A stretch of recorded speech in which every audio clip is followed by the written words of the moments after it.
Amazing. So you guys should be able to hear us now. Okay. Yeah, I know why there was no sound. It's because yesterday I muted OBS while I was talking to Vivek during the stream being live. Excellent. Excellent. And you guys missed the entire Okay, now we go draft over analysis. the draft all over again. So what was I think the QWE draft has more problems than positives. And you were saying something, and as usual, I wasn't listening. So what were you saying?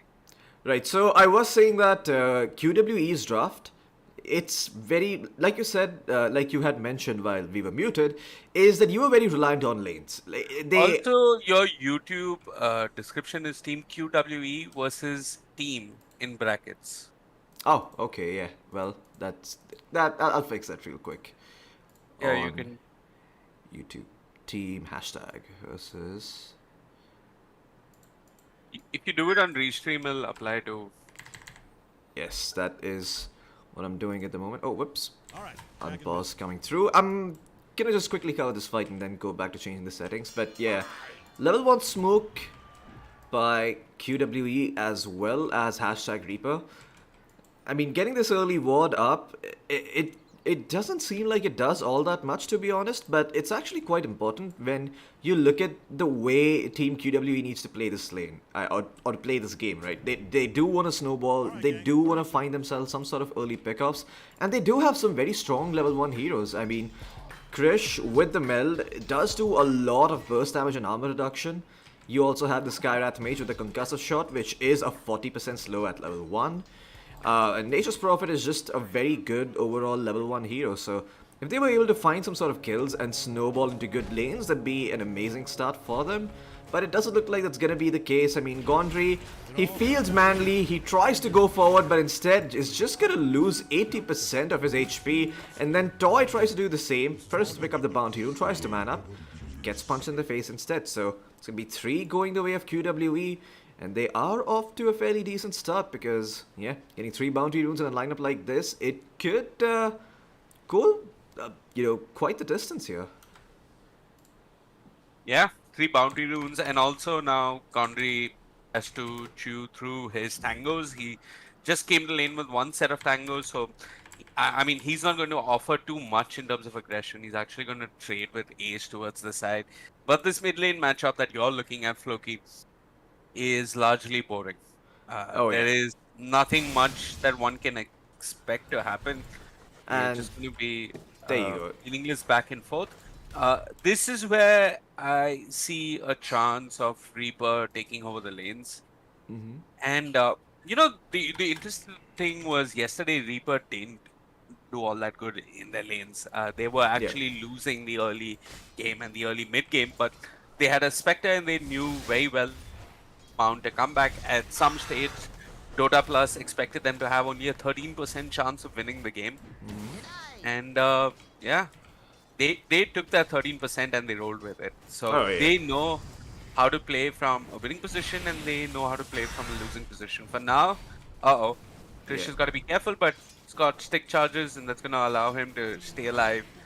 And can I be honest, Floki? I just really don't like safe lane TA. I'm not a fan of safe lane TA. Yeah, I mean, safe lane TA does look weird in the laning phase, but you have to remember, I mean, just as a concept, this hero has an inbuilt Battle Fury, so it's not as much about how the lanes go for you and what this hero provides in lane. It's more about how well this hero utilizes the XP that she's been given early on to sort of just snowball and farm really, really quickly despite what her lane might go like. So yeah, that's what people really look to exploit when they pick up the safe lane TA. Now, picking the TA up in the mid lane instead means that a role, or rather a position which typically supports or, I mean, makes better use of the solo XP by going around and killing. When you put a TA on that lane, you're just not gonna have a fun time because you're gonna have 2 cores farming up, potentially your safe lane as well as your mid laner, and then your off laner just gets bullied all across the map. And given how this Nature's Prophet is gonna build this game, you really don't want that to happen. I mean, if this Ags, Maelstrom, Nature's Prophet falls behind at any point, he's gonna be fodder for the Drow Ranger and the Dragon Knight. So, well, speaking of fodder, looks like the Treant might end up dropping over here. Good shots by Ace to block him up. And that will be first blood going the way of 4-2-3. Yeah. Level 1 lead seed has been the way to go of late, but despite that, they do not have enough damage just yet to really bring down the Tusk. Uh, and yeah, as long as the Tusk is in the lane, it's not going to be easy to go on the Nature's Prophet. Yeah. So I feel that the safe lane that Reaper hashtag are running have to be a little bit more patient. That time will come. They will be able to get kills. But until then, they just have to sit back and uh, watch this Nature's Prophet farm and farm and farm. And if Ace hit those shots, it's very possible that there could have been another kill.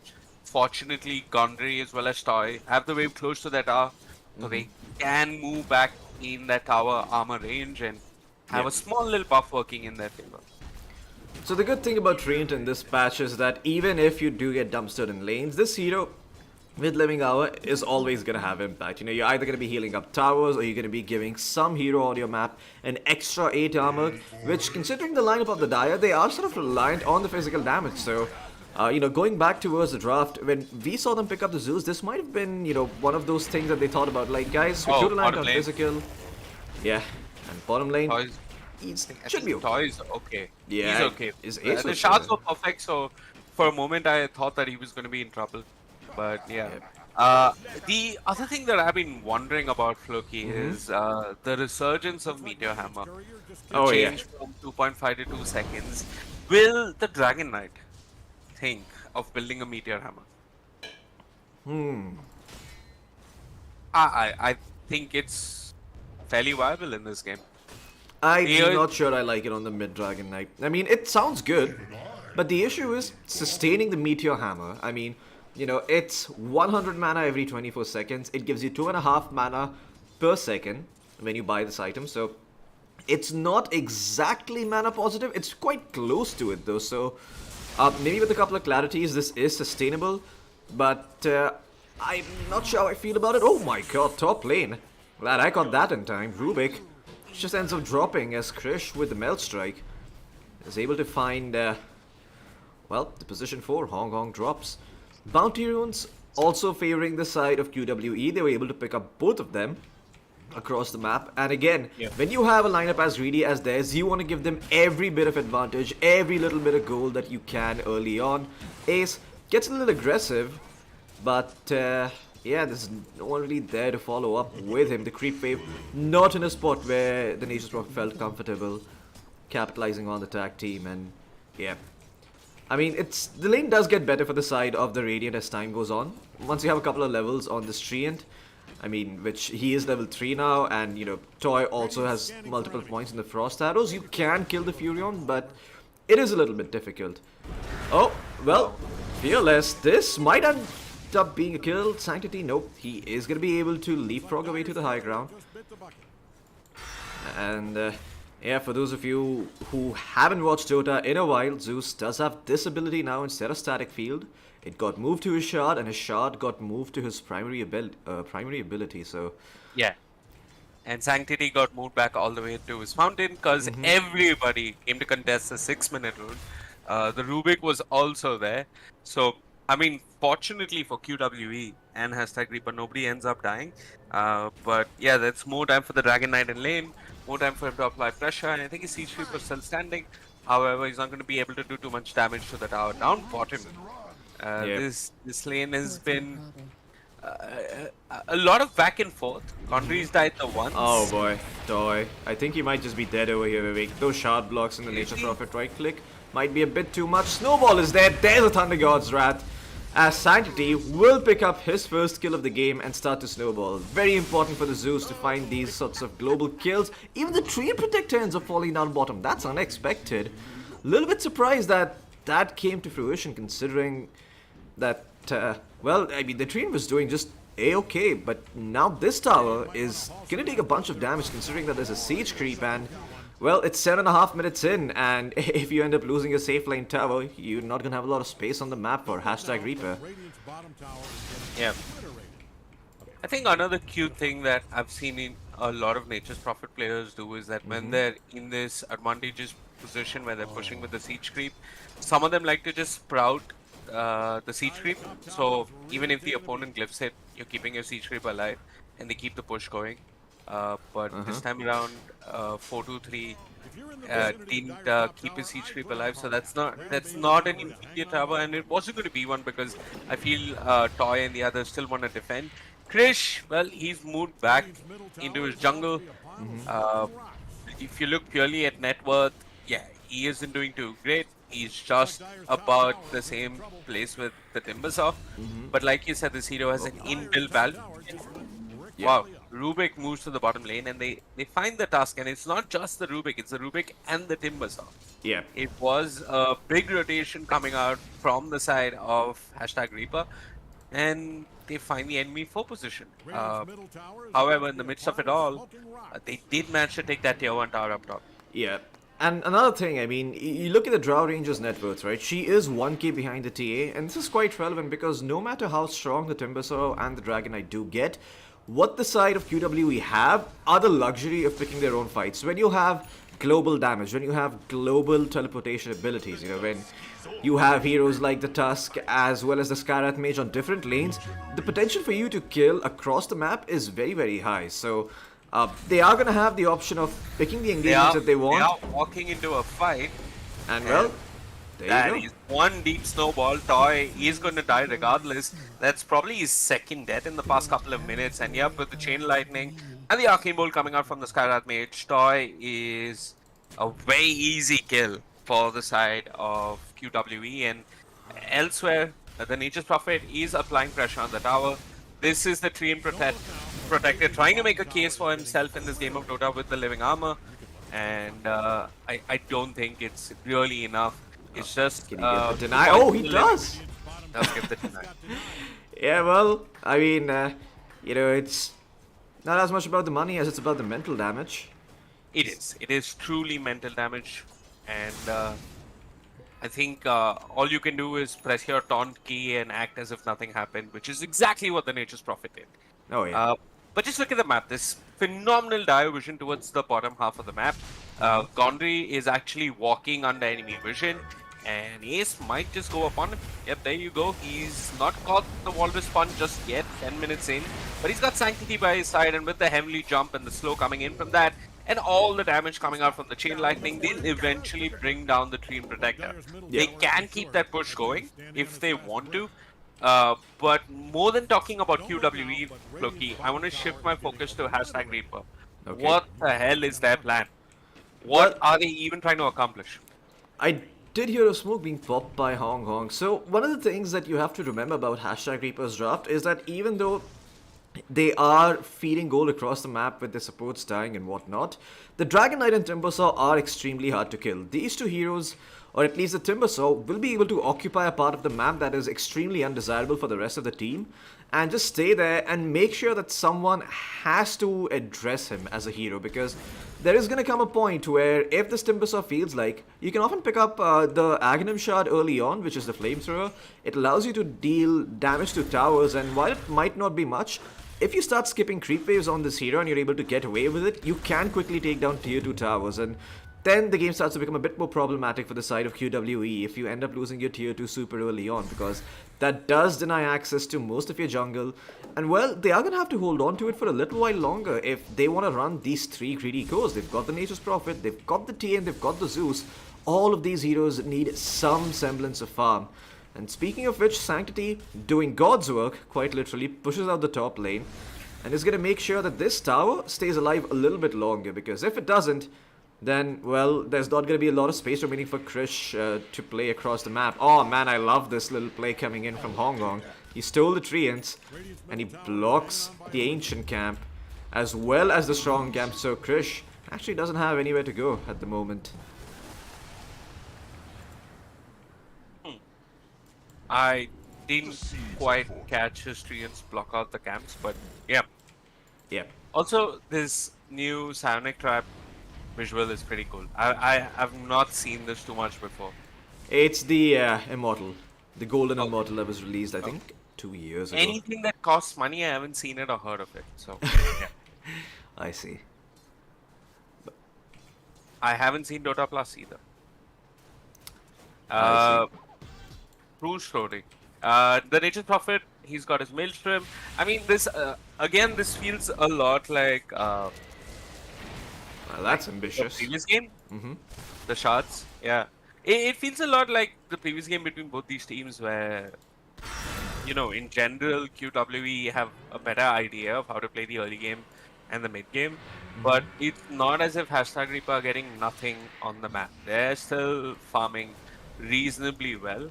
And they could Yep. be that one fight around Roshan where this game just changes completely. Yep. I Sure, mean, the Nature Prophet, yeah, you were saying.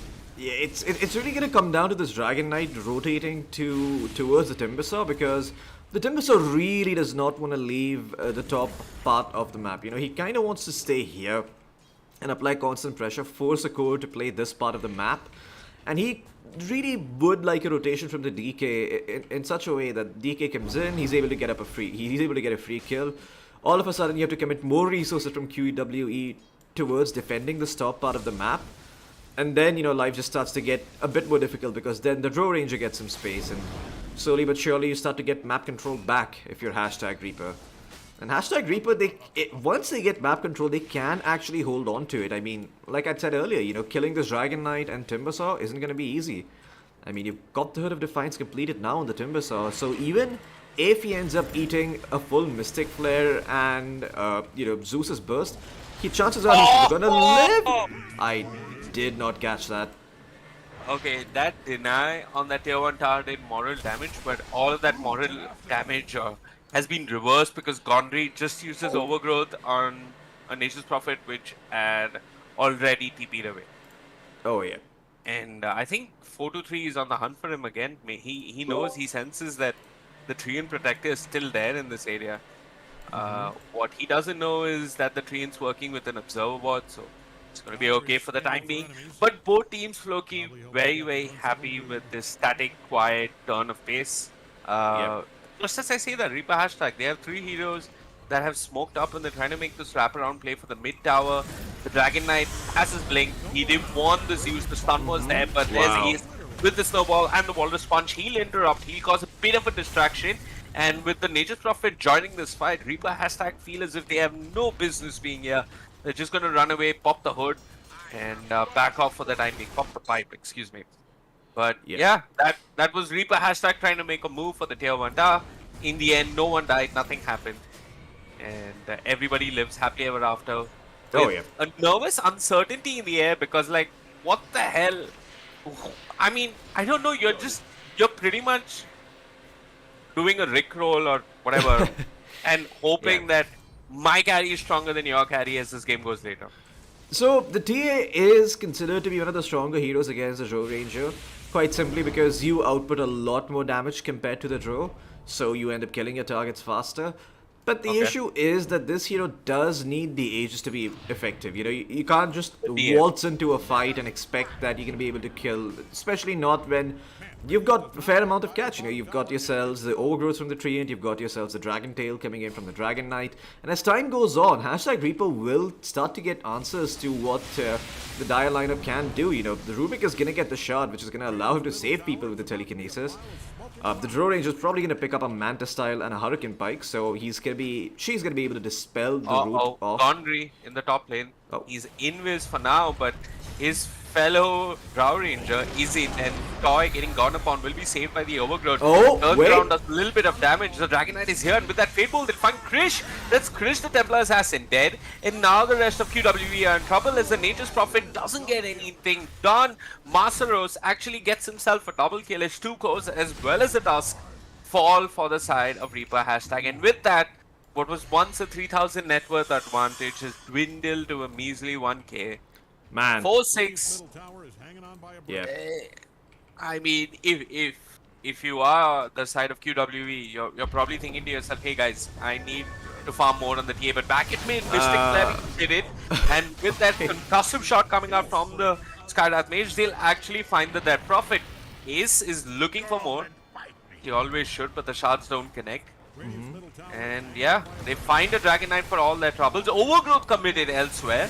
It looks as if the Nature's Prophet has TP'd in. 423 will get a kill onto the Treant Protector. A quick punch back coming out from QWE. can they get this mid tower? Yeah. And yeah, with Vicious Deso, they're going to. Yeah, I believe that might. I believe that's the Wrath of Nature, not the Overgrowth. The Overgrowth is the Tree Protector spell, just in I case. thought the Overgrowth was committed. My bad. Oh, no worries. It was committed I thought back I here heard at it. top lane. Oh yeah, Okay. I mean, this is what I want to comment on though, right? Like, I mean, the fact heard that it. Gondry, no, the Overgrowth, the fact that Gondry was so quick to pop the Overgrowth and hashtag Reaper instantly rotated with all of their heroes shows that even though these guys might not individually be all that great, and even though they might have lost lanes, they do know what their draft can and cannot do, and what the enemy team can and cannot do. They're very, very cognizant of the limitations on the draft of both sides, and I think as time goes on, having that recognition and having the ability to play off of each other like this, to be able to rotate so quickly and punish a terrible move, I mean, it's definitely something that takes a lot of practice and also a lot of faith in each other. So that's what hashtag Reaper seem to be showing at the moment. Guys, we might be down at the moment, but if we just go late enough, I think this game does favor us. Fearless. shit. Yeah. Well, I think Ace could have gotten off the Walrus Punch. He hesitated for a second over there. I think but- he might not have used a tumbler toy, perhaps. I think he might have forgotten about that. But Yep. he did pop the snowball and the DK blinked back, so he had a hard time connecting. And again, you know, this is a game where there haven't been a lot of kills in general. I mean, you look at the scoreline and it doesn't remind you of an SEA game. It's 4-8 at 20 minutes in. So this is one of those games where, you know, it's quickly going to go one way or the other. But now that the side of QWE have the Sages, they can pretty much do whatever the hell they want on the map. I mean, this tier 2 tower, yes, the living armor is a bit annoying, but it's really not going to make that much of a difference. This tower is still going to fall. And QWE, if they're feeling adventurous, they could also force a fight mid by pretending to go for the tier 2 mid. Because you don't want to give up the mid QWE tier 2 are as well. grouped up top. Hashtag Reaper are grouped up top, and they're not getting anything in exchange for this. It's two cores sitting in the same lane. Bit by bit, they'll clear out the jungle. But at the same time, Reaper hashtag, their own jungle has been cleared out, and they've lost a tier 2 tower down bottom. So, yeah, QWE pretty happy with the current state of affairs. They have the ages. I'm really not opposed to them just grouping up some more. And it looks as if they're going to group up.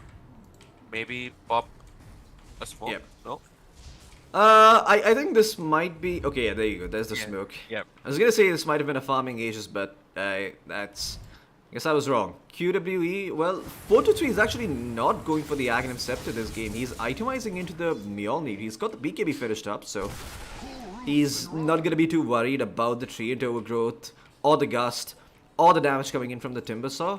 So that's good, but Yep. I'm not sure if having two heroes doing essentially the same thing is that great this game. I mean, I imagine the Mjolnir is very good at taking care of the Drow. You can just TP in a face, and if your TA is in trouble, the Nature's Prophet poses a threat to the Drow. So going by that logic, it's actually quite good. But yeah, it does feel a little weird, not gonna lie. Seeing two heroes both itemized to do physical damage in this game. He heard you. He is going to do physical damage. I don't know. Ever since there was some small but significant changes to Gleipnir, the pops that I've been watching, more and more Nature's Prophets have been moving away from Gleipnir. But you're right. Axe is still part of the build-up. But that's the beautiful thing about a Nature's Prophet. He's like a Subway sandwich. You can put any garbage in it, and it still works. Yeah, it still tastes You're good. poor and hungry. Absolutely. What's your favorite Subway sauce? I don't eat Subway. Not a poor man. anyways, Absolutely based. I mean- love it. Down bottom. Gondry, he's gonna end up dropping. But go on. Yep. No, yeah, Gondry ends up dropping, and they're actually looking for more in mid. AS is just going to blink in with the Walrus Punch.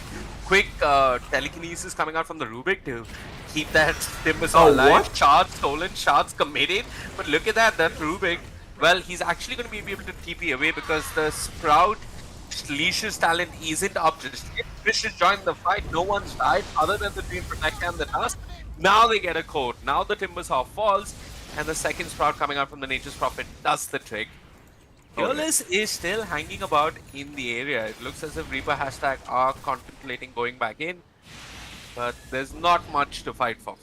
Yeah, I mean, it's all gone. I mean, this little skirmish, they end up finding the Timbersaw. It's a little bit harder than expected. You know, you do end up losing your Tusk, but still a worthwhile trade. And eventually, if this Tusk does get his Aghanim Scepter, you know, the late game is going to be secured. So it doesn't really matter if he dies a bit at this point, if it means that the rest of the cores on QWE get some more time to farm and get some more space on the map. Сейчас поиграем. That has to be a soda can popping. I refuse to believe that's an actual sound effect that the person made using their mouth. I mean, What, the tip sound? no, the chat wheel. I'm not sure if you have them muted, I but did good. Gondry had a chat wheel line. It's a Cybercats chat wheel line. There's another sound which is like, I mean, the voice lines have moved away from text or like spoken dialogue to music a fair bit. There's another voice line I heard, which is actually quite interesting because it was just a musical piece. Oh, And yeah, I think there are more musicians than voice actors in the Dota 2 community. And yeah, henceforth games will not be cast. They will be played on piano. yeah. We shall play a minor chord as both teams group up around Roshan and Fog. And we shall play a major chord when hurrah, nobody picks Broodmother. Yeah, well, I mean, lots of similarities there between Dota and musicians. You know, both extremely difficult professions that require years and years of practice and mastery. Absolutely. Both professions that don't really pay that well, but people still do them anyway. God knows why. I think musicians do a lot better than Dota players, but yeah. Hey, I mean, to be honest, I actually think they do. Of course they do. Who can play Dota on the streets and beg for tips? Absolutely no one. There you go. See, if you go to the Philippines, you'll see people playing on the streets, but begging nonetheless. That can't argue with that logic. I mean, Yeah, oh, anyway, no, back to the relax. game. 4K net worth advantage. Oh, double damage. That's There's interesting. been... Who has the double damage? Well, there's double damage that has been spawned, but no Aegis, so not sure if they make much of a play here. A bit more gold remaining for Krish's BKB, so yeah, it's gonna be a little difficult to exploit that double damage right away, and I don't imagine he wants to make this move before his BKB is finished. 4-3, I mean, he's just been on garbage duty, it seems. Every single time a lane gets too pushed in, he just TPs in there, pushes it out, while the rest of QWE continue to farm it. It's like it's his job. garbage duty, RTC does that, and people say, hey, he's taking all the space on the map. I mean, there's a reason why he won. Oh, he hasn't won a TI yet, so. He has it.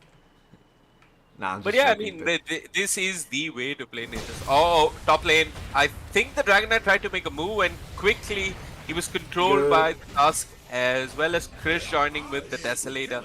Then leave the kill for Krish. That's his BKB revealed, and 4 of them on the side of Reaper hashtag actually proper smoke. They're going to find the Skyrathme. He's doing a fair amount of damage towards the tree, and here comes 453 with the Sprout and with the Mjolnir complete. Will find a kill onto the Dream Protector, while now they turn towards Hong Kong. They kill Hong Kong, they get a couple of kills, and yeah, that's Krish revealing his BKB. A lot of tips being tossed about, and it looks as if they aren't done just yet. They might find the Timbersaw as well. A good halberd coming out from the Timbersaw will force Krish to just spectate, but eventually Masaro will die. Doesn't get the kill on the Tusk that he was looking for. It's Sanctity with the bolt that actually takes away the Timbersaw's life, and in the bottom lane, Toy still farming. Yeah. I mean, Ace has been on point on his Tusk this Oh, yeah. game, cancelling TPs left and right, Even setting yesterday. up kills. Even yesterday, yeah. This man, he does everything on the Tusk. He saves people, he initiates fights, he catches people with the shards, Yep. kicks people back with the axe. I mean, there is no limit to what this guy can or cannot do on this hero. Yeah, there are a lot of people that play Tusk, but he is playing Tusk at max efficiency. Oh yeah. Because generally, in terms of resources, he isn't taking too much. And with whatever he has, he literally, I cannot. When you see him make a play, you can sit back after that play and theory craft and wonder if there was a better play that he could have done. And there, most of the times there isn't. He is playing this hero at max efficiency, Oh and yeah. it's really something. He's got his blink complete. Now all these members from the side of QWE have smoked up. They're moving towards the bottom lane, gank a creep wave, because the rest of Reaper hashtag has done the same. They Oh, yeah. have smoked up and they're moving into the dire safe lane jungle, and they're not going to find too much. Yeah, well, this smoke was popped so that they are able to get Roshan, a smoke that I'm sure that both of these teams predicted each other to do. But it does favor the hashtag. It does favor the side of hashtag Reaper a bit, because you are Radiant, you do smoke and go to the dire jungle, and you know you're playing closer to the Rosh pit. So if Roshan did spawn a little bit earlier, there's a chance that they could have done something about it before the side of QWE could respond. But there is a trap in there, so wouldn't have been exactly easy. Both teams in this awkward dance of map control, just circling past each other. It looks as if QWE have smoked up again. If you find God, okay, they'll use the Thunder God's Wrath, excuse me, the Zeus ultimate to get information. They spotted Fearless. Fearless commits his BKB, looks for the DP. Oh, no. The punch! The right punch at the right time will cancel the DP and force Fearless to confront his opponents, and there's not much he can do other than just accept that with grace and move on. Oh They yeah. find their lane bit by bit. QWE, their net worth advantage is starting to grow. And you know what? This time around, he did pop the Tumbler's toy, so able to get that kill. It looks as Oh if this man, is I another fight love down this. bottom. Yeah, Toy, he's gonna get got upon over here. He was walking under the ward, which was placed in the previous smoke attempt, coming out from the side of QWE. So 2 quick core kills going their way, and that is gonna open up Roshan. They've caught a trap in the pit, and just as they get the kill, They aren't done. Ace is actually looking for more. He's found. Hello.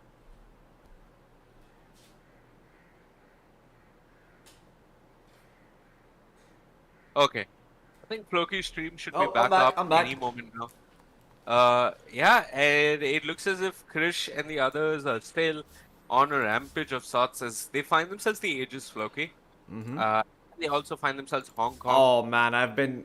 yet again, and okay, Reaper hashtag, they're going to smoke at the tier 2 tower, but the smoke is instantly broken.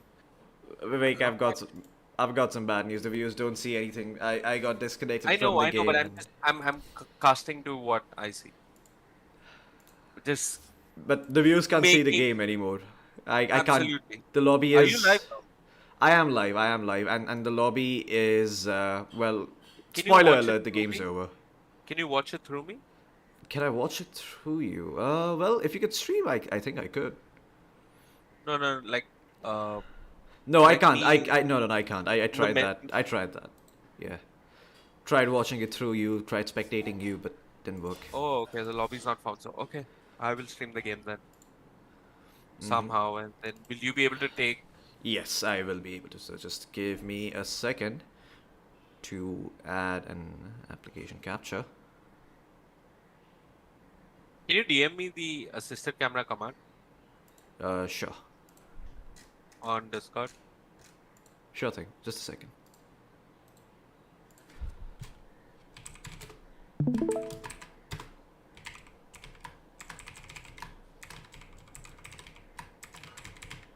It's weird though, I mean, I'm a bit shocked that the game actually ended this quickly. I mean, I think they found the second Aegis, right? So it makes sense It did. that the game would end so quickly. Okay, never mind, I'm just gonna observe 1 second.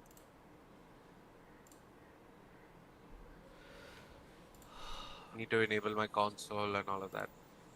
All right. Well, the viewers can see our Discord now, so that's great. The viewers can see my Discord? Yeah, no, they can see the stream through your Discord, and it is a little bit laggy at the moment. But Okay, anyways, oh Krish my is God, trying to this- actually bring down Hong Kong, but elsewhere, Fearless and Toy and the others are not putting up much of a fight as both the supports on the side of hashtag Reaper die. And yeah, this is why the game got over because I think they just forced their way down mid. Okay, yeah. I'm sorry. It's just it's a bit of a slideshow down here, and there's a lot of packet loss. So there's some stuttering. Okay. You know what? I'm just gonna. All right, guys. I'll hashtag Reaper. I mean, sorry, QWE. They've won a game. The score is now 1-1. Uh, what we're gonna do is we're gonna take a small break for the time being, and we will come back in a bit when the second game is up. The third So game. Oh, sorry, the third game is up. Correct. When the third game is up, and yeah, we should be Okay. able to well, catch that game. So give us a couple of minutes here. They Yeah, should be going into the I think lobby in fairly 5 minutes, soon. we should be up with game number 3. Oh yeah. 5 to 10 minutes.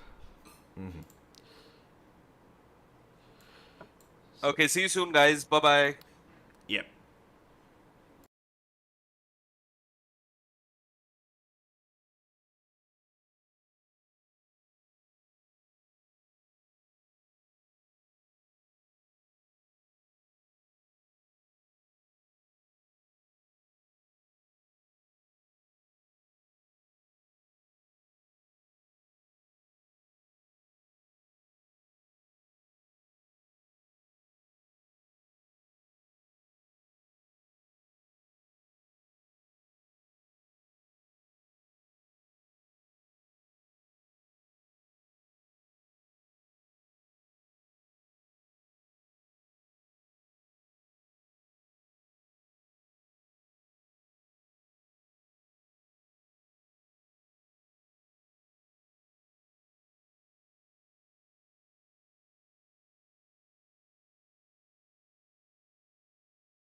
Okay, ladies and gentlemen, welcome back. Real quick, just give me a moment. We will be Okay, ladies going and back gentlemen, and welcome back, jumping into a real- Western Europe game until the next match is ready between hashtag as well as QWE. So let's just do I that think real SEA quick. game. I think there's SEA an game? SEA Oh, game sorry. going on. There's a China game going on, I think, at the moment. Although I could. Just a second. DPC. There's Vici Gaming versus YPP going on. L- Oh wait, Let's no. watch. This. Can you watch the game? I'll watch through you. I think then my Discord will potato and you'll not be able to watch. No, not through your Discord, but like in game. Can you in game start spectating the game so I can spectate through you? Okay, Because I'm 1 second. unable to find this TPC game. Yeah. This is just until the game starts, guys. So don't worry, we're not gonna be doing the whole match. We are just waiting for QWE's match to start. Speaking of which, Krish has come online now, so don't think it'd be too long before we're able to jump into the game. But until then, it was either leaving you guys with shitty royalty-free music, or B, leaving you with non-royalty-free music but risk getting the stream taken down, or C, spectating another game until this game is ready. So I think we'll pick the Or latest of the options. when we have nothing else to do, we do hot tub streams. Yes, that's Together. indeed. And Neither yeah, of us own a hot tub, by the way. We always go to a hotel to do it. hot bucket. Wait, I'm spectating a game. It's an SEA game. It's Neon versus some team I've never heard of before. I think if I see the players, I'll know which team it is. Give me a minute.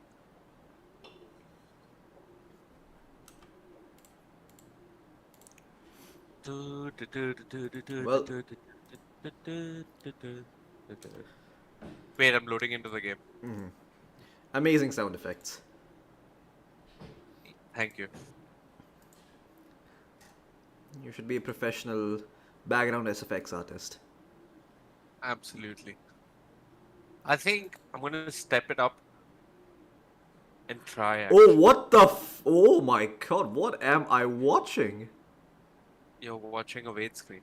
No, sorry. I'm actually watching a Twitter video of a man absolutely demolishing his fiancée in a boxing ring.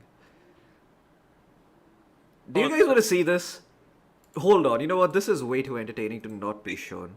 I'm just gonna show chat this Show it, for a show hot it. minute. Oh yeah. We Alright. can watch memes, Hirak. We can watch and react. It's still loading! It's still Yeah. loading for me. So, but yeah, so You got a Discord stream, whatever you're streaming to the audience. as oh. well. Oh, yeah, I'm gonna show it to. Okay, I should just show it to a chat. I'm gonna show it to you as well. Just give me a hot minute. There you go. All right, so I'm gonna play it again one last time, guys. There's some context for you guys in case y'all don't know what the hell's going on. Oh, I follow this. I thought it was this account. Uh huh. Right, so.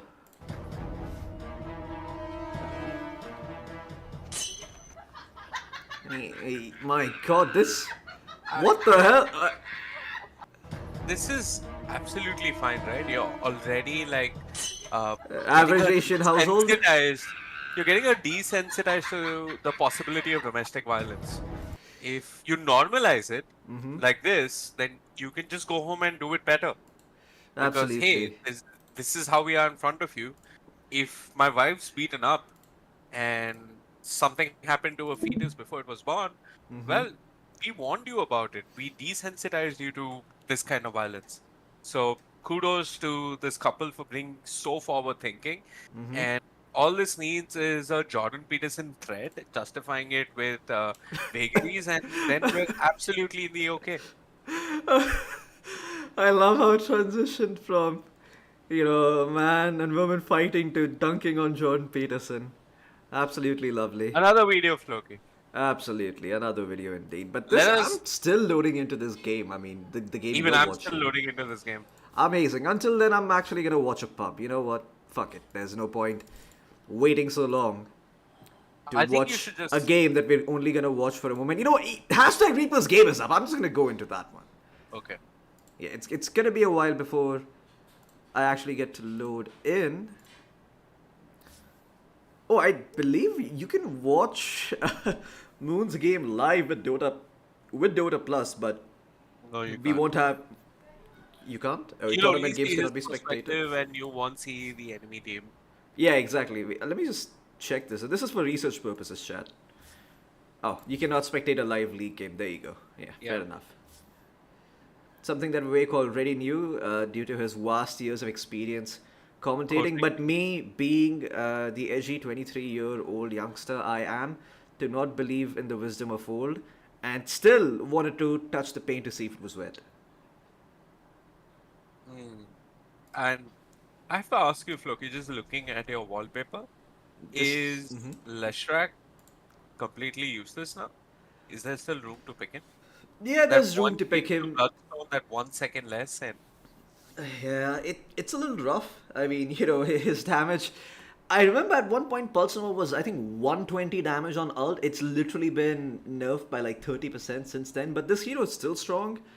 It's oh, not. they nerfed Pulse Nova as well. Okay. Yeah, they nerfed Pulse Nova by 10 damage. It was 100 damage, then it went to 90 damage, now it's at 80 damage. So he does keep getting nerfed, and that does affect his farming speed. So this hero is less viable as a carry, but the cool thing you have to remember about Leshrac is that last pick Leshrac is still very, very strong. So if you have a mid laner that you have a lot of faith in, for example, let's say somehow Miracle were to play in the original OG again, Moon Meander were to leave TSM, and you'd have that roster playing. I mean, you could still last pick Lesh in certain matchups and get a lot done. This hero still looks really, really good in certain games. I mean, playing against Illusions, just pick a Leshrac and forget about them. They're never going to be an issue for you anymore. The only thing that Leshrac has trouble with is his initial laning phase can be a little bit rough if he doesn't have if he doesn't have a good matchup. Or at least that's what I've tend to notice. I mean, otherwise this hero is always effective in a game. He's got tower damage, AoE magic damage as well, scales well into the late game. He picks up the Aghanim Scepter and targets that were originally super hard to kill considering how tanky they are don't feel so tanky anymore because you Yeah. do amplify your outgoing magic damage by 30%. So there's still a lot of What room for what Leshrac. did I remember this game where Secret had picked up Leshrac and they were up against Tundra, and Tundra had Tidehunter, and I think 3-3 built a Wraith Pact, and they also had something else. But Leshrac looked really, really weak in that game, and I was like, oh my god, there's nothing this guy can do. Oh yeah. I mean, the issue that game for Leshrac was that Leshrac as a hero is fine, but if you're just gonna lose your side lanes and if you're not gonna set up for the Leshrac pick, if you don't have heroes that complement the Lesh, or not even complement, but rather aren't greedy, right? Because what Secret did was they picked up the Dawnbreaker, they picked up another greedy core, or rather an independent core, excuse me, not a greedy, but an independent core in the Razor on Crystalis. So, as a Leshrac, you're just wondering, like, okay, like, who the hell do I stun in fights? Like, how do I go into these fights and, have it be favorable for me? Because the thing about Leshrac is he is prone to being kited, and on top of that, he's also a hero who does like to have, for lack of a better term, a couple of slaves around him who are just like, yes, master, I shall stun for you, I shall slow, I shall provide you buffs, or I shall, slow the enemy team instead. You want to have some hero setting up for this guy, because if you don't, I mean, where's that damage going to go? It's just not going to go anywhere, and you're a hero with a limited mana pool, you're not a right clicker, so that outcome isn't exactly very good for the Lesh in most cases. So yeah, it does help to have, certain heroes that work well with the Lesh. I mean, you could pick up a Beastmaster and that's really nice. The position for Tusk is always good. Treant's great. If we want to pick something from the 5 position, I imagine simply picking a 5 that heals, like a Wyvern or an Undying, isn't too bad either, but yeah, I'm not too sure why we went so in depth with Leshrac, but Because he's on your wait screen. That's oh why yeah, right. My apologies, I forget. Okay, I'm gonna quickly give you a test, Vivek. How many Monkey Kings are there on this loading screen? They're all morphlings actually. None of them are monkey kings. Correct answer. There are 4, though, in case you're wondering. 4 morphlings Indeed. So there's one here, there's one here, there's one here, and there's one over here. on the tree. Yeah. Oh yeah. Just curious, by the way, is this stream that is my stream lagging on Discord for you? Is your stream lagging on Discord? One sec. Yeah, for I you. mean, we're on a wait screen. How the? No, You're but not like, even. I'm moving streaming my on Discord, right? mouse. Is this You're, like no, you're not even streaming on Discord. I'm right? not? Oh, okay. Unfortunate. I'll stream for you. There you go. Okay, move your mouse. I don't see your mouse. Oh, unfortunate. Well, never mind. Just for those of you who are wondering why the hell the game I saw hasn't you bring started. up the camera thing. It's Mm-hmm. fine. Yeah, guys, for those of you tuning in, we've been fluctuating between 5 and 7 viewers. We are following Team QWE, which has the one sole representative of India in international Dota, that's Krish or Moon, and he's playing with 4 folks from Mongolia. So we are hoping to follow Team QWE in the open qualifier for Southeast Asia for the DPC Tour Division 2 of this DPC Tour. And yeah, I think it's called the Spring Tour. Oh yeah. And yeah, we want to see how far this team goes. And yeah, there's nothing in it for us other than, I don't know, watching good Dota. But the previous game was really, really lackluster.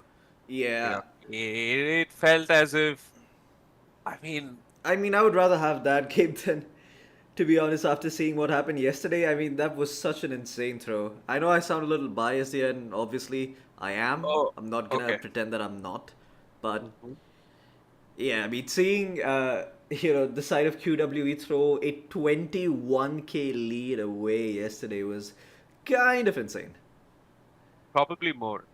Yeah, but the good thing is, I mean, they knew that this was a BO3, so it was just people getting a bit too excited, you could say, and dropping the ball a bit. This time around, that doesn't happen. This time around, they're all paying attention, they're all honed in, and yeah, I mean, they played that last game really, really well. They didn't sit around and waste too much time not playing for objectives. They went for that second smoke down bottom. They capitalized on the vision that they had. And yeah, when they got the second Aegis, I think the game was pretty much over. They had a 15k net worth lead by then.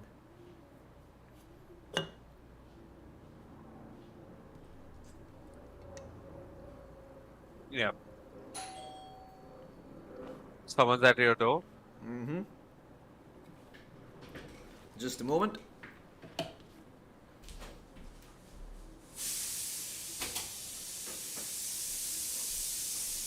Okay, chat. Look, he's gonna go open his door. Until then, if you guys have any feedback for us, if there's anything we can do better, if you don't like any one of us, or if you don't like both of us, do let us know in chat. Oh, yeah. If you would like for us to keep doing this and keep covering Southeast Asia or any region in particular, do let us know. I think if there's even one viewer that wants us to continue doing what we're doing, we would definitely be more motivated to do so. Oh, yeah. Yeah. I mean, even if you don't like us and you want us to tell us to go kill ourselves, I'll make sure that we put our socials in the chat later on. So please slide into our DMs. Do tell us the many different ways in which we could unalive ourselves. So that's always welcome too. I mean, I've always been the kind of guy who says, express yourself freely. Don't be afraid to say what you truly think. You only got so much time on the planet. Might as well say what you actually So mean. somebody from chat asked you to unalive yourself. Would you unalive yourself? It depends on how much money This I is got not paid. something to think about. This is nothing to think about. This is a ridiculous conversation. Nobody's going to unalive anyone. But yeah, I mean, sometimes this casting Dota, we've been casting Indian Dota so long that it does unalive you unknowingly. So uh, there are many parts of us which are not alive anymore. Oh yeah. Primarily, my frontal lobe stopped working after 6 years of Indian Dota.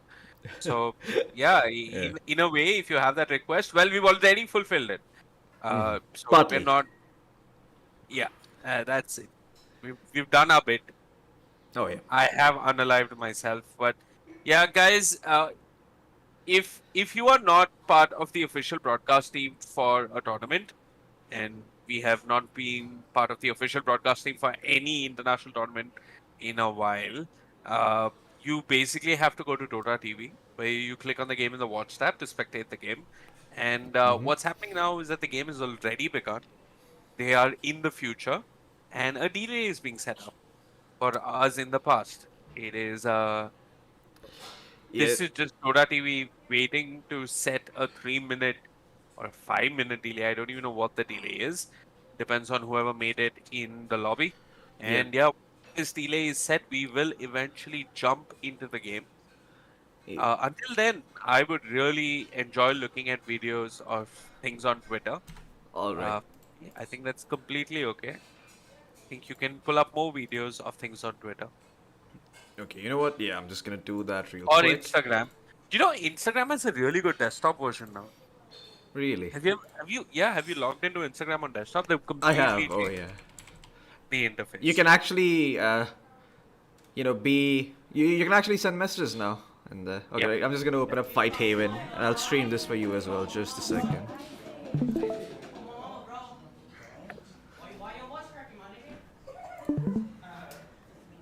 I've seen this.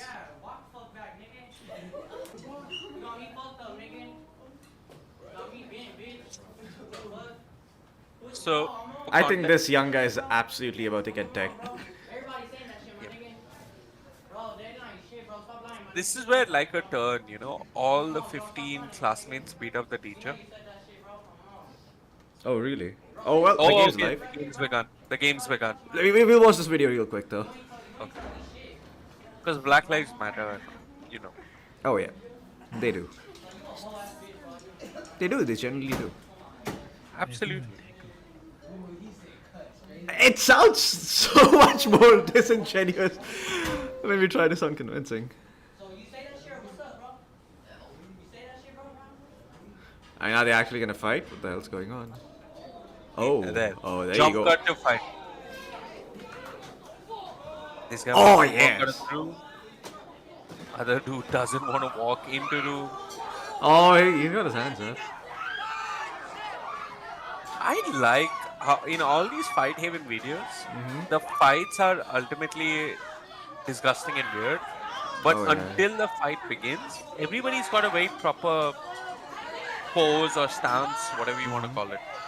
Oh yeah. Like just before, oh my god, saw that girl just ran the shit out of there.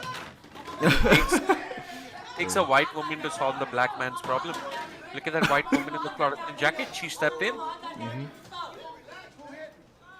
Here comes the teacher, Mr. Responsible. Hello, hello. I hope no one was hurt.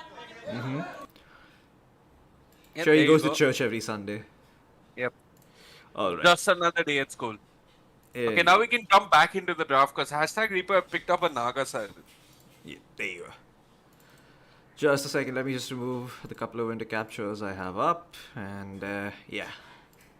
Hashtag Reaper picked up the Naga. Okay, well, this is where we might see something like the Leshrac come in. They do have two bans, so I assume Leshrac's going to be one of them. Timbersaw could be the other one. Both heroes really, really strong against the Naga Siren. They don't mind flexing the Nature's Prophet into the position 1 either, but we'll see what the side of QWE decide to do. So there's the Leshrac ban. What do QWE ban though? What's good with Naga Siren? Because I never play this hero. I mean, this hero requires way too much micro than I would happily do. I mean, I just do not like the concept of this hero. It's just way too boring for my taste. The Naga Siren is boring. Is that what he said? Yeah, I mean, you Yeah, spend of course it's boring. you spend 30 minutes hitting creeps in a game. Yeah, there's nothing redeemable about this hero. What do you pick with the Naga Siren though? You pick I don't know, more teamfight AoE, or you just pick sustain. Both those things kind of work. Oh yeah.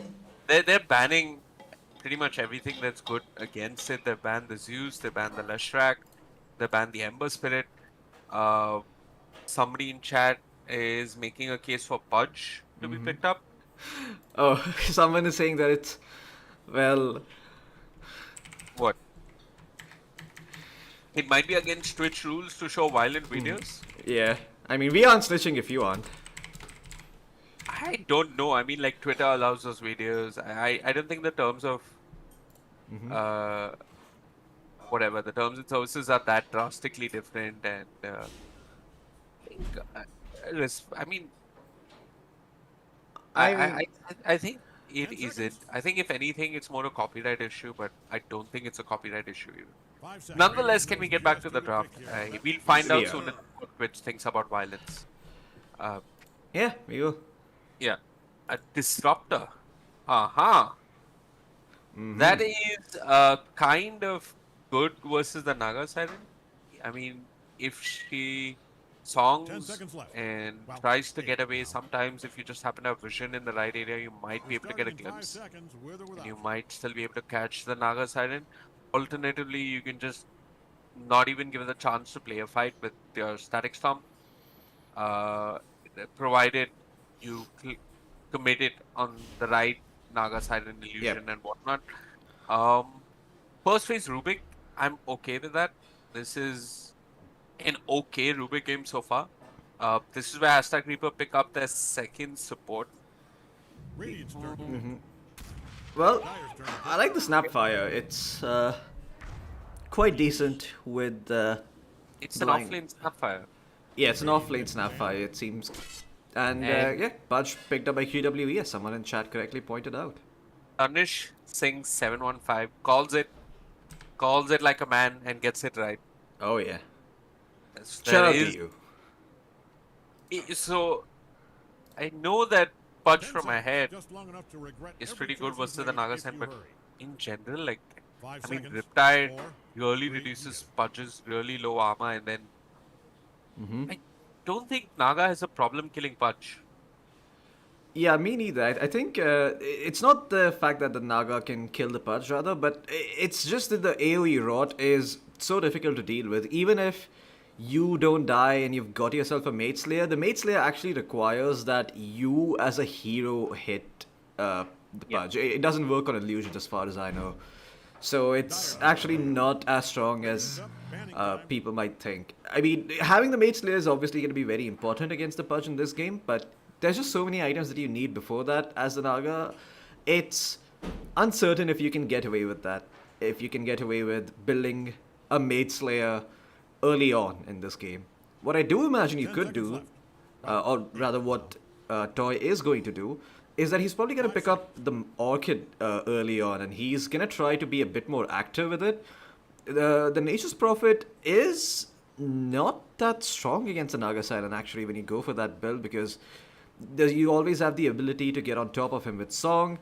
Sure, the Static Storm is a bit of a pain, but when you've got a Ricky scouting things out for you, when you've got Snapfire, who are the heroes who sort of just going ahead and starting fights for you, the Naga Siren should have the luxury of picking and choosing her target. QWE, again, their lineup sort of reliant on lanes. I'm not sure how I feel about the Pudge Disruptor lane. There is some synergy between the Glimpse and the Hook back, but that can always be blocked by the creeps if, well, the opportunity is there, if there are creeps in the lane. And also, I'm not too sure if this Disruptor does that well this game against the heroes on the side of hashtag Reaper. It's definitely strong with Axe, but that's like every Disruptor game. So I'm not too sure what this Disruptor pick actually accomplishes. I mean, maybe you have an idea? No, Amazing. good talk. I know what the OD ban accomplishes. There's actually a pretty good save versus the Ricky, 10 versus seconds. Just long enough the to Naga regret side every versus choice the you've made Snapfire if you hurry. Kisses. Mm-hmm. It is a smart ban coming out from hashtag Reaper. Also, All right, Dyer's turn. I feel that OD is one of the heroes. Okay, Oh wow, that's a very good pick against the Pudge, to be honest. so it's a mid Snapfire.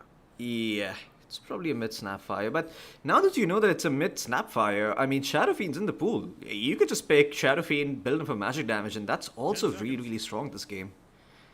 You go Blink first, you buy BKB, you get the Arcane Blink, and... What do you think about Razor with Bloodstone this game?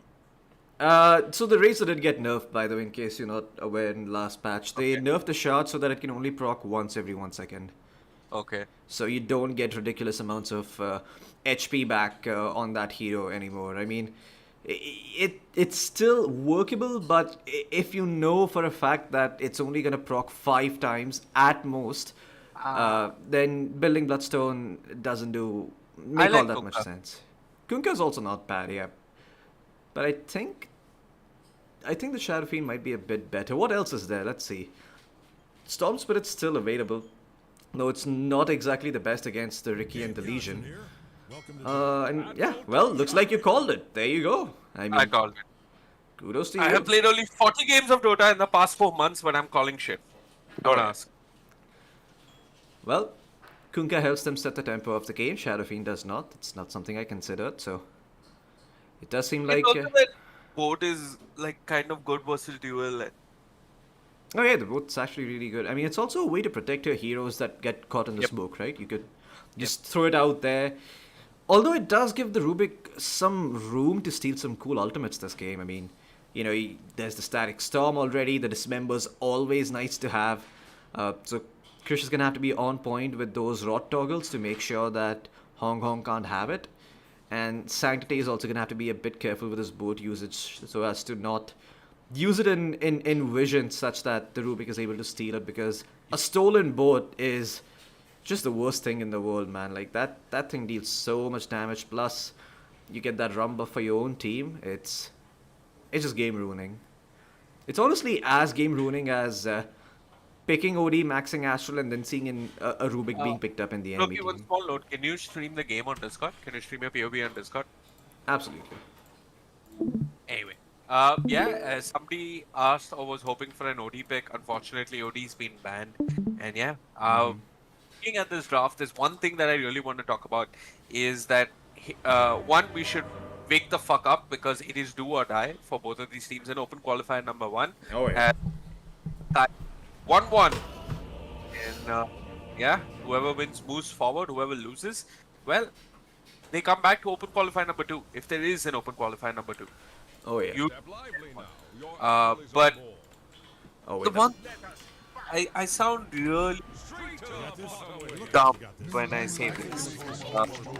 Ricky is bad in 3K pubs, and Ricky is equally bad to play against at the higher levels of Dota. It is just very difficult. I haven't seen many teams develop a very cohesive, surefire way to deal with this hero. So, yeah, a lot of it also boils down to the Ricky player. And this time, Fearless is actually doing something I like. He's queued up the Meteor Hammer. Now, before Shard became a popular item on Ricky, it would always be Shard what? plus Meteor Hammer. Yes. It's yes, a mid... Oh my... What the fuck am I watching? Pardon my French. Okay, so it is a mid Ricky. You got this. Well, it's not bad against the Conga. That's for sure. If you do not have this, I don't know how you'll be able to... Yeah. I don't know. I do not understand how you came to a conclusion of what the fuck is going on this quickly. Because I'm still looking at mid Ricky and I'm like, mid Ricky making Meteor Hammer is not... Yeah, it doesn't sound... normal. Yeah, it doesn't sound normal to me either. I mean, that's just weird as fuck. I mean, look, I can get behind a refusal, Ricky. But here, there was this one game of Dota that I want to look back upon, and this game was a random pub where this man with not too much hair on his head, Kuroki, actually decided to play Ricky. And he made Meteor Hammer, Shard, and an Nth Blade, and he went for this entire magic damage build on Ricky. And it worked. Mm-hmm. So, and I don't know if that's what we're about to see.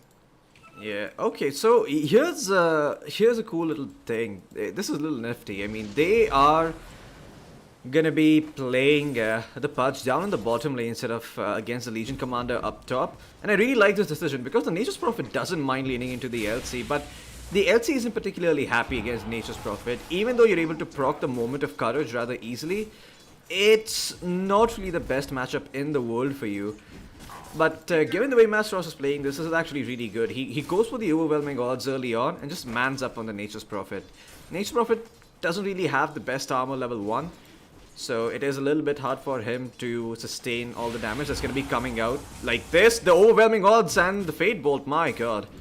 4 to 3, almost ends up dropping up top. But yeah, this is going to be the lane to look out for. I'm just going to quickly drop down last hits for you guys. And, well, guess what? I was wrong. It turns out that Legion Commander does like playing into the Nature's Prophet. Does it get more damage per creep? Yes, it does. Alright, that makes sense then. So, they're like, guys, we're just gonna throw the... This is weird. I'm able to open up YouTube. I'm able to open up Wikipedia, but Dota has crashed for me for some reason. Huh. And I cannot hear Vivek anymore. That is interesting.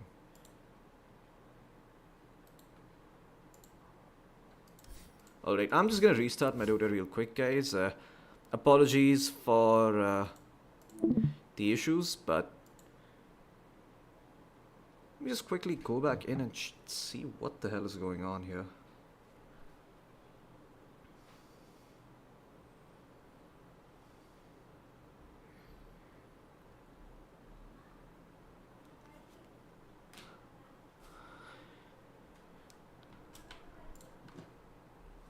Okay, let me just quickly send a message over here and see.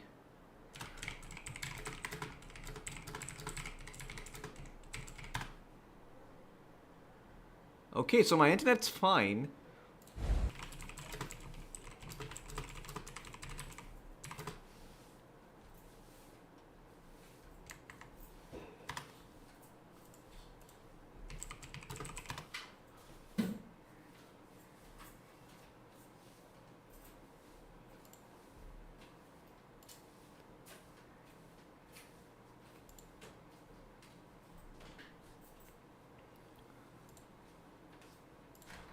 Alright, well, I'm back online on Steam.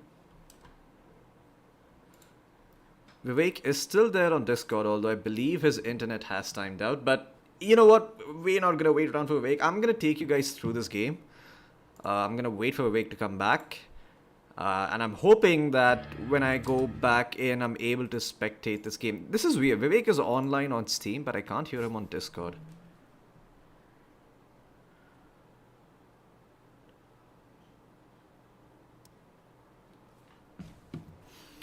Alright, well, it seems like, Straight to the bottom with you. well, just quick moment here. I'm going to quickly toggle assisted camera, so observing is not so atrocious to look at.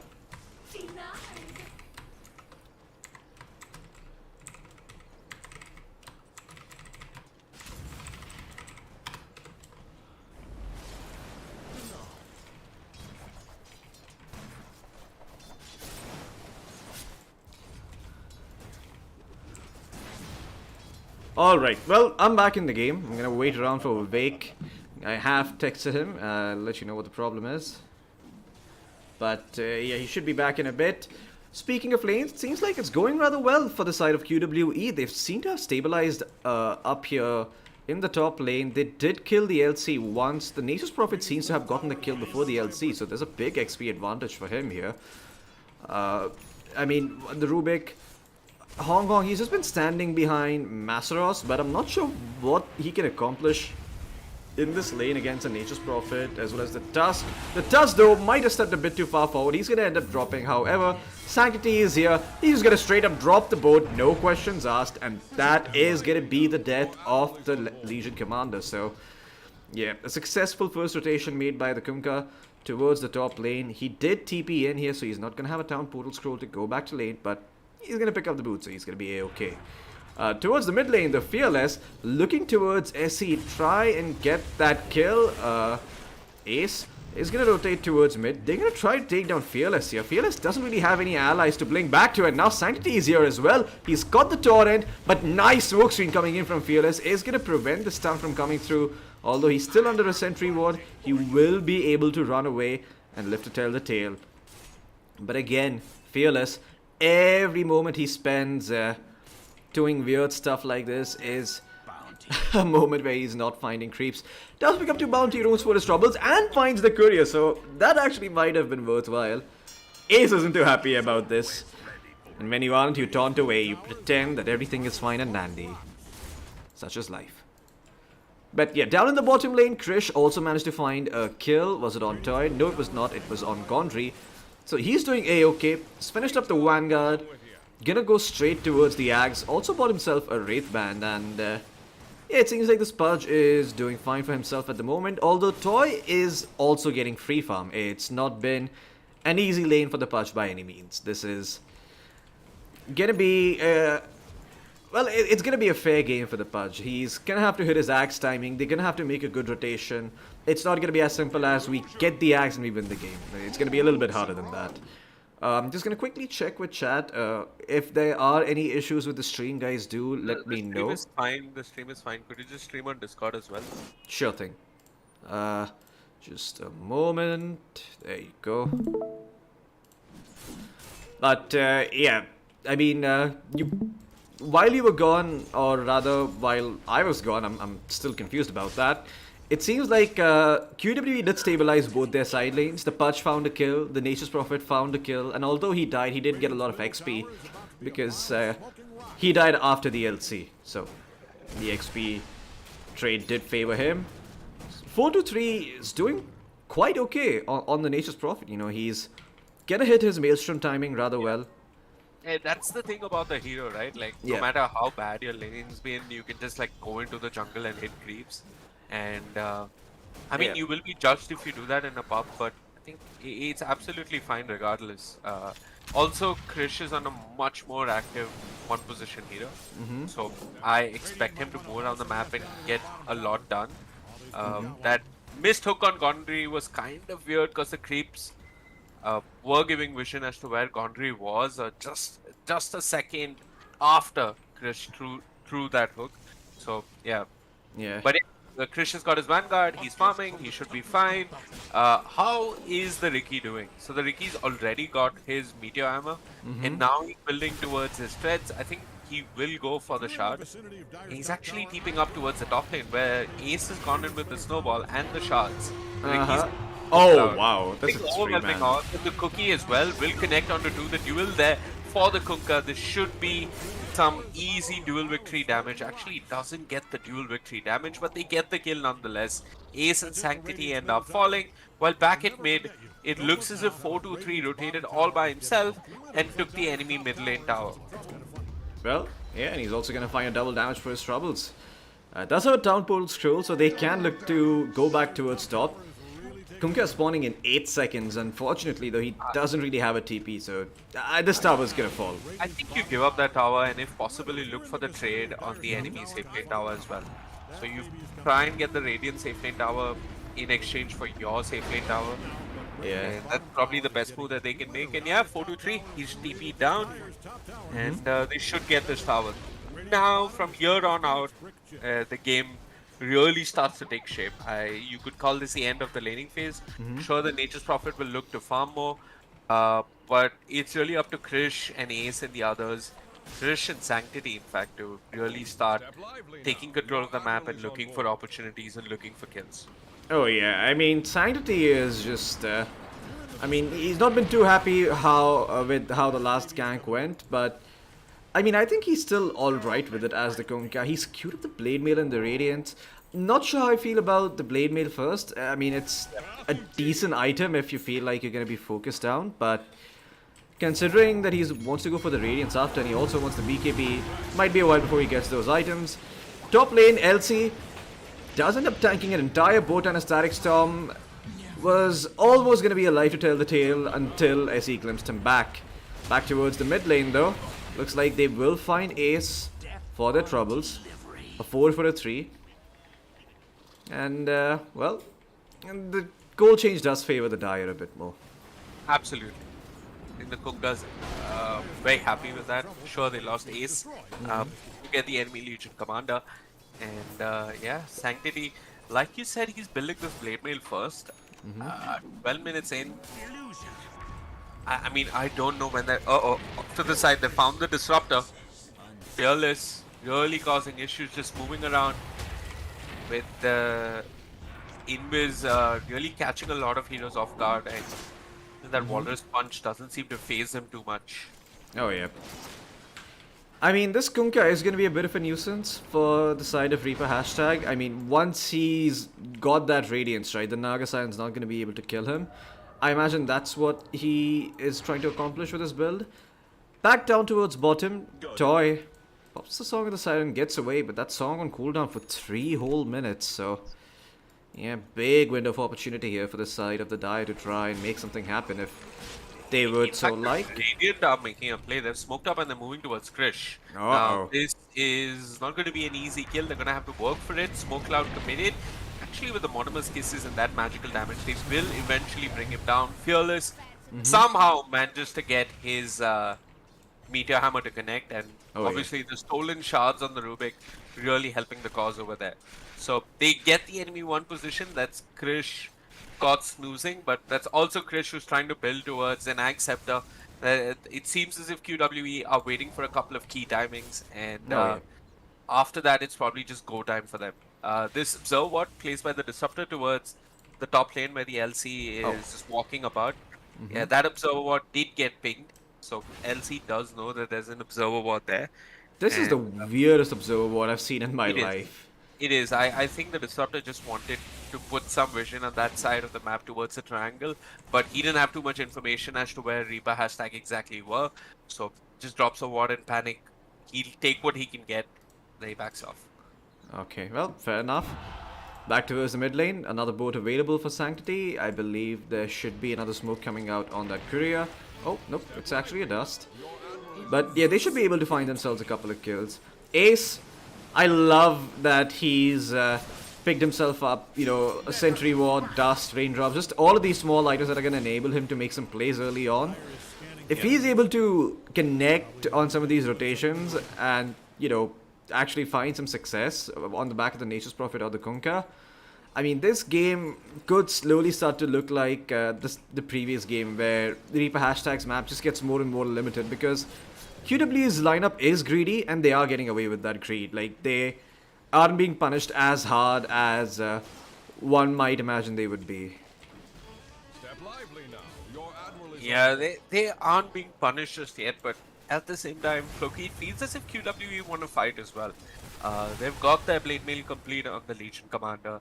They have a couple of key items. The Snapfire doesn't need much other than a level 6, and she's sitting at level 7. So whenever they can, they are going to be looking for pickups. Fearless completed his Meteor Hammer along with the Threads, and I thought he would go back for the Shard, but he's actually queued up a Diffusal Blade. Okay. Well, Right. yeah. I mean, I guess Meteor Hammer enables him to farm a little bit like this. You know, he can push out creep waves, so that's nice. It's something that the Riki lacks. But is it worth delaying a Diffusal and not being able to make plays where potentially you and the LC both could have snowballed? I mean, I'm not exactly certain. I imagine they had to make a judgment call and Fearless went like, you know what? I guess if that were to happen, it wouldn't be too good for us because the heroes or the cores on the side of QWE are fairly tanky. I mean, this Pudge has a Vanguard early on and even he can join fights. I mean, he's finished at the Axe now, so he's actually insanely tanky. The Kunkka is just a hard kill overall to get, and the Nature's Prophet's not really going to be found in most fights. I mean, you don't have that kind of gap close on the side of Reaper hashtag without Song. You're gonna have to hold on to that thought though, because towards the mid lane, looks like the Legion Commander is going to be hooked up and dismembered. That's going to be the death of Masaros while Hong Kong tries to run away. Tail tucked firmly between his legs. And Ace will connect with the punch. That's going to be Hong Kong dead. Fearless tries to throw down a smoke to save his supposed life, but to no avail. And Krish, he's fishing. He's looking for hooks. Oh! The creep comes in the way. And well, Krish is like, you know what? That's all. That's all I had to contribute. There's a big juicy creep wave top. And I'm going to go turn my attention towards that instead. Yeah. So a couple of things went in favor of the side of QWE. One, the hook onto the Legion Commander, and two, that the Disruptor just drops the Static Storm as soon as he sees the Ricky. Also, Sanctity was there with the boat. So Fearless was kind of occupied in that fight, couldn't do all that much. This time he's walking Oh, straight what? into 43, channeling the Meteor Hammer straight on top of him. He's going to blink strike forward. The Sprout is there, but with the cookie, they'll break the trees. 4-2-3, caught between a Sprout, a Shard, and 4 heroes around him. Will die, will lose the duel, and will give the Legion Commander his first duel victory damage in the game. How the hell did that work? I have no idea. I didn't know that you cannot hear the Meteor Hammer being channeled from Invis. This No, is... you don't hear it. I That would is like to remind strange. you, sound cues are a big part of Dota. Earlier, Oh, yeah. a long time ago, you couldn't hear the Monkey King when he would use Primal Spring on you. And then that's the way, or that's how they tried to nerf the roaming 4 position Monkey King, by adding a sound cue to Primal Spring that everybody hears.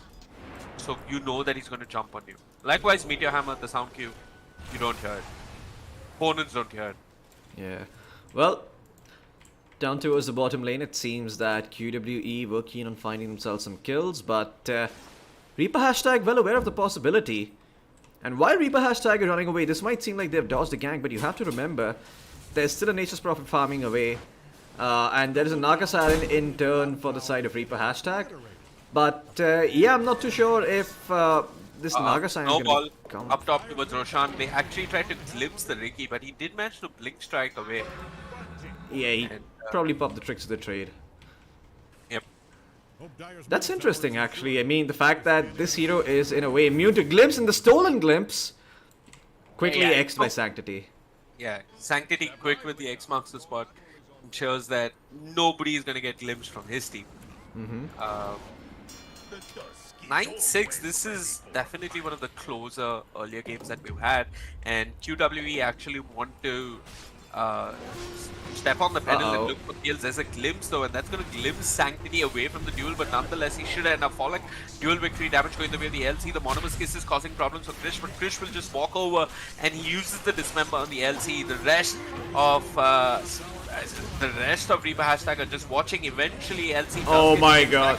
but the Meteor Hammer catches two. Nonetheless, 4-2-3 is there with that Maelstrom and the Static Storm coming in from SE. They will find themselves the Ricky, and the shards are perfect. When are the shards not perfect from Ace? The answer is never, as QWE lose their Kunkka, but they find 2 cores and 1 Snapfire in exchange. Yeah, I mean, big win here for the side of QWE. You have to remember, Pudge, an infinitely scaling hero, he does get tankier each kill he gets, so, you know, this is all good news for Krish, who just in a bit is gonna pick up the Blink Dagger and cause a whole lot of problems for the Naga Siren.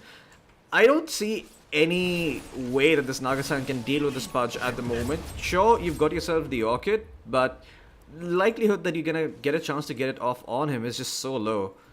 But also interesting, did you see Moon's switch up in his items? Yeah, he disassembled the Vanguard into the Hood of Defiance, which is interesting. Back towards top lane. Well, that's a dead Nature's Prophet. And Masaros, up to 74 dual damage. Not too bad. Not too bad at all. Not too bad, and this actually kind of becomes a problem, right? Eventually, he's going to be able to duel and kill a lot of heroes just by himself.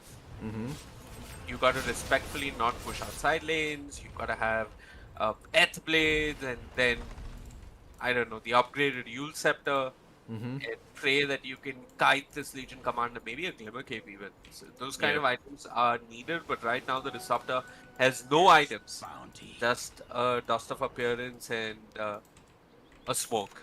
So Oh yeah. the Disruptor isn't farming too well, but I kind of am okay with that, because the Disruptor has a very important role, and that role is providing vision to his team. So as long as his team have vision, they should be coming out on top in these fights. For now, they don't see anyone in particular on the map that they want to go towards. Sanctity is just going to walk up into the enemy triangle. There's Wow, no this one works. Yeah, that's insane. This works? I mean, in the sense, like, It shouldn't. Yeah, it probably shouldn't have. You shouldn't be able to walk up into a triangle while you smoke like that and Not get not have punished. that. Yeah, not have not be punished and not have that smoke being broken. But I guess it was an educated risk. It was an educated risk, but now this risk is kind of worked against them because the Tusk did walk under an observer ward. I think he did get spotted for a bit, but regardless, they'll find themselves a Snapfire. It is one measly old geriatric woman who isn't what they're really looking for. They're What? looking for Fearless, but Fearless with the tricks of the trade will dodge the torrent, does reposition. Now, they got detection though. He's managed to buy the shard, uses the shard on the Kunkka, blinks away onto 4-2-3, and then ends up dying regardless. So, I think it was worth it, but elsewhere, Hong Kong, in a separate fight of his own, finds himself the Disruptor. He's going to get pulled back with the X marks the spot, and eventually with the Walrus Punch and the Tidebringer from Sanctity, he's going to end up falling. Again, I look at this exchange and I think QWE should be okay with this, Floki, but the net worth advantage is telling us a slightly different story. Yeah, I mean, it's all in the Naga Siren, right? And the issue is that this Naga Siren isn't joining fights yet. So that's like 14k net worth that Reaper hashtag just aren't seeing the light of day. I mean, for all intents and purposes, they might as well be 14k down at the moment. But the moment this Naga Siren starts joining fights, it's going to be a different story. I imagine Toy is waiting for his heart. He is still 1,000 gold away from it, but it shouldn't be too long before he has that item, although the next round of items from the side of QWE might be able to address that to some extent. Let's see. You've got a Silver Edge being finished up on the Furion. That's not exactly a good item against the Naga Siren. You have the Radiance on the Kunkka, who is 2,000 gold deep into the BKB, so another 2,000 gold before he finds it. So it seems like there is going to be a timing where Reaper hashtag are going to be strong and they're going to be able to punish the side of QWE. But yeah, it's going to be at least another minute before Toy finishes that Heart of Tarask. Although I have to say, 24 minutes in, this Naga is really, really fun. But that awkward smoke earlier into the Strangle is paying dividends because they managed to place a couple of observers and they did see Toy. The hook, does it connect? No. Yeah. Oh, Krish and the entirety of QWE would have really liked for that hook to connect, but really solid presence of mind coming out from Toy. I mean, even in his own triangle, he knows that it's not exactly safe. Just leaves his illusions and disengages elsewhere. A quick duel onto SE as SE ends up getting picked off. And yeah, the proactiveness that QWE are trying to display on the map is simply not as effective as what Reaper hashtag are doing, right? These kills here and there at 24 minutes in, sure, in the larger scheme of things, a Disruptor dying, kinda irrelevant, but the problem is it starts to add up as dual victory damage, and that's when eventually the LC hero that's been known to just pick up the Iron Talon and go to the jungle back when the Iron Talon was a thing, eventually this hero starts to become a bit of a problem. And and I'll tell you something, Floki. We haven't even seen the side of QWE deal with the Naga problem, let alone the Legion Commander or the Reiki problem. So I'm a bit concerned for them. Well, speaking of the Naga Siren, the Heart of Tarask is flying out on the courier. There's the recipe, along with the Town Portal Scroll. The Kunkka still ways away from the BKB. I don't think he's got the Ogre Club and the recipe, does he? Okay, he does, in fact. He's actually finished his BKB. Wow, that's actually a very good BKB timing, because now the Kunkka is actually going to be able to stand and fight and not get orchided and, be able to turn the fight a bit to an extent against the Naga. The Legion Commander. Oh, they see the Naga. Let's Krish go for the... Oh! He could have just walked up, maybe blinked and dismembered, but he just blinked a bit ahead to the side, tried to go for the hook, hooked an illusion, and again, Toy for the second time near his triangle will manage to dodge that and stay alive. But up top, Gondry and Fearless have got a bit of a split push thing going with that Meteor Hammer. Yeah. And this is going to force 4-2-3 to return. 4-2-3 is actually... He's used the Shadow Blade. He could actually die. Fearless can go in with the shard. He instead chooses to begin with the Meteor Hammer. The Meteor Hammer connects and now there's the shard. 4-3 will turn with his BKB. The Sprout is there on Fearless, but Fearless is just going to blink straight out of that. Ace goes in, with his ice shards and the snowball, gets Gondry, and I think Gondry is the sacrifice, as he cannot cookie away from the glimpse. Krish is here for the flesh, keep stacks, and the moral support. Well, that's gonna be the death of the Snapfire. Not too sure what the idea was between Fearless as well as Gondry. It does force them to address the top part of the map, and it gives them the bottom tier 1, but I'm not sure what getting the bottom tier 1 really accomplishes for Reaper hashtag here. I guess it allows you to invade the triangle, but not really. I mean, you could always have done that from the mid lane. Regardless, it's still a good trade. They're able to keep the net worth even, and yeah, he's gonna be able to get it himself. And this is what I was telling you, Floki. I mean, these couple of kills, they seem really insignificant. The Disruptor dying a couple of times, but Masaros is a big problem right now. And despite it being so close to the tier 2 tower, he's actually just going to press the attack, walk away. They commit the song, and both him and Toy TP away. No one in any position to stop that. In fact, Fearless is immediately moving towards the bottom lane, looking to catch someone. Oh yeah. Be careful though, Ace is walking ahead and did see that small little Wowl assassin move out of his camp. So they know that there's someone in that area. Pings are coming through. But I don't think QWE are in any position to catch Sariki. Oh yeah, I mean, this has been a bit of a rough game for the side of Reaper hashtag. I mean, it's literally 28 minutes in, you have a 3k... QWE or Reaper hashtag? Didn't I say Reaper hashtag? Yeah, you said Reaper hashtag. I was just checking. Reaper hashtag, for sure. Because, I mean, this Naga has been farming, but when does this Naga actually join the fight? I mean, this Naga's picking up the BKB, which I assume after which he's going to join the fights. But if the Naga doesn't join the fight, you know, I don't think that this game is going to turn around. I mean, it's just slowly but surely, they're just going to lose. But back towards the mid lane, that's going to be a very good kill. They're going to find the gem as well, but Krish jumps in straight towards Masaros, but Masaros is actually beating the crap out of this Pudge. This Pudge doesn't really have all that much armor. BKB about to run out. Krish has got back into position, and now the Naga Siren's here. Good static storm coming in, but can't really capitalize on this. Or can you? Krish into the middle, jumping into all of these heroes. He's got himself the Dismember, but the Orchid is going to prevent him from getting it off, and Masaros turns around with the right click and he's going to be able to find the kill. Ace cannot get the snowball off in the nick of time, and that's going to be a very, very key fight won by the side of Reaper hashtag straight into the Rosh pit. Can I just say that the Naga is not the most important issue that QWE need to find an answer for. Just to put that fight in perspective, there was a decent 2-man static storm. Krish blinks in with his Axe Rod, and the physical damage is coming out from Masaros is a bit too much. They have no answers to the kind of damage this LC is outputting.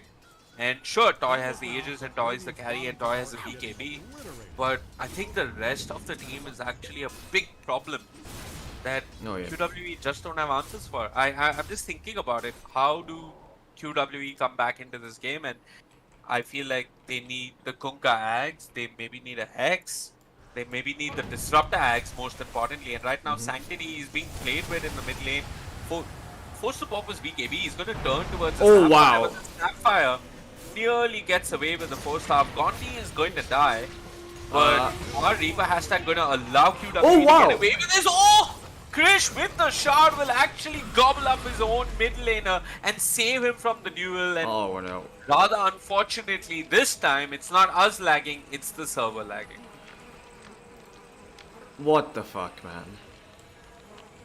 Alright, well, I'm just gonna quickly restart my Dota to make sure. No, wait, just disconnect and reconnect. Alright, I'll do that. Let's see if that works. Unable to spectate at the moment. Damn, you were ancient one day before yesterday. You're ancient 2 already. Yeah, I'm not dog shit at Dota like you, Vivek. That is true, but did you play yesterday? No, I didn't play yesterday. I played day before yesterday. Okay, we have just been disconnected from the server. We're going to try and hop back in. Game server hosting this game was not found. Excellent Dota TV at its prime. Oh man, yeah, some things never change. I'm going to try and spectate through... I mean, but Valve I has don't- improved the quality of Dota TV over the years. I mean, you gotta give them credit for that. It's definitely better than it was 6 years ago when I began casting. I can say that. Yeah, I mean, India is better than it was 6 years ago. It doesn't mean anything. That is true. Can't argue with that. I cannot watch this game. What the hell's going on? Is the I cannot lobby watch. already? Sorry, I love you, India.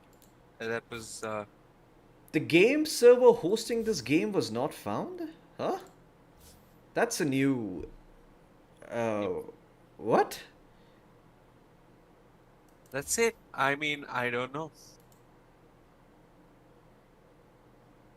So, should we? Wait, is the game still going on? Because I no longer see. Moon is playing the game, It but says Moon is playing in a tournament, but it doesn't show his hero anymore. Moon is playing the game, Hirak. But if you go to the watch tab and you try and press watch, the game server hosting this game was not found. Yeah, exactly. So they're playing the game, but like that mysterious flight which disappeared from Malaysian Airlines, the servers disappeared. Yeah, I'm just gonna quickly ask another friend who's also online to check if it's us. It might have something to do with us being connected to the server and then getting dropped. And we peaked at an all-time high of 19 viewers, by the way. Oh, we did? Just Nice. to give you perspective, we usually peak at 2 viewers. That's our mothers. Our mother's time 8 Mm-hmm. is nearly the number of viewers we have now. So, Oh, yeah. I mean, if we were bastards, then it would be a different story. But Hey, you know what? I've got no way to respond to that, so... Okay, so here's... I can't watch the game, Floki. I have a sneaking suspicion that Krish might have also been dropped from the server. No, And the it's entirety showing of- in the main menu that he is playing in a tournament. It's He is showing that playing he's in a playing in a tournament, but that shows when you are in a lobby as well. I mean, if he was actually in game, you would also see the hero he's playing. the hero that he's playing. Yes, so I am a I little ask- concerned. I would rather not text him at this point. I think if he is in game, then that'd be extremely disturbing. I don't think he would want that, so I'm just not gonna do it. But let's wait a bit, actually. Let's wait a bit and see what happens. I mean, out of just... You know what? Actually, let's cast this. It looks as if if the Oh my minimap God. is moving, no. Wait a second. So, I have some bad news. The minimap isn't updating either for me on the watch tab. It Yeah, I does know show that. that 45 minutes have passed. It could be that the game is over. That could very And well if be the the server case. crashed, and if the server crashed, in the past when we would do open qualifiers, Mhm. if the server crashed, sometimes the admins have to step in, and they load the game from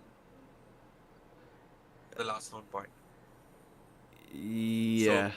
I think right now Moon and the others are probably trying to reach out to the admins. I'm looking at the game on the watch tab. The minimap isn't updating. Nothing's updating. Oh yeah. So it's pretty safe to say that the game has crashed, and we are now waiting for the admins to come and fix it. I'm gonna try watching another random game just to see if things are working at the moment, guys. So give us a moment while we figure out what the hell's happening here, because I'm not too sure if this is on our end. It could very well be. I did ask another friend of mine that isn't Vivek to try and see if he could connect to the game, but this hasn't been a response yet.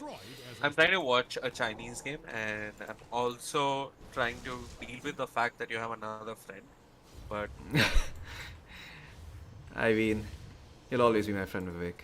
Nothing changes. game that. crashed on Thai stream as well. Yeah, games crashed. Exactly what I was telling you. Oh Yeah, I man, can that watch is other rough. games.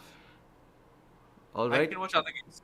In fact, I can watch a Chinese game which is being hosted on the Perfect World server, which is not so perfect and which isn't usually known to work so well. So this is weird. Floki, Yep. Vika, Chinese Dota. No. I was gonna ask you, would it be fun? And your answer was no. So yeah, you're right. I mean,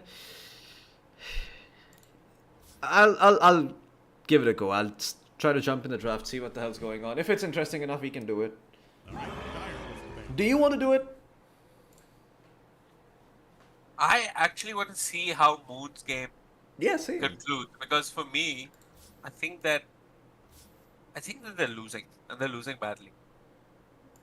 Okay, I think the game has actually crashed. Okay, you know what? I'm gonna send Moon a message. Send Moon a message. Yeah. Why don't you open your Steam and broadcast it and show everybody how Moon ignores us? Maybe he has to play Valorant with us, because that's where we carry him. 1 second. He did reply.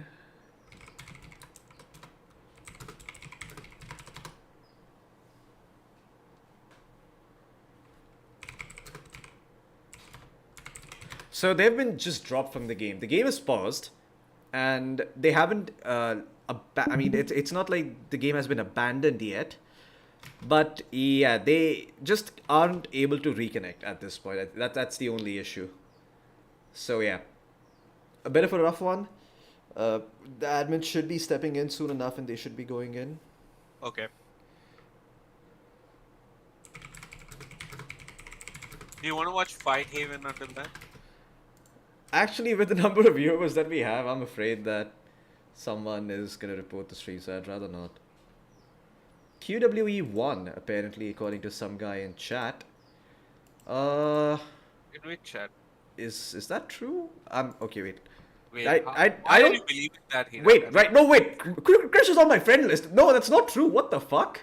That's just not true. QWE hasn't won yet, guys. They haven't called GG. That's fake news. Gerald Santos, sir. QW hasn't won just yet. I think from what we know is that everybody's disconnected. There's no way. I don't know if they can reconnect. Maybe they can, but it's going to be difficult for us to watch this game. If they are reconnected to that same server, then we might not be able to watch this game. Yeah.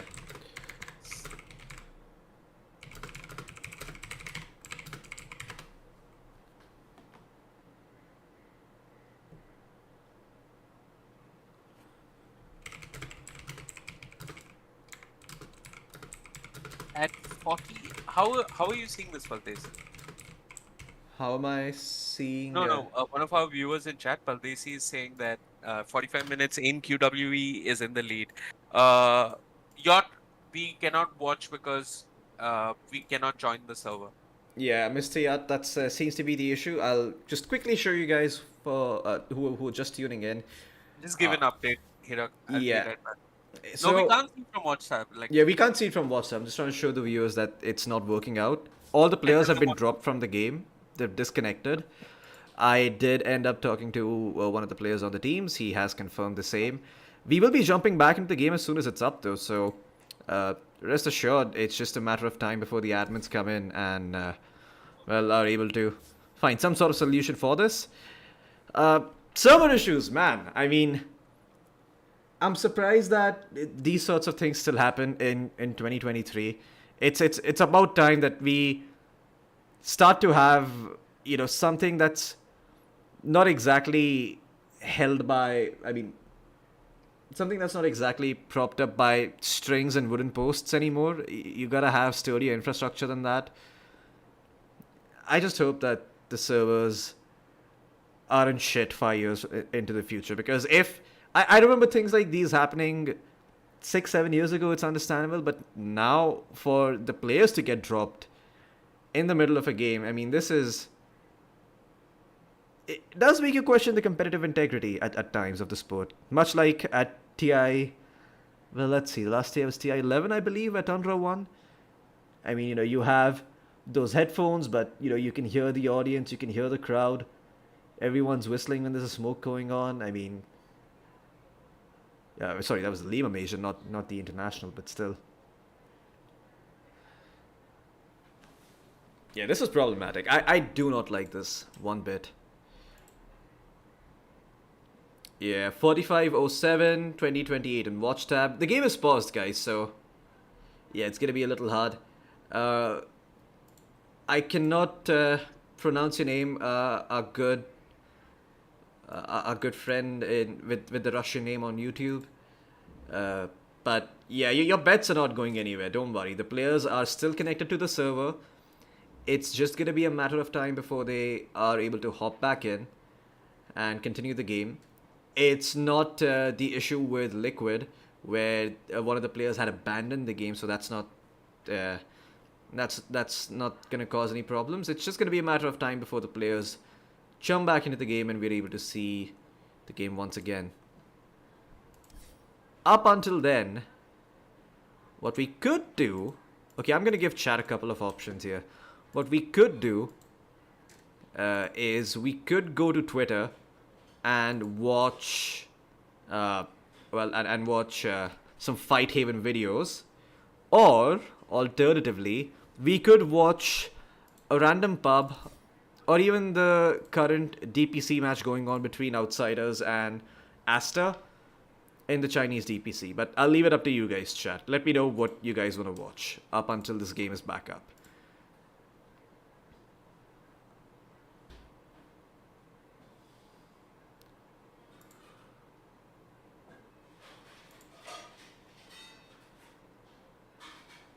Yes, QWE and Reaper is paused. JDL 234 2324, sorry, not 234. And RRR 829, thank you for casting QWE. Well, I mean, it's something that we were gonna do regardless, so we appreciate you coming in and tuning in as much as you appreciate us casting QWE, my friend. Talk about what went wrong with Dota in India. Oh boy. I don't think we've got the time for that, actually. It's too long. We're gonna need an entire 3 days.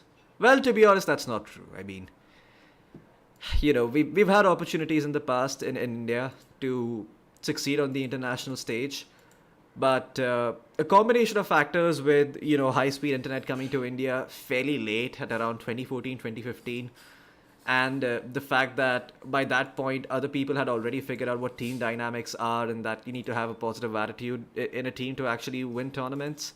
You know, all that stuff just went to India reaching the conclusions that the rest of the world reached to earlier due to internet speeds. So yeah, that's a little bit problematic. Where are you from, Caster? I'm from India, Mr. RRR. And Tanish Singh, does the player not able to achieve a main cause in... I'm not too sure what you're saying. Who's the number one Indian Dota star right now? Oh, that's very easy. It's Krish. No chance. Yeah, well, no chance is a close second. Moon is in the main menu. Yeah. Oh, whoops. Let me just quickly move this little text thing that I have down here so it's not causing you guys any troubles. But yeah, Krish is the highest ranked Indian player. In the past, Swifty has also been in the top 50. I think Swifty, Blizzard, No Chance, Ronak Sen, who's Crowley, and A35 have been in the Cloud. I mean, CloudX is, I think CloudX top 10 Okay. before. Hirak, there's a new server that's been launched. Oh, is there? Yeah, that there is. Go to Watch tab. You will see QWE versus hashtag Reaper. Oh, well, I just spectated Moon, so should be jumping in soon enough. We're on the loading screen for the time being. But, yeah, you're from Mongolia. Oh, that... Yep. Yeah, continue. Yeah, you're from Mongolia. That's good to know. I mean, I was wondering where all the viewers are coming from, but that explains a lot. I don't imagine a lot of teams are covering the QWE match at the moment because... yeah, I mean, it's just, you don't see a lot of people covering their regional teams anymore. It's just not a very profitable endeavor. It's not something that you make money off of. So it's very hard to find people who are willing to take the time to cover this. So Mongolia had some very interesting History? play styles earlier on. Like one of the things that they used to do, I remember this team is I remember the team. I don't remember any of the players, but they actually did mid disruptor. Oh yeah, I remember mid disruptor with the They double did null mid talismans. disruptor versus Husker, and the disruptor actually won his lane. This was way back when CCNC was in Optic. That is the weirdest thing I've heard in my life. Yep. Mid, At that time, because that was when mid Husker was a bit popular, right? Because yeah. I remember that because the way Mr. PPD would draft is just give CC and C last pick Husker. Mm-hmm. And yeah, what happened to the match, guys? The server actually crashed, so all 10 players are trying to reconnect to the match. I am also trying to reconnect to the match. I think it's going to be a minimum of 3 minutes before we jump into the game. Mm-hmm. Do you guys ever heard about Lil Gun? Obviously, I've heard about Lil Gun. Yeah. So a funny story. Uh, Me and Vivek had the same, essentially made the same error when we first saw Sanctity's name because Lil Gun's initials were always in lowercase. It confused us, and we thought that Sanctity was actually a player from IG and he was from China, but turns out that's not the case. It's just that the initials Lil Gun looked similar to IG, so Yep. we were always thinking, oh, he's the IG player Sanctity, but he's actually the Mongolian player from Lil Gun. But yeah, I have to say, Mongolia does have a lot of raw talent. I mean, I believe Hustler was also from Mongolia. Let me just. I th- His name is now Narman, and he's playing for Bleed, I believe. Oh no, he's playing for Geek Slate, correct? So yeah, he's from Mongolia. He's also an amazing player. 423 is also a killer offlaner. I think Sanctity Mongolia is also also decent has a mid. really strong. I mean, what remains, and even at that time, they had a really strong Counter-Strike scene. Yeah, it did. Rematch? No, there's not going to be a rematch. They're going to continue where they left off in the game. The game was Did you paused. find the second? Did you find the second game in the watch tab? I did find the second game in the. I just spectated Krish directly, so I should be jumping into the second game with Krish. I didn't go to the watch tab.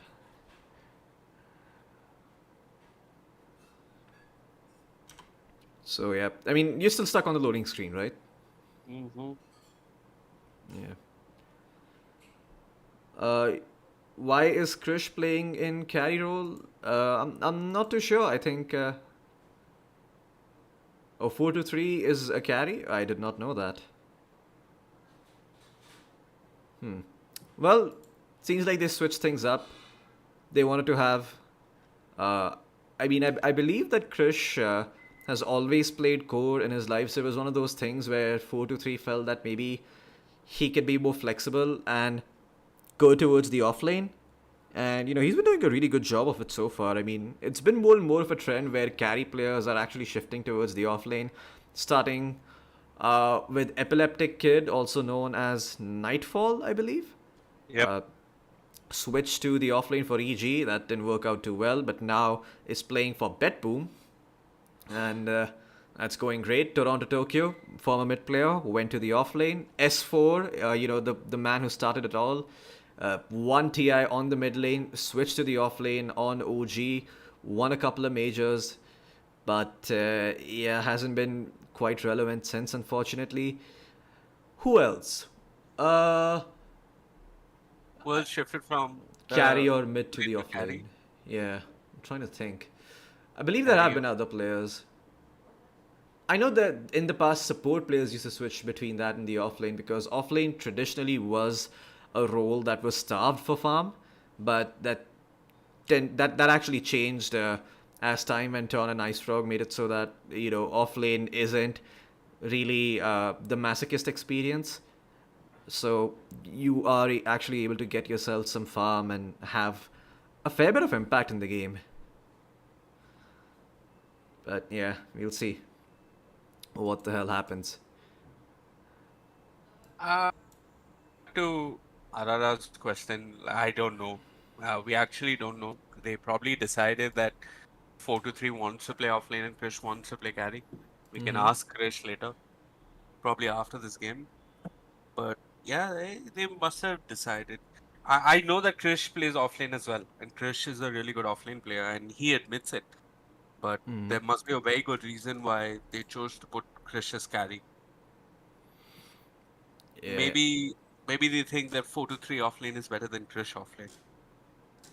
Maybe that's why they're playing yeah, it this way. Maybe Krish plays offlane, but just not the current set of heroes which are popular in the offlane. yeah, could be. Best player for each role in world at the moment, according to you. I think this is Uh, easy for me. Mid Nisha, pause 4. I'll come to pause 4 later. Pause 5. Who's the best pause 5 right now? I'd still try playing. I think Pause Puppy is the 5. best pause 5 right now. Puppy, I actually think snaking might be really, really good. I mean, I Yes. really don't like the way he plays because it's so safe, right? Like he never takes any risks on his heroes, is what I feel. But it's so I'd say Puppy is effective. the best pause 5 because Puppy has a wider hero pool. Snaking only All right. play. I mean, Snaking primarily plays Mirana and uh, Gyrocopter and whatever, but Puppy can play a Chen, can play Enchantress, can play a lot of heroes that Snake can't. Yeah, that's fair. Uh, Pause yeah, 4. my mid would be Nisha. My offlane in current form, just because we haven't seen Resolution also play too much, I'm leaning towards Zai. But just out of old times' sake and just out of pure nostalgia and nothing else, I'm going to say Seb. And my post for would be Saksa. I see. Are you streaming on Twitch, Drift King? Yes, we are, in fact. Oh fuck! I forgot 33. 33 is the best offlane player. Sorry. Yeah. How can I forget 33? Yeah. Well, I'm curious to see Seb come back. You know what's a very interesting tidbit because okay, RRR's list. Bakaz, Quinn, 33 Saksa Snakehead. yeah, Quinn is another one of those mid laners that I absolutely hate watching, but I strive to be like, because he is just so reliable. Like, that guy is what BZM aspires to be, but can't. I said it. I said it. Go fuck yourself. I don't care what you think, OG fans. I don't think too highly of BZM. Yeah. I think the Twitch name is Floki&Veewake as well. You I'll can just find us copy there. paste it. Yeah, I'll just copy paste it. For you, there you go.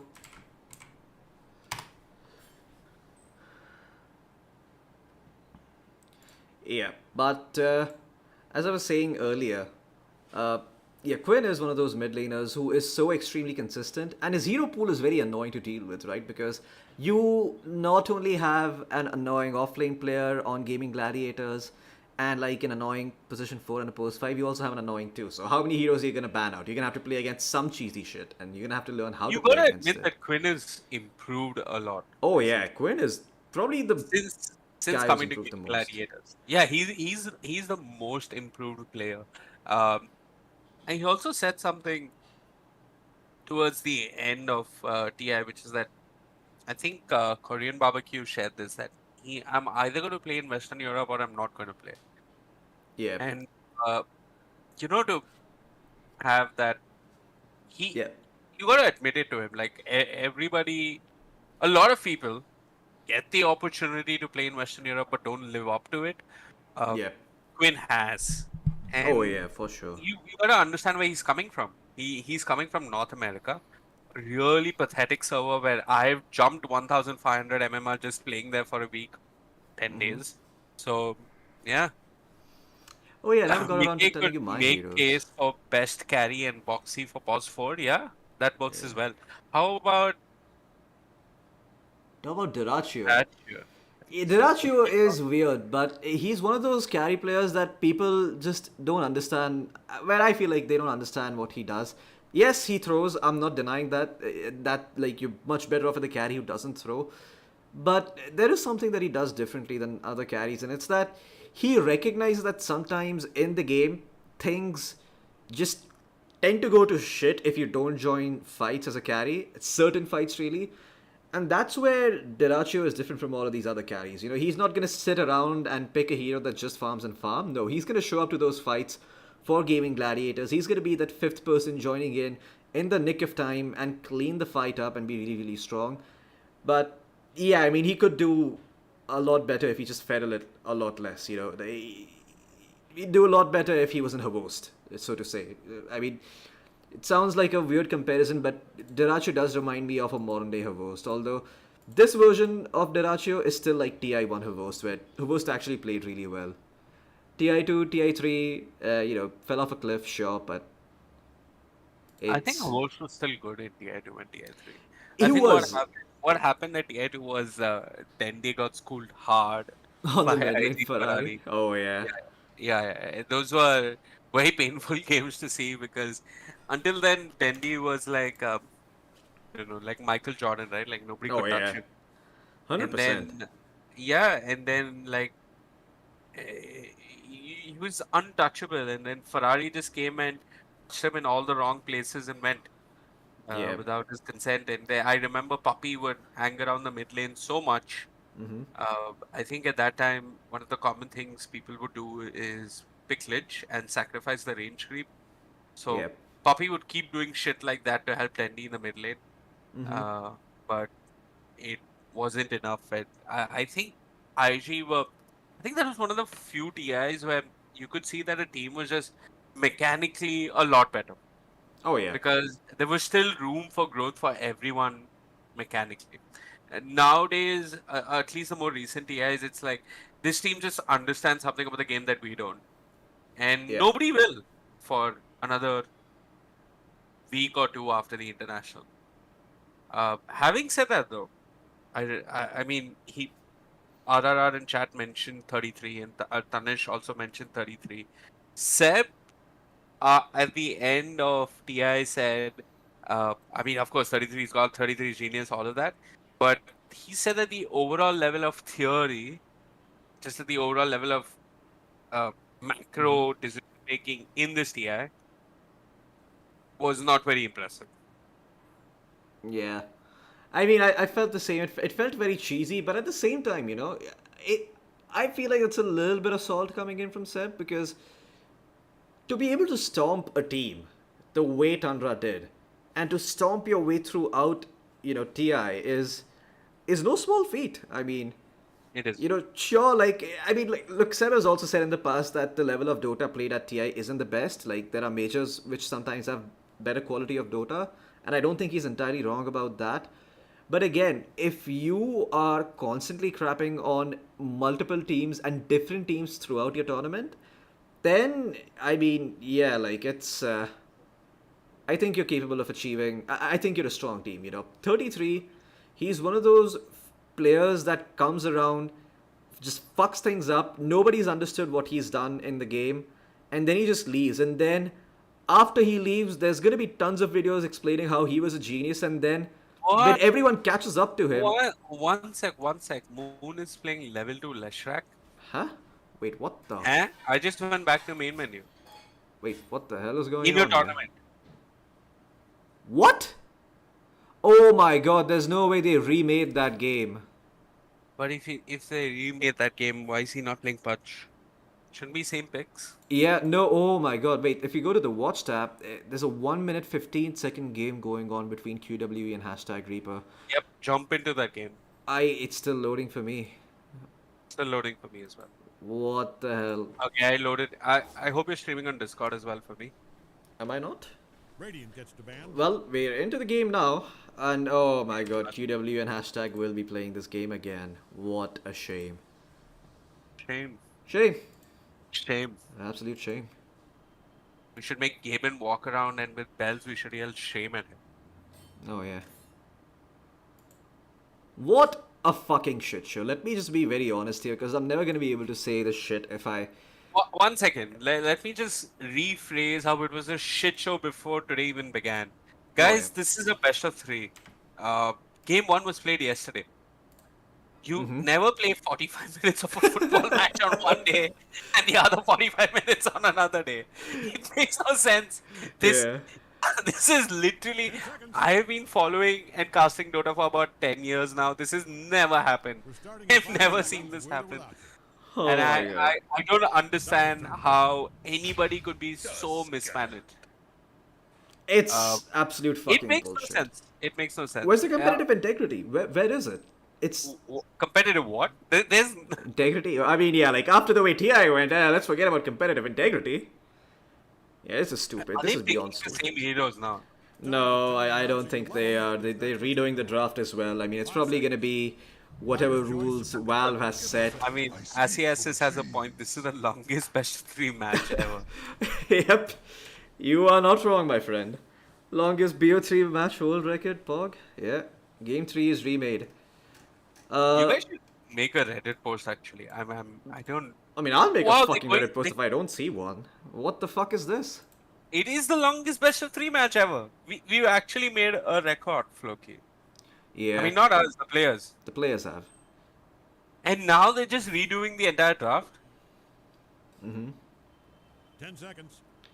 I mean, come on, man. I mean, So no, I just want to inform viewers that server issues have happened in the past, but in the past, um, uh, the open qualifiers used to be conducted in a slightly different manner with different technology back then. They would actually remake the game from the last given point. Now, I don't know if there is no admin in the lobby or what the fuck is going on, but these games have been remade. Anyways, we're going to see a completely different draft. I'm just looking at the bans. Doom, Undying, Slark being banned out in the first phase. I think the Slark ban is to ensure that the Batrider has a decent game. And then if you look at the bans coming out from Hashtag Reaper, they ban out Brood Mother, which makes sense because I think 4-2-3. 3 is really comfortable on that hero. 10 seconds. They Yeah. ban out the Enchantress, which is interesting. 5 seconds. And they ban out the Lycan. So any possibility of any sort of a zoo getting together has been shut down rather swiftly. They pick up the Nature's Prophet, which is kind of denying 4-3 one of his comfort picks. And please do note that they picked up the Nature's Prophet before QWE picked up the Batrider. So it's definitely a deny pick and just generally the flavor of the month kind of hero to have in your team. And they pick up a Clockwork, which I haven't seen from them in the past, but it is interesting. And Yep. 10 seconds. It's a hero that deals with the Tusk actually in lane. You have a Clockwork going up against the Tusk. The Tusk actually does not feel all that good. Now the problem is going to be that there's also going to be the Batrider along with him. So the Clockwork is not going to be at liberty to run the Tusk down. But it does make it so that the Tusk does not have a lot of viable targets to go on in the laning phase. Banning time. So yeah, that's going to be a good way to deal with Ace's Tusk, which has been causing problems for Hashtag Reaper all the fucking time, right? I mean, in the past 3 games, we've seen this Tusk just cancel TPs, save people, set up fights across the map. Like, what has this Tusk not done? I think you couldn't find, you'd be hard pressed to find an answer to that question. So, yeah, it doesn't surprise me that they decide to address this part of QWE's draft. It does open up some All right, Dyer's turn. annoying picks, though, that Hashtag Reaper gonna have to deal with. But they've got some annoying picks of their own. You know, they've got themselves a Nature's Prophet. Hashtag Reaper, they pick up the Disruptor. Another good hero against the Bat early on. Just glimpse him away. And he can't really, go onto your heroes. I mean, it's not a perfect solution, but Radiant knows it's he has something. 2 to pick here, I'll bet. Ember Spirit. And I like this. They pick up the Ember Spirit and the Mirana, so they're going to change the direction of their draft. They're like, okay, you know what? You just invested 2 supports Radiant gets to ban. and you decided to deal with the Batrider. We're going to punish that by picking up the fact that you don't have a Dispel. So anytime there's Chains or Snowball plus Punch available, there's going to be an arrow flying through. And there's going to be some very, very easy kills to find. And in particular, very good against the Nature's Prophet too, because you have Ember Spirit, a hero who can go through trees. You've got Batrider providing vision and also going through trees. Tusk with the Snowball, Mirana with the leaps and whatnot. So far, every single hero that QWE has picked addresses the Nature's Prophet in some way. The Naga Siren, on the other hand, is a different story. Yeah, and now it's not much of a secret, right? We know Moon was playing Leshrac, so that's going to be the answer to the Naga Siren. Yeah. Somebody in chat was asking us, did we cast yesterday's game where Krish was playing Carrier Baron versus Atomic? No, we didn't cast it, but we did watch it. Yeah. We were watching it together. My co-caster Floki decided that, hey, I don't think it's worth casting this game. It's going to be pretty one-sided. Let's not cast it. And I said, okay, if you say so, because I trust him. So we didn't cast it. Hashtag Reaper, their bans have been really interesting. I mean, they've banned the Terrorblade, kind of good versus the Naga Siren. They 5 banned seconds. the Monkey 4, King. 3, Battle Fury Builder, good versus the Naga Siren. They banned the Pudge, which is what QWE picked the last time around versus the Naga Siren. So everything to protect the Naga Siren. And we know that QWE's last pick is the Leshrac. I'm curious to see what their last ban would be. So they're looking to ban out a mid laner, Mm-hmm. Kunkka, Tiny, Dragon Knight. I mean, Dragon Knight's not been banned yet. Oh, Yeah. Dragon Knight's been banned. Oh, yeah, there you go. Yeah, So Dragonite has been banned. yeah, I think you ban out any one of these heroes. Okay, the OD is the ban. Actually, makes more sense to ban out the OD. Gives Ember a little better time in lane. Just remove one of those irritating ranged heroes. Mm-hmm. And hashtag Reaper. 10 seconds. If I was hashtag Reaper, I would try and hope that they ban out the Leshrac, right? It 5 makes seconds. sense. One of the age-old answers to the Naga Siren. What do they ban instead here? Is it a Kunkka that they ban? I think they Is it? ban. No, they ban out some sort of Naga counter for sure. So what is the Naga counter that they ban? They've already banned Purge. I'm surprised I they was thinking didn't ban Kunkka. Lash. Kunkka is not gonna be the hero they ban. What? Radiant I'm has confused. just moved a What? picture, I'll bet. What Great the hero so fuck? far. I mean, Troll's not bad against the Furion, but I don't think QW would want to pick Troll anyway. Yeah. I do not understand the troll ban. And last pick for hashtag Reaper. Somebody that makes space and fights with the Clockwork and the Disruptor and the Nature's Prophet. I think you want a mid laner that can fight. Oh yeah. I mean, 10 seconds. you're probably gonna pick up something like the Buck if it's oh, okay. Buck is Buck's not been in banned. there. Well, this is actually not a bad Storm game. Nah, nobody picks Storm. I think it's Kunkka or Tiny, something like that. Yeah, I mean, a lot of people think that Ember is very good against Storm, and you're right. It is not bad, but it's not that the Storm doesn't have ways of dealing with the Ember. In fact, Storm is probably one of the heroes that dominates Ember level 1. And People are asking if it's mid Lesh or mid Ember. no, it's mid Ember. Ember. Yeah, what do you pick to deal with the Ember? I mean, I guess if you want a hero that sets up fights, and if you're rowdy enough, Monkey King, but Monkey King was also banned by the side of I would be very hashtag okay Reaper. picking up Void Spirit. People don't like it, but I think Yeah, this is. I know you don't like it, but this is actually a good game. sounds fair. It's not going to get picked. It's 100% not going to get picked, but Alright, here's a wild idea. Is Death Prophet been banned? nope. Death Prophet could be very strong. What are we doing here? Dota? Great. Ah! What? There you go! What a call! My god, I am a god. Yeah, well, Death Prophet's really, really good against Well the... done, Floki. Thank you, thank I you. mean, you got one prediction right this game. I got one prediction right the previous game. Correction, I got now- one prediction right throughout the BO3. Okay. Yeah, same. Haven't made any more successful predictions. Oh, Master Now- Race has the fungus hat for the Nature's Prophet. Yeah. The mushroom hat. That's nice. That's what Admiral Bulldog also plays with most of the time. I love it. Sorry. You were saying? No, I'm really hoping that Sanctity builds for physical damage this game. But you can't, right? Like, cause you need Maelstrom and you need, like, what is it, Ags, and I've Yeah. also seen a couple of Ember Spirits build the Blade Mail first if they really want to fight. I don't know if this is a good Blade Mail game, but I've seen them do it. Oh, yeah. I'm just looking at this draft and I feel that this draft crosses a point of time and then the game gets a lot harder for QWE. Oh, yeah. I mean, QWE is more, dependent on the mid-game They- timings than the side of Yeah, hashtag. they have to play a faster game. Like, I mean, they have taken that pressure upon them to. And they don't have the best Roche in the world, actually. Which is a huge, huge deal, because if you can't Yep. get Roche reliably, then the game is going to get harder for you. Which, to be fair, they actually did have in the previous game. The previous game, they had the Tusk as well as the Nature's Prophet, so they were able to open up Roshan very easily for themselves. Yep.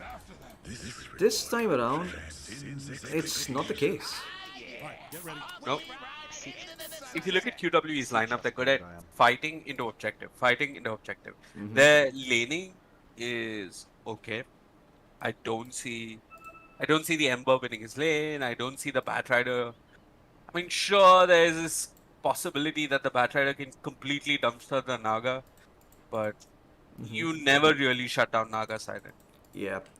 I mean, Naga Siren is, yeah, she's gonna get a farm regardless. exactly. I mean, there's no way you're gonna be able to deal with this Naga early enough that she doesn't scale well into the mid game.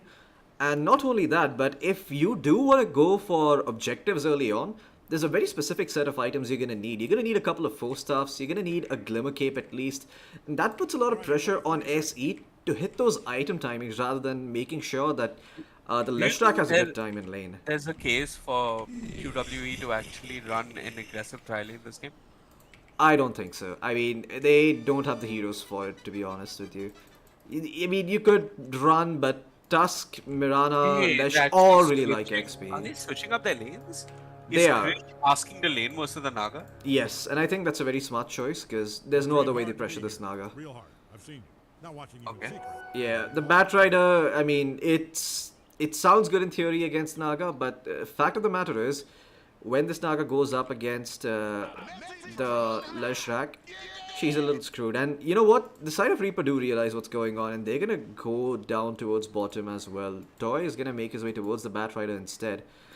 And in the end, Krish will end up laning against the Nature's Prophet, so rough lane for him. I mean, this is what QWE's trademark is. You know, they try to have some very strong lanes and get off to a very good start. But Krish just getting bullied out of lane. Level 1, my god, he's nearly dead.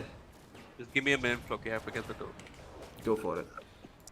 But yeah, like this is gonna be a very, very rough lane for the Leshrac, and that's a bit concerning. The good news is that even though Batrider is, well, I mean, in this game at least, it wasn't the best hero to go up against Naga, it's still actually quite strong.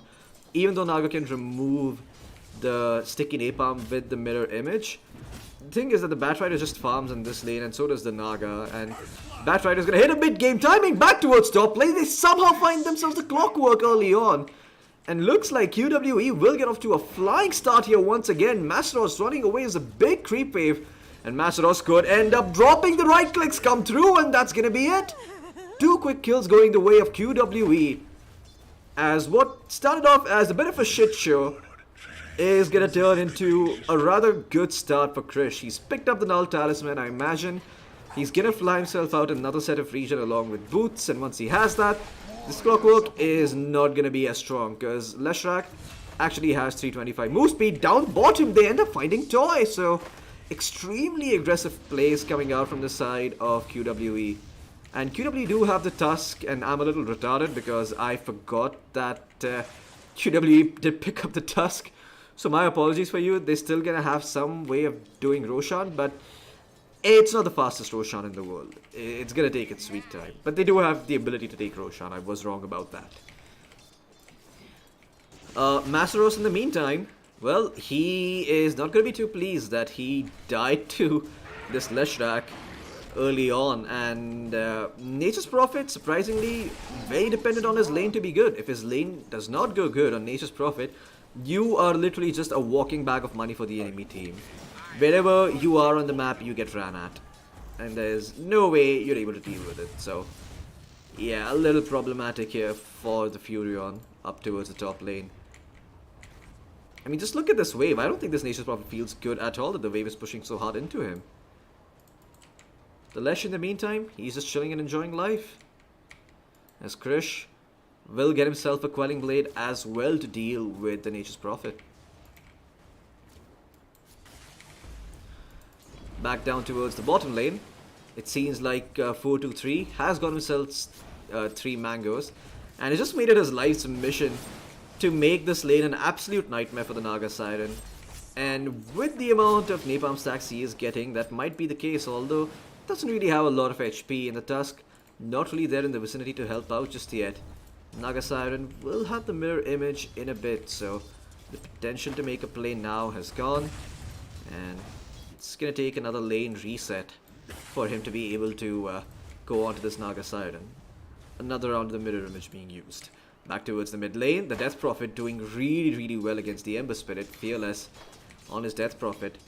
just too good of a hero to have against the Ember Spirit. I mean, you just get zoned out so hard. And even if you get those 2 points in Flame Guard, it really doesn't make a difference because the Death Prophet doesn't really care all that much. You know, you can just wait at the Flame Guard out, be a bit more patient, and just continue to farm away. And that reflects in his item choice as well. He's picked up the Glove of Haste to enable him to last it a bit better, as he's already has a very good matchup against this Ember Spirit. Does this Glove of Haste turn into anything later down the line? Potentially a Witchblade, but it doesn't really have to. Back down towards the bottom lane, I missed another kill. It's going to be the Disruptor going down, and Toy soon to follow in his footsteps. Nope, he's got the one. He's going to be okay. Back towards the top lane, Masaros is going to fall as C gives up his life to find the Nature's Prophet, and well, that's going to be a number of kills going the way of QWE. The side lane just going so bloody well for them. Sanctity towards the mid lane though, being pressured really hard. The chains will keep him alive, and he will also get a bottle refill from the Mirana. So yeah, things working out in favor of Reaper hashtag early on in this game. Although Sanctity definitely does not like this. I mean, the Death Prophet just running down the Ember Spirit. Does have another Spirit Siphon available. Arrow coming through. This is not an easy kill to get. There's still a Fairy Fire available. Spirit Siphon comes through, but the tower is starting to be a bit of a nuisance. Can he find the Ember? No, he cannot. The Starstorm, the second point in it, is going to end up killing the Death Prophet. And again, QWE just pulling ahead in lanes. I mean, I thought that this game was going to be a lot harder for the side of QWE, but they just turned this game on its head. Makes no sense whatsoever. They're just way ahead in lanes.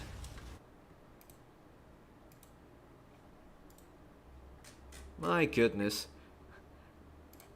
Yeah, well, sorry about the detours. I'm gonna try to be a little bit better, chat. My apologies. I did miss the kills, but yeah.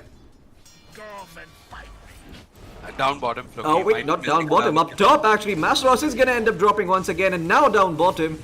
No T2s this time around. I am motivated to give you guys the best possible open qualifier experience you're ever gonna have in your life. Well, I missed one kill back up top, so there is one T2, but yeah, they do end up finding the Clockwork down bottom and the Disruptor and the Furion back towards top lane. So QWE, man, this game is gonna go to shit really soon. I mean, shit's gonna hit the fan. Reaper hashtag are gonna be displeased with what they've managed to do, and even if they make all the good moves in the world, it's just not gonna work if they keep giving away all these levels in XP. Down bottom. Oh, is she dead? Yep, she is dead. Thank you.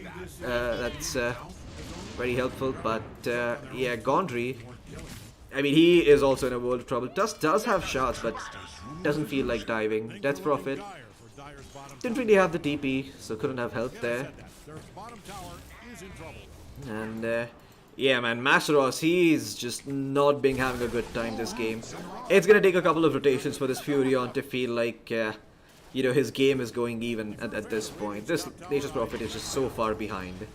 Yeah, and these rotations are coming. Hong Hong and Fearless are trying to wrap around Krish. The Sprout is there. They commit Exorcism as well. He'll use a Split Earth to get out of the Sprout, but where does Krish really go? He's got a little bit of HP, but eventually the Splits will catch up to him. And Krish, that's the end of his dominating streak, and with that, Reaper hashtag are actually going to apply pressure on this top tier 1 tough. They want to put an end to this laning phase. They've had enough of QWE just running at them. Wrath of Nature committed, not enough to really kill or threaten anyone on the map. Yep. And are QWE going to respond to this? It looks as if no. Ace as well as 4-3 will just continue to lane bottom. While back in mid, they glimpse back Sanctity. Sanctity does have a remnant though, so it's going to be okay for the time being. Yeah. And again, you know, I mean, this is a very important rotation coming in from Fearless. It's gonna allow the side of Reaper hashtag to slow the tempo down a bit. You know, just gather themselves again mentally, as well as get themselves some space on the map, because without that, this Nature's Prophet could be in a world of trouble. Down bottom, Gondry, he's dead. Gonna get caught out by the Tusk. And yeah, life is gonna be a little difficult for the Disruptor. And Toy, well, looks like he might be joining him in the grave soon enough. Doesn't have Song of the Siren just yet. Does get netted up. Great shots coming through from Ace. Blocks Toy, prevents him from moving forward. The lasso is gonna be there. They are not gonna let go of this Naga Siren. And while the Naga is trying to survive, there is a snowball available, and that's going to be the death of the Singing Siren. Krish, in the meantime, continues to farm away in the top lane. And like I was saying earlier, taking that off lane tier 1 instead of taking the safe lane tier 1 is a big heads up play coming in from Fearless, because this tier 1 actually enables the Leshrac to be able to take this farm and be safe. Now that this tower is dead, Leshrac is sort of just relegated to this little area, and it's not the most efficient farm for Leshrac, so he is going to slow down in terms of his item progression a little bit. Back towards the mid lane though, looks like QWE are looking to make a move, and it's not really going to succeed, but it is going to draw some attention towards the mid lane and make sure that Krish can walk up to this lane and farm, because now he knows that a couple of TPs were expended towards the mid lane, so he's not under any threat of dying. Speaking of which, Hong Kong is making his way towards there, and Sanctity coping up some damage due to the Spirit Siphon, but he's gonna be fine. Oh, up top. Arrow connects on a clockwork. He's gonna end up dying. Oh Hong no, Kong that's rough. with the cogs, but Krish will just tip and laugh as Yeah, they get a kill. Now, you know, taking the top tier 1 tower, it is a really heads up play coming out from the side of Reaper hashtag, but what I would like to see is the Nature's Prophet and the Naga sign actually switch up on the map. But back at mid, Ace, he's always pushing the limits of what he can do on the Tusk. Now he's really gone a wee bit too far as TPs come in. The glimpse is there on the Sanctity. Sanctity will manage to get away with the Remnant. And the Ace the with hook hook shot! Hong Kong with the hook shot and the cogs. Will this be enough? dead. Yes, it is. Sanctity dies. Hong Kong does end up falling. The last auto attack from the tower does secure that kill, but elsewhere it's Toy dying once again. This Batrider is not letting Toy just have a normal laning phase. The Naga sign is not getting to hit creeps, and now Krish is TP'd in towards the mid lane. He's looking for a stun, does connect onto the Death Prophet. Quick glimpse, and the Static Storm will hold them back, but the Pulse Nova and the Edict Ace is is already committed, and it's doing a lot of damage. Conley falls as well. Ace back in the action, will turn towards Masaros as 4-2-3 with a rotation, ensures that they get the kill on the Nature's Prophet. That's Yeah. 2 cores dead. Pretty much a full Surely 5-man get the wipe. Leshrac. Wait, it wasn't a full 5-man wipe. They did find the Naga Siren down bottom, and they got 4 kills towards Okay. the mid lane. So Yes. I mean, Yes. that way, like, it's almost a 5-man wipe. But yeah, the Lesh does go down. You are correct. I mean, it's not the ideal scenario, but it's still a very good outcome, nonetheless, for the side of QWE. And all the farm and XP that's being funneled into the Batrider at this point is eventually going to be funneled back into the Leshrac, because he's going to use those items to make space. And yeah, it's going to be possible for the Leshrac to be able to farm away and hit his item timings. Masaros keeping away, not going to get caught. Ace was so close. If the shards were just a little bit more to the right, he would have found the Nature's Prophet, and maybe they would have a kill. But yeah, the Nature's Prophet really pushing and pulling QWE across the map. Back at mid, Krish has walked in with the Pulse Nova, but there's a quick hook shot coming out from Hong Kong. Krish is dropping low, silence, the Spirit Siphon upon him. There's not much he can do. The arrow connects from SE, but where's the real follow-up? There it is. Ace with the rotation, with the snowball, will manage to find the Death Prophet. Unfortunately, he's glimpsed away, but SE doesn't care. Leaps forward with the Starstorm, wants his disruptor, but it's elsewhere where Sanctity will find the clockwork and find another kill in exchange for Krish's life. Krish is dying, Toy is dying, in fact everybody is dying. Nobody stays alive. This is really one action-packed match, but at the end of it, if you are a supporter of Reaper hashtag, you're hoping that the Naga sign is finding space to farm. 12 minutes in, she's struggling to build towards Inyasha, and I don't think Ace is going to let her have it. The snowball is there. She doesn't have the Song of the Siren. She's only Oh, 7. the arrow. The arrow is perfect, and there's not a chance in heck that Toy could sidestep that or escape, as 4-2-3 continues to dominate this game. Wicked sick on the Batrider. He is leading the way for QWE. Yeah, these voice lines can be a little bit jarring at times, but this is gonna be QWE matching the tempo of Reaper hashtag. Sure, they give up the Tusk, but that is Static Storm committed. Arrow connects on the clockwork, and that's probably gonna be a kill that the side of Reaper hashtag have to give up. Yule's down by the Death Prophet, but the kill's still gonna go the way of QWE. Well, it's still a 1-for-1 trade, but for the side of Reaper hashtag, that is Glimpse committed, Exorcism available, the Spirit Siphon. Gonna keep the Death Prophet alive for the time being. The lasso actually enabling her to maintain the link of the Spirit Siphon. Fearless tanky enough to survive that. Does not have Spirit Siphons anymore, but does have the Exorcism. Naga Siren standing there, looking to connect with the net, but there's no real follow-up coming through as Masaros is just looking to finish his items. I mean, elsewhere, SE is fighting Fearless. There's another battle that's brewing, and Hong Kong has rejoined his team, but I think both teams decide enough of this. Let us breathe for a moment. Sanctity gets himself a regen rune. Well, yeah, I think that plan's gone out of the window now. With that regen rune, again, they're gonna look to make some plays here. Ideally, they should, because the side of Reaper hashtag are not ready. They've used all the Spirit Siphon charges they had on the Death Prophet. There's only one remaining, which is not going to be anywhere near enough. Krish is about to finish up his the chains Bloodstone. are perfect. They find two. The wall response is there. The Disruptor, as well as the Clockwork, will end up falling. Fearless walks in with that Spirit Siphon. He will get the kill onto the task, but at what cost? As he's rooted by the Searing Chains, eventually he is going to fall. He's got his Yule Scepter that's going to buy him time, but here comes 4-3. Heck, 4-3 wasn't even needed, and neither was the Song of the Siren. They know it. They're going to tip the Naga. And they're going to say, thank you very much. We can fight again. You haven't used Song, sir. And we're going to have Lasso up in a bit. Oh, But yeah. no, there is one fundamental issue I have with how QWE, not QWE, hashtag Reaper are playing the map. I think the Nature's Prophet is playing the safest part of the map, which is up top. Oh, yeah. And then Naga Siren is playing the triangle and the bottom lane. I think they need to switch. And I think Toys realize this. Eventually he's moved to the safe lane jungle, where QWE have no vision, where they haven't been in a while. And only now is the Batrider starting to draw circles around this. So they know that they need to invade that part of the jungle and stop Toy from farming. And they're doing just that. They'll find Hong Kong now. This should be an easy kill. The Walrus punch at the arrow. Fearless walks up with the Spirit Siphon, but he's not going to find too much. He actually commits the Exorcism, and reinforcements have arrived. The Nature's Prophet has joined the fight. The Strike Storm committed. The Batrider is going to walk away for a bit, and the snowball is on the money. He's going to save him from the glimpse. Elsewhere, Sanctity is causing problems. Toy is going to end up falling, and the Disruptor, well, all he can do is watch as the Death Prophet dies as well. Krish gets himself a double kill. The Split Earth is perfect, and Gondry can just walk away from the scene of the crime as if he wasn't there and nothing happened. Man, that is awful for the side of hashtag Reaper. They just have no vision anywhere around the map at this point. I mean, it's literally doing nothing for them. Not a single observer ward that's up. Gondry is trying to remedy that, but he's gonna die. He is gonna die. What the oh my god, this... Buddy.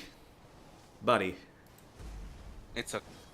I mean, he made space. Like, he literally got 4 healers to run at him, and they've not stopped running at each other. Sanctity goes in, the hook shot there from Hong Kong, but it's a hook shot into an arrow, and Hong Kong is gonna die yet again. This Clockwork hasn't had much luck, but his shots are perfect. He's found the Death Prophet, forced to turn and face her enemies. All she can do is bide her time, as eventually she's gonna fall. Her own Yule Scepter set up for an arrow coming up from SE. Now, Masteros, again, it feels as if both the Nature's Prophet as well as the Naga Siren are just praying that somehow they find time to farm. QWE are giving them no time at all, as it's just relentless pursuit of hero after hero. This time it's Gondry on the run. Relentless pursuit of a hero, yes. Yeah, they are just chasing and chasing. They're just chasing Reaper hashtag away from the map. That's not what I said. I said pussy. I'm sorry, I tried to make a joke. Look at where the Nature's Prophet is, and look at where the Naga Siren is. Naga Siren was forced to go to the enemy jungle. Now she's been forced back into her own jungle. And Reaper hashtag. The only thing that they can hope for now is that for some random reason, QWE just slow down and let them farm. But no, that's not happening. Ace has walked into the triangle. He spots out Hong Kong. Wall responsibility. Oh boy, yeah. Because why not? The chains, they connect onto Gondry. Gondry is dead. The hook shot misses. Oh, glorious miss there coming out from Hong Kong. Hong Kong drops the cogs, but no one really cares. The split out will be there. Dodge with the Yules, but eventually this Death Prophet is dead. The lasso committed. They find themselves a core and 2 supports. And again, Toy. Not Toy. I mean, Toy is just... Toy is just running straight into the enemy jungle. I mean, praying for space. This is one sad Naga Siren, I have to say. This game has not gone the way Reaper hashtag were hoping it would. I mean, the Nature's Prophet is just unable to join these fights at the right time. And there's just a lack of targets to go. And Toy still might die. Oh, well, he's gonna get away from... There is no one. There, he's alone, all by himself. But yeah, Masaros has been in this weird position in this game where he's been looking to finish up his Aghanim Scepter, but the side of QWE have pushed the tempo so hard as they continue to do so in the mid lane that there's never really been a fight that the Nature's Prophet could TP to. There's not a single time in this game where the Nature's Prophet has felt comfortable fighting into these heroes, and, you know, his fears are not, you know, unfounded. I mean, there is a lot of gap close on the enemy team, like I'd said earlier in the draft. I mean, you have 4 heroes who gap close against the Nature's Prophet. The Nature's Prophet, if he loses his early game this hard, he doesn't feel comfortable playing the game, you know. I mean, in most games you wouldn't care too much because the fight would still work out for you. Gonna have to hold on to that thought because they do find the Mirana, but the Mirana still has 2 leaps at the ready. However, they will go for the juicier target on the Leshrak as Krish. Well, he is gonna run out of mana soon enough, but is keeping it going. The Bloodstone will be popped. He's still alive. He's regenerating back up. They try to take down the Lesh, but he will live by the skin of his teeth. The Glimpse back not enough to take him down. And it's going to be 4 heroes dead on the side of Reaper hashtag as Sanctity makes his way forward. The Nagasai is going to get caught out as well. And oh man, look at this. This is painful. Oh boy. Oh my god, no, you did not just do that, QWE. That has to be the most painful death I've ever seen. Oh yeah. That's just... I mean, if you don't get tilted at that, then you are the Ubermensch that Nietzsche was writing about, because I would just leave my keyboard if 5 people surrounded me and high-fived over me. It is... It's painful. It's painful. And I'm not even playing, and I already feel the pain. That's emasculating is what that is. Yep. 41 to Rough 9. times here for the side of Reaper hashtag, and if they win this, pretty sure that they'll actually go over to Mongolia, gather around Sanctity's house and hi-fi in person over it. But yeah, if they win this. My god.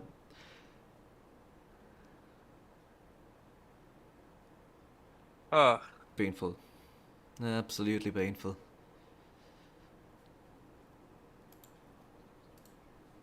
I think having a couple of disconnects, and yeah, now they're reconnected. Yeah. I think they should be ready to go now. Alright. Yeah, man, what a painful ass game for the side of Reaper hashtag. This is rough. I mean, the Death Prophet, she finished up her power treads, but it seems like that Yule's pickup really didn't accomplish all that Fearless was looking for. Perhaps, I know this is going to sound weird, but maybe if the Death Prophet actually went for an earlier BKB, she would have the luxury of running into some of these heroes on the side of QWE and perhaps taking them down. But then again, it's a biased bird's eye view. Down bottom, Toy is dead again. There. Yeah, I mean, this is rough. Wait, they're not going down? in for more. Ace has actually gone in, and he's found Gondry. That's Gondry dead. But what I was saying is that there is this weird timing which is going to start to kick in for the side of Reaper hashtag, which is when the Dead Prophet completes a BKB, when the Nature's Prophet with his axe decides to get involved. These fights can turn, and it really relies on the Dead Prophet doing a lot of the work. This time, the Dead Prophet along with Ace? get a small little gank in. They're actually going to hook shot onto the tusk. They'll find Ace. It's something, and yeah, I guess at this stage of the game, you take what you can. So they get that 1 kill, they TP out. If they continue to buy time for the Naga Siren and for Death Prophet to complete her BKB, the next fight, the one where the Death Prophet has a BKB, is really, really important, because that's when we're going to see if the side of QWE have enough physical damage to bring down the Dead Prophet. If that Spirit Siphon is just going to cause too many problems. For now, the Lasso committed straight on top of a Static Storm. 4-2-3, you got to remember he's got a big streak on his name. He does have the greed. He's going to stay alive a little while longer, and with that flying movement, he's going to be able to escape for the time being. Sanctity's gone in, wants to bring down the Nature's Prophet with Split Earth. They will bring him down. Krish will pop his Bloodstone, turn straight towards the Dead Prophet, who uses the Yule Scepter, buys himself some time, but time is just not on his side, and both him as well as the Disruptor have died, and it's only a matter of time before they clean up on Hong Kong. SE getting credit for that kill, Krish there with the Split Earth, and now Toy just running for dear life. This is... oh my gosh, this is just painful. All I see Toy do is run from one corner of the map to another, and they won't even let him do that in peace. The Batrider is here, the Napalm's been committed, and yeah, eventually Toy is just gonna end up falling. Okay, I was wrong. The Nature Prophet brought back? Absolutely, the Wrath of Nature with the Axe Scepter was enough, and now Krish will pop his Bloodstone. Who do they catch? They catch the Nature's Prophet. Toy actually cancels his TP, uses the song, and now Nature's Prophet with his inbuilt teleportation will move deeper and deeper into the trees, drop a Sprout, confuse them a little bit. Quick Split Earth. He's gonna connect, it connects! Krish somehow read him like a book, knew exactly which pixel of land the Nature's Prophet would be standing on, and despite the song of the siren being used, Floki, the Nature's Prophet still dies. My goodness, this is insane. I mean, this is, for lack of a better word, anal destruction from the side of QWE. This is rough, man. I know, it doesn't sound very professional, but when the score is 48-11, I mean, you have to question what the hell Reaper hashtag did in this game. I mean, I guess they screwed up their side lanes, and you know, that can be very, very problematic. But the fact that they're down 15k net worth 24 minutes in, when they have the heroes that should be running at the enemy team, is just kind of rough. I mean, yeah, this game is just gone from bad to worse to absolute shit. Yeah, I don't know if it's over just yet. Like, it is hard for the side of Reaper hashtag. They have to take very properly structured, controlled fights, because okay, this is not good at all. I mean, Hong dying at the beginning of the fight is not the way you want it to begin. Fortunately, mid-split Earth nearly manages to hookshot away, drops the cogs, but Sanctity is here, and they've got sight of the Naga Siren. They want the Naga Siren. The supports are just bonus. They're just fries on the side, but there's your real steak, there's the real meat. They find Toy yet again, and Fearless, well not so fearless. Yeah. He's literally gone AFK, and I mean, I don't blame him. If 5 enemy heroes gather around you and high five as they kill you, sure, you do not want to play this game called Dota 2. Oh yeah. Good stuff. Oh man. So painful. But yeah, I mean, I'm gonna try to find some silver lining for the side of Reaper hashtag. They are about to finish the Heart of Tarask on the Naga Siren, so it is possible that if the side of QWE overextend a little bit, that the side of Reaper hashtag could come back in this game. It's still very much possible, but it will require a throw and a half from the side of QWE. It's not gonna be based on what Reaper hashtag can do this game, because I think that moment has passed. Well, or maybe I am wrong, because they are going to be able to at least take down Krish once. Or are they? Well, never mind. The snowball save is going to be there. What a beautiful snowball coming in from Ace. No, the hook shot! It's going to get blocked by Fearless, who's going to pop the BKB and try to turn this fight around. But the Pipe of Insight is going to keep the Tusk alive in the meantime. And now Krish going to turn his attention towards Masteros, unable to find him in the trees, while Sanctity cleans up Gondry, the Disruptor, bites the dust. And well, the Death Prophet is soon going to join him in the grave, as it's going to be 3 kills going the way of the Ember Spirit, beyond godlike streak for Sanctity, as QWE just completely rolling over hashtag Reaper at this point. Forget I said that. Their bottom tower is in trouble. I don't know, if you look at the Reaper hashtag lineup also, it's kind of a weird lineup to be active with. It's a weird lineup to be active with right now, for sure. There's not much that they can do. Now they just have to sit and farm. But earlier on, when they were trying to match QWE blow for blow, it's impossible. I mean, there's a Leshrac, there's an Ember Spirit, and there's a Batrider. Okay. Toy is looking to TP, and he should be fine. But way earlier on, when they took the tier 1 tower up top, when Fearless rotated and took away the Leshrac's tower, I feel that is when the Naga Siren and the Nature's Prophet needed to switch the parts of the map that they were playing. I feel there was a safe lane tier 1, you should have put the Naga there, should have put a Goten. Gondry for now is just going to be feeding, and that's another death on Gondry in Hong Kong. Sanctity is picked off Hong Kong elsewhere, and yeah, I mean, these two supports, they're like flag creeps. They just come, they die, and they move on with life. Yeah, And well, now Toy, goodbye. decided. I think he's done for.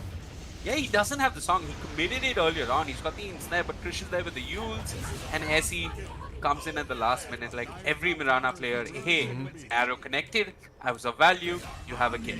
Elsewhere, the What the hell? I mean, come on, I cannot keep up with these many kills at once. That is insane. I mean, I was too fixated on the fact that SE has decided to buy the biggest beam item on the Mirana. He's bought the Aghanim Scepter. While there is some merit to it this game, there are better items he could have gone for. I mean, he knows that too. It's pretty legit. I mean, it's... Okay, wait. Let me just rephrase very carefully. It does have its applications. If you do use it correctly. A good... Okay. Wrath of Nature being committed looks like... Okay, I thought for a moment that hashtag Reaper wanted to take the fight, but this is the fight they have to take. Yeah. Sure, you're fighting into Krish with Aegis, but if you're just going to ignore QWE, they're probably going to take another set of racks. And they're just going to keep pushing. They're probably just going to swing mid. Sanctity is already going over to fix the wave. And yeah, QWE on the road to victory. I don't know. Now I don't see any answers for hashtag Reaper unless QWE overextend. But look at this, Krish tanking damage from 3 towers, 1 tier 3 tower and 2 tier 4 towers will manage to escape as Hong Kong dies. He's forced to buy back. Sanctity there. My god. Up on Gondry, Remnant here, Remnant there, Remnant everywhere. He's like Messi on the football pitches. Nobody can quite follow what he's up to, but I can clearly follow that 4-3 was straight on top of Fearless as well as Masteron, and he manages to bring both of them down. And yeah. And I mean, what the hell is going on here? This is fountain farming. This is... They literally cannot step outside their own base. Reaper hashtag are pincered inside of their own fountain. Batrider is making sure that they cannot get out of their own base while the Leshrac continues to chip away at these tier 3 towers and this set of racks. This is heartbreaking stuff if you're a hashtag Reaper fan. Yep. It's particularly disheartening for the supports, right? I mean, they never... I mean, sure, you played your laning phase, but after the laning phase as a support, you want to play the mid game, right? You want some core making moves with you, some core who you can move with, and I just don't see that for them. Like, I mean... Toy? Yeah, I don't know how that happened, but Toy gets caught out, and Hong Kong, every hook shot is just him moving swiftly towards his own death. That's about it, and a mini stun along the way. And yeah, the tips are coming through. They're all tipping Toy. Let this be a lesson for Naga Siren players that Naga isn't bulletproof, does require skill, isn't an idiot hero. I mean, to be honest, I mean, I do believe that troll ban was a little bit weird. So, you know, this is QWE really rubbing salt into the wounds here. But you know what, Floki? I don't think the Leshrac is the problem. Really? Not, I don't think the Leshrac. I mean, yeah, probably. Yeah, I think definitely. the laning phase, we really have to give kudos to 4-3. Because if 4-3 didn't storm that hard on him in the lane phase and in the early game, they wouldn't have been set up for this big game. So 4-3, Sanctity, all of them really playing their part. Was the Leshrac a problem? Is okay. Song into Disrupt All, people pop BKBs, Ace just snowballs out of there. Ace has his own BKB, that's the They literally face tank a static storm. Boycott in a split earth, and that's hashtag Reaper going home very early in Open Qualifier number 1. This has been one heck of a best of 3 Floki between QWE and hashtag Reaper. It has lasted 2 days. Like a test match of cricket, this is a test match of the audience and their patience because they've stuck through us for this best of 3. And finally, it ends in a rather disappointing manner for hashtag Reaper. Yeah, 70-11, the longest BO3 that's probably ever been played. The roughest BO3 as well for the side of hashtag Reaper. An absolute shellacking of the highest order. And I'm not too sure if there's... Yeah, I don't even know if hashtag Reaper had a chance after what went down in those first 10 to 15 minutes. I mean, it's insane.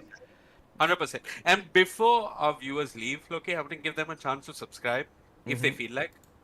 Follow. We don't really have any subscriber benefits, but just follow so you get a notification anytime we are live. Our individual socials are in the description. You can give us your feedback if you have any. You can drop your feedback in chat. Thank you so much for tuning in. And we aren't done for the day, Floki. I believe Oh, yeah. QWE has one more match, right? I believe they do. I'm going to quickly check the brackets. I do think that Open Qualifier 1 is going to end today. This Can was... you just Yeah, jump into I'll a game? Put some text that we're waiting for QWE's next game.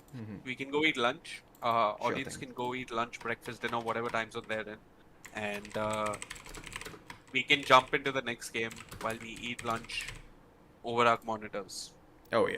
So I'm going to leave you guys with a game. I'm going to leave you guys with desktop audio as well. Vivek, you might want to mute yourself.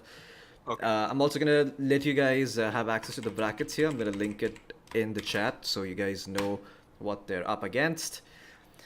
And with that, I'm going to be taking a break, and we'll see you guys as soon as QWE jump into the next game.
Invisibility!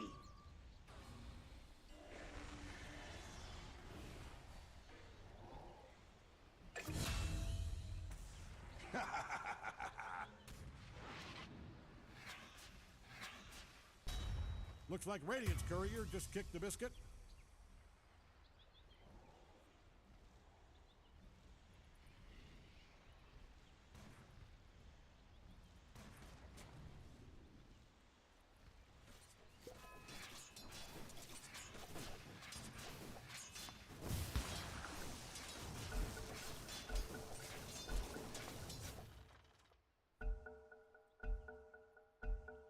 Hey, look who's back.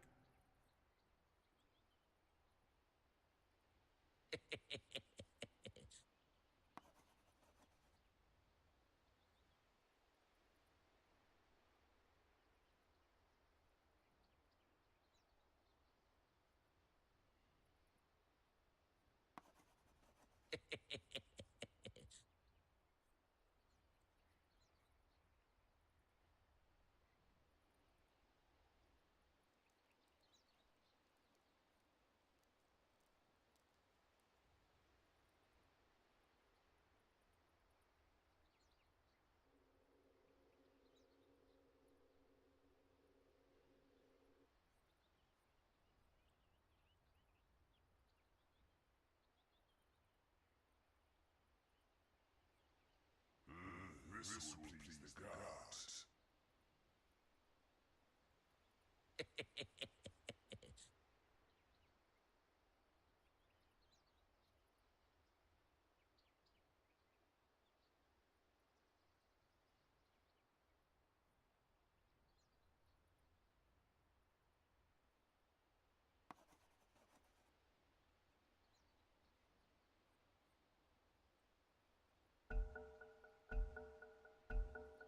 Okay, now where were we?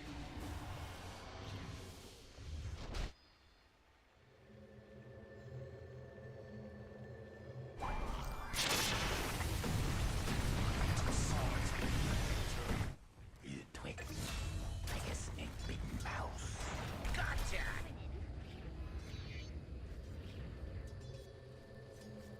You're a goddamn hero!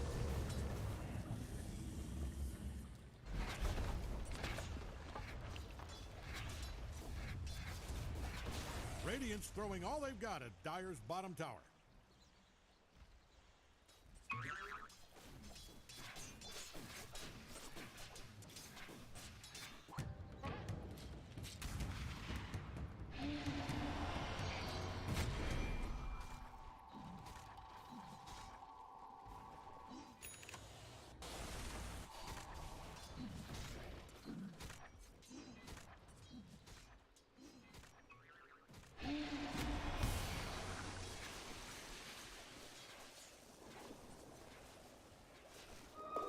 Arcane power. Radiant's scanning for enemies. Or maybe for friends. They look unpopular. Bounty.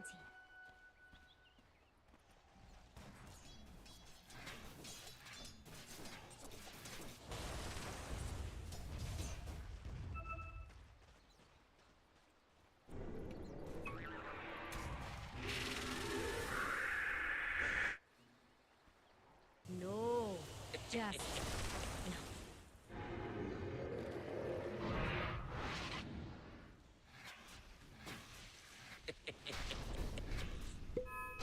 Offering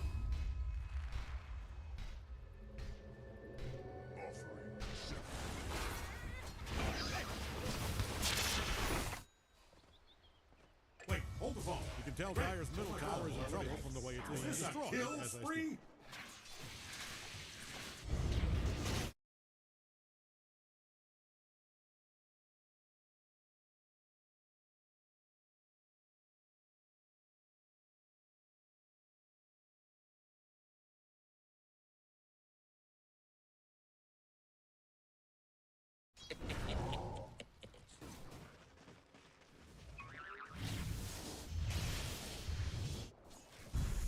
Radiant might want to haul some ass down to their bottom tower while they still got one.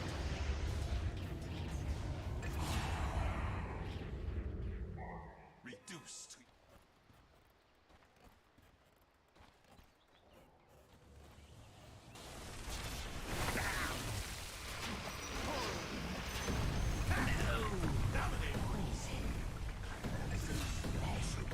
Don't look now, but Radiant's bottom tower is getting obliterated. Double damage.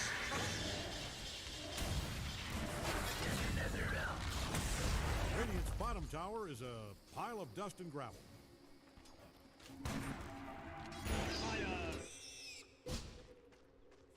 Radiant takes out Roshan the Immortal. Not the most accurate name.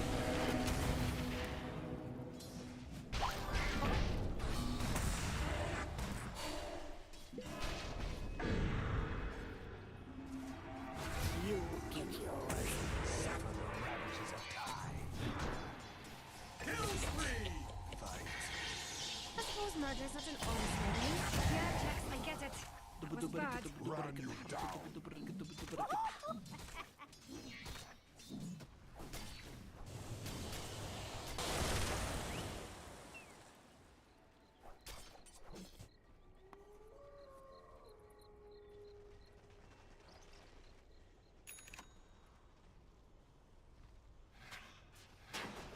Just what I was waiting for.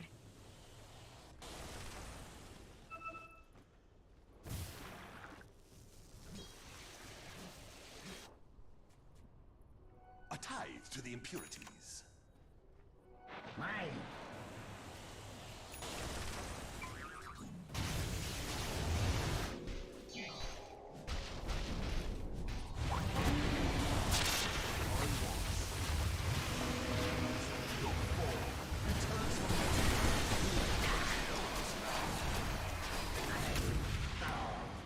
You should have hid when you saw me coming.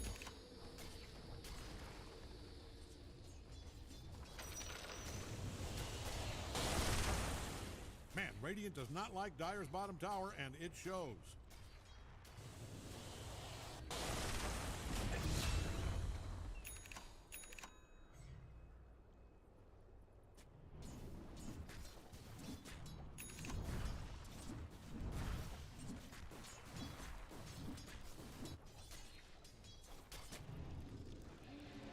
Radiant's scanning around for enemies. If Dire doesn't haul ass and help out that bottom tower, there's not going to be a tower left. Creepy. Dire doesn't haul ass and help out that bottom tower, there's not going to be a tower left.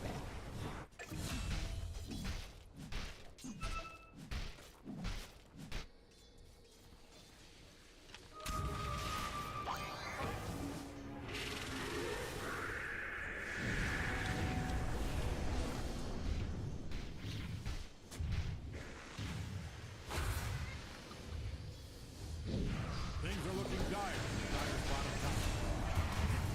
In a second, their bottom tower is in trouble.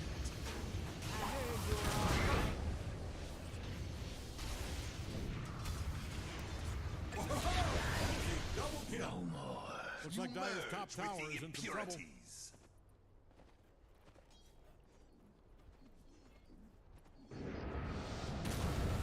If you're in the vicinity of Dire's top tower, I'm put on hard. Killing spree! Killing spree! Killing Scour.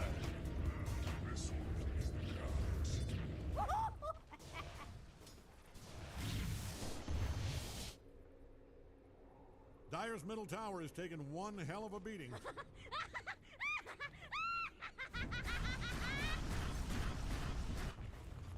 Dire's top tower is really taking a beating.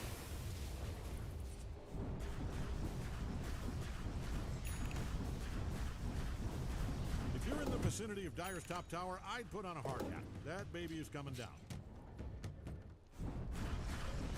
I'll take that.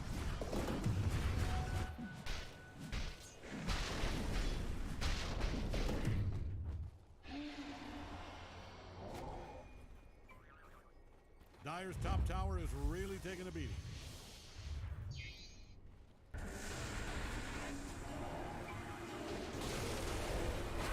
If you're in the vicinity of Dire's top tower, I'm supposed to that say baby is coming down right now. Yeah, I don't like it.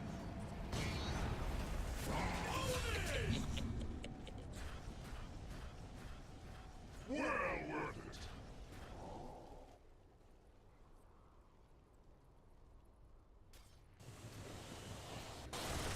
Dire's middle tower is taking one hell of a beating.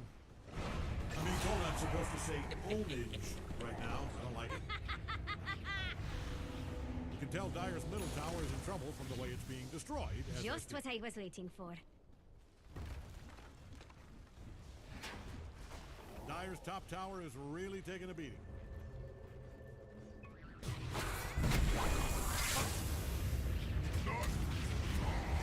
vicinity of Dire's top tower, I'd put on a hard hat. That baby is coming down. What's that, Greg? No, I don't buy it. They'd have to be on some kind of killing spree. Killing spree. Oh, we're just getting started.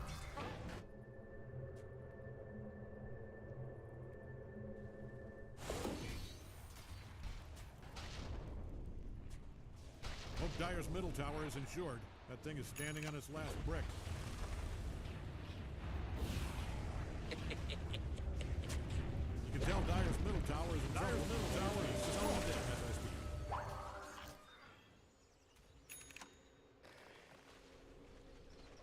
All fears fading.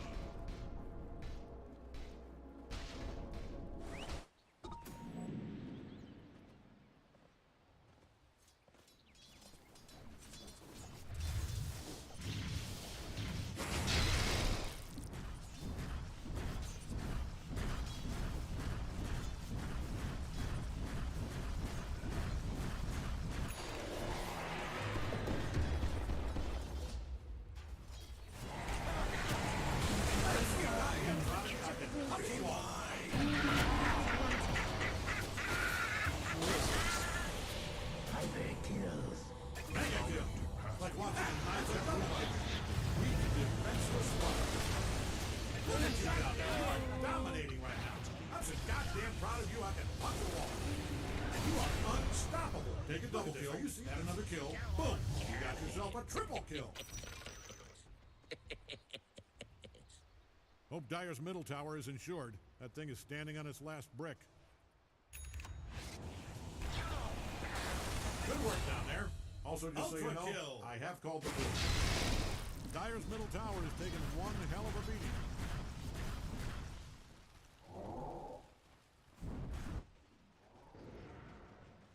A tithe to the impurities.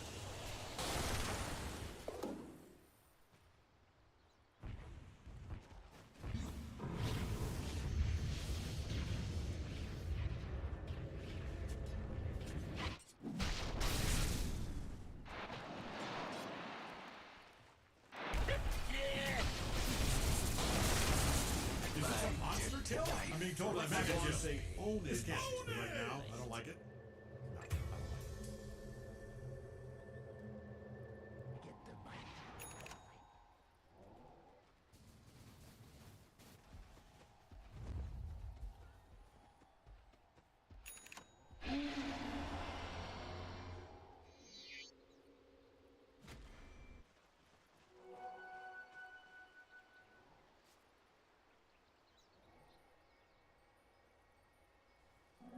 Regeneration!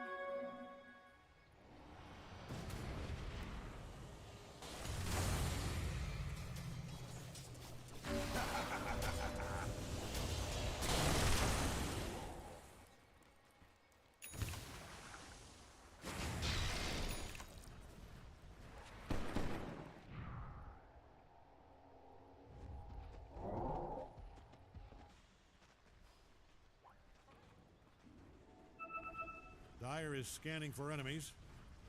Probably hoping to catch a glimpse of them nude.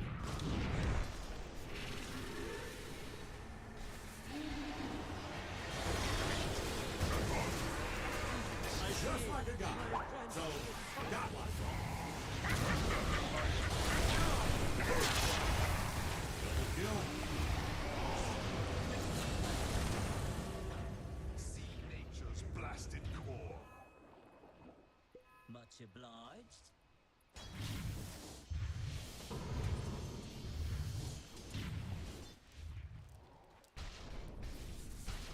Hope Dyer's middle tower is insured. It's standing in the center. What grinds even mountains to dust? Dyer's middle tower has kicked the concrete bucket. Dyer's middle barracks are taking a beating out there.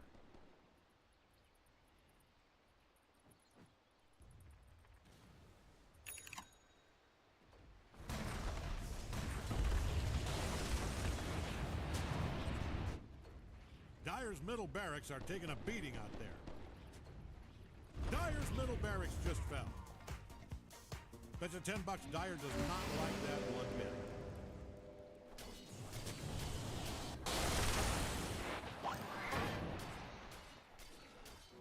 Rowdy!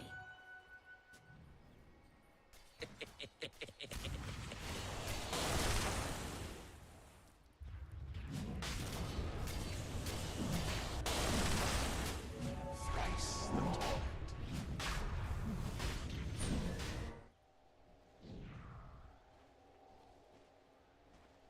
Dyer's top tower is really taking a beating.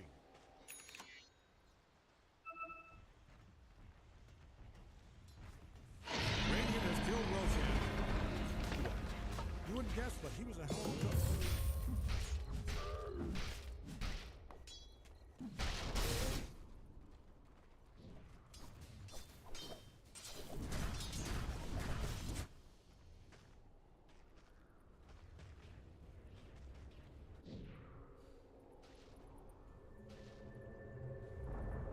Dyer's top tower just went brick belly up.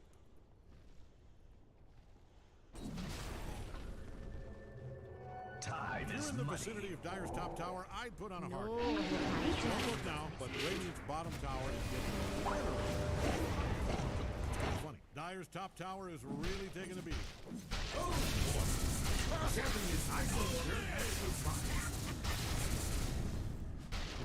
vicinity of Dyer's top tower, I'd put on a hard hat. That baby is coming down.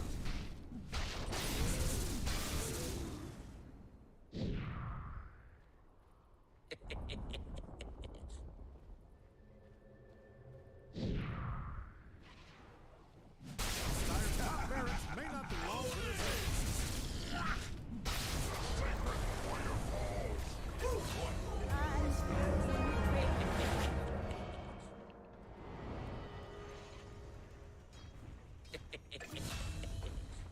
Dyer's top barracks just fell. And so the grieving process begins for Dyer's barracks. I'm done. How are you?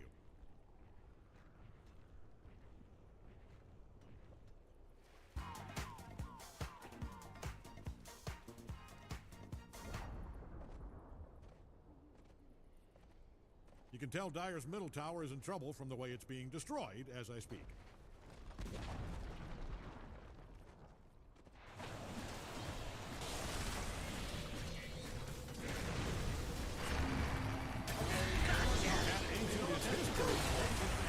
Like double kill. I said everyone calm down!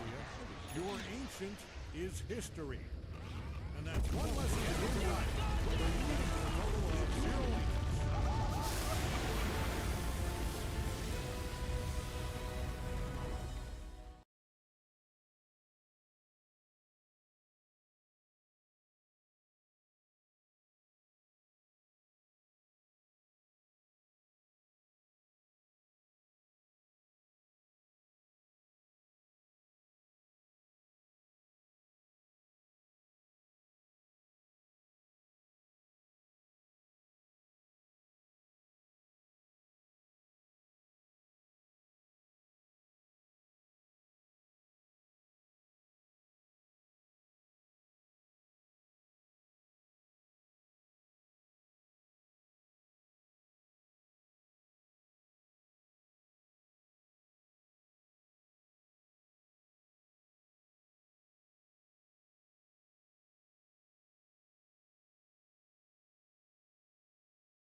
Alright, ladies and gentlemen, welcome back to the stream. QWE versus Neon is live. I'll be jumping into that game very quickly. Had a very nice and filling lunch. Apologies for the wait. I believe the draft is already over and the game has started. So, The draft is still going on when you jump into the game. oh, is that so? Yep, at least on my screen. I'm still looking at the draft. Alright, I'm jumping in. Yeah, well, it's the last few picks remaining. Sorry for not jumping into the game earlier. We were just busy having lunch. But we're here now, so let's get the show started. So QWE, they've picked themselves up the Zeus, the Nature's Prophet, and the Tiny. And Neon Esports, well, they pick up the Batrider and the Morphling. So Neon Esports clearly have done their homework. They understand what QWE have been picking up. And have drafted rather well. I mean, the priorities are straight. They've banned out the Tusk. Ace has clearly demonstrated that he is way too good on that hero. So instead, they get the Tiny for him. Zeus picked up by QWE. There's presumably going to be mid as a way, I believe, to answer the Morphling? Or perhaps to deal with the Batrider? I mean, I don't imagine it's as good against Batrider, but probably really good against Morphling. So there is that. However, Well, 8 now. actually, do they have... I mean, yeah, actually, they do have the burst. Because I was thinking to myself, who's really going to start these fights with QWE? But then I forgot that there's a Tiny on that team. But yeah, so far, what are your thoughts on the draft, Vivek? You know, in another patch long ago, I would have said this is a good PL game for QWE. But nobody picks PL. I mean, low-key PL is good versus Batrider as well. Yep, he is. I think PL is gonna need a couple more buffs before he's back into the meta, but PL is always just towing that very thin line between being absolutely fucking broken and being alright to play against. I think the only way that hero can be balanced is if they set the cooldown of Doppelganger properly, you know, accounting, keeping in mind the items that they're going to be releasing, and so we'll see the hero back in the meta. But Spectre picked up by QWE. I like this approach coming in from QWE, so they do understand that killing the Morphling is going to be a bit difficult head on. So instead, what they opt for is a lineup that's going to pick Neon Esports apart at the seas, right? Maybe you find yourself a Batrider, maybe you find yourself the Tide Hunter. You know, you clean them up, you start the fight, you kite, and then you have a 4v5, you know, in your hands. So, yeah, I mean, not too disappointed with QWE's draft, but Neon's draft is also kind of scary, to be honest. I mean, if this Batrider gets off to a really good start, then it's gonna be hard days for the side of QWE, because Spectre does get wrecked pretty hard by a Batrider if he hits that BKB Boots of Travel timing. Nature's Prophet is also not exactly a hero that stops them, so a lot of faith being put in Sanctity Zeus to deal with this hero. So we'll see what ends up going down here, but yeah, it's gonna be Ken, I believe, who is gonna be playing the Batrider. And yeah, I mean, what are your predictions for this game? I actually think that Neon Esports have the slightly better draft here. Um,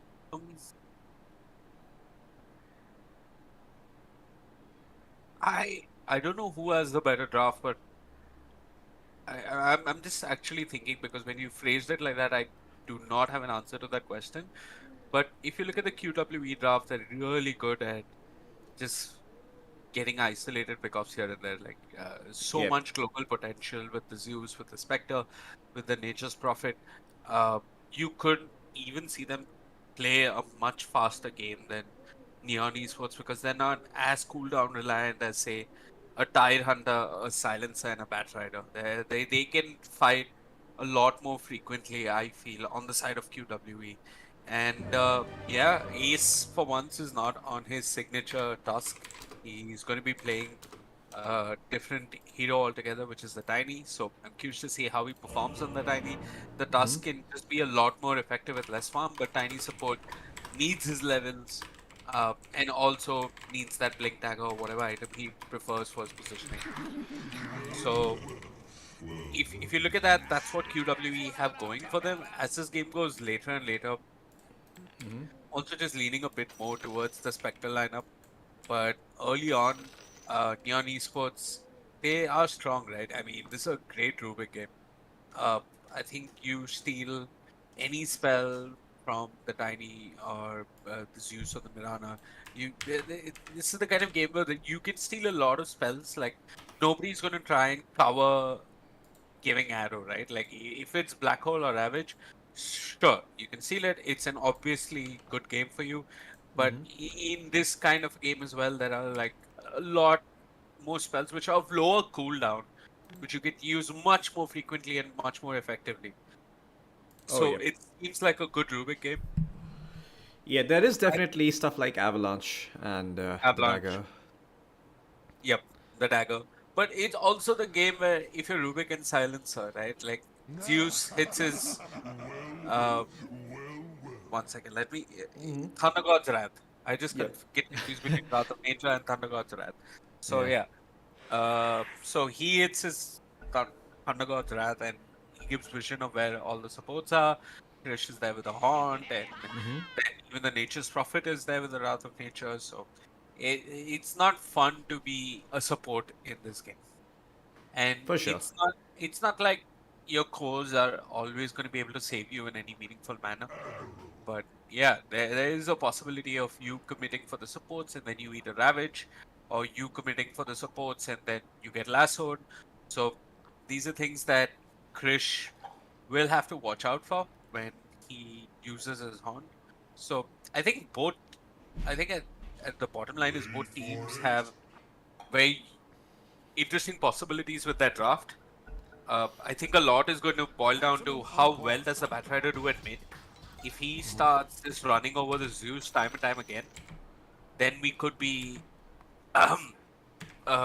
then it could be fair to say that QWE have problems in the draft. Because Sanctity, one thing we've noticed in all the games you cast of him, Floki, is that he doesn't get run over at mid all that easily. Yeah.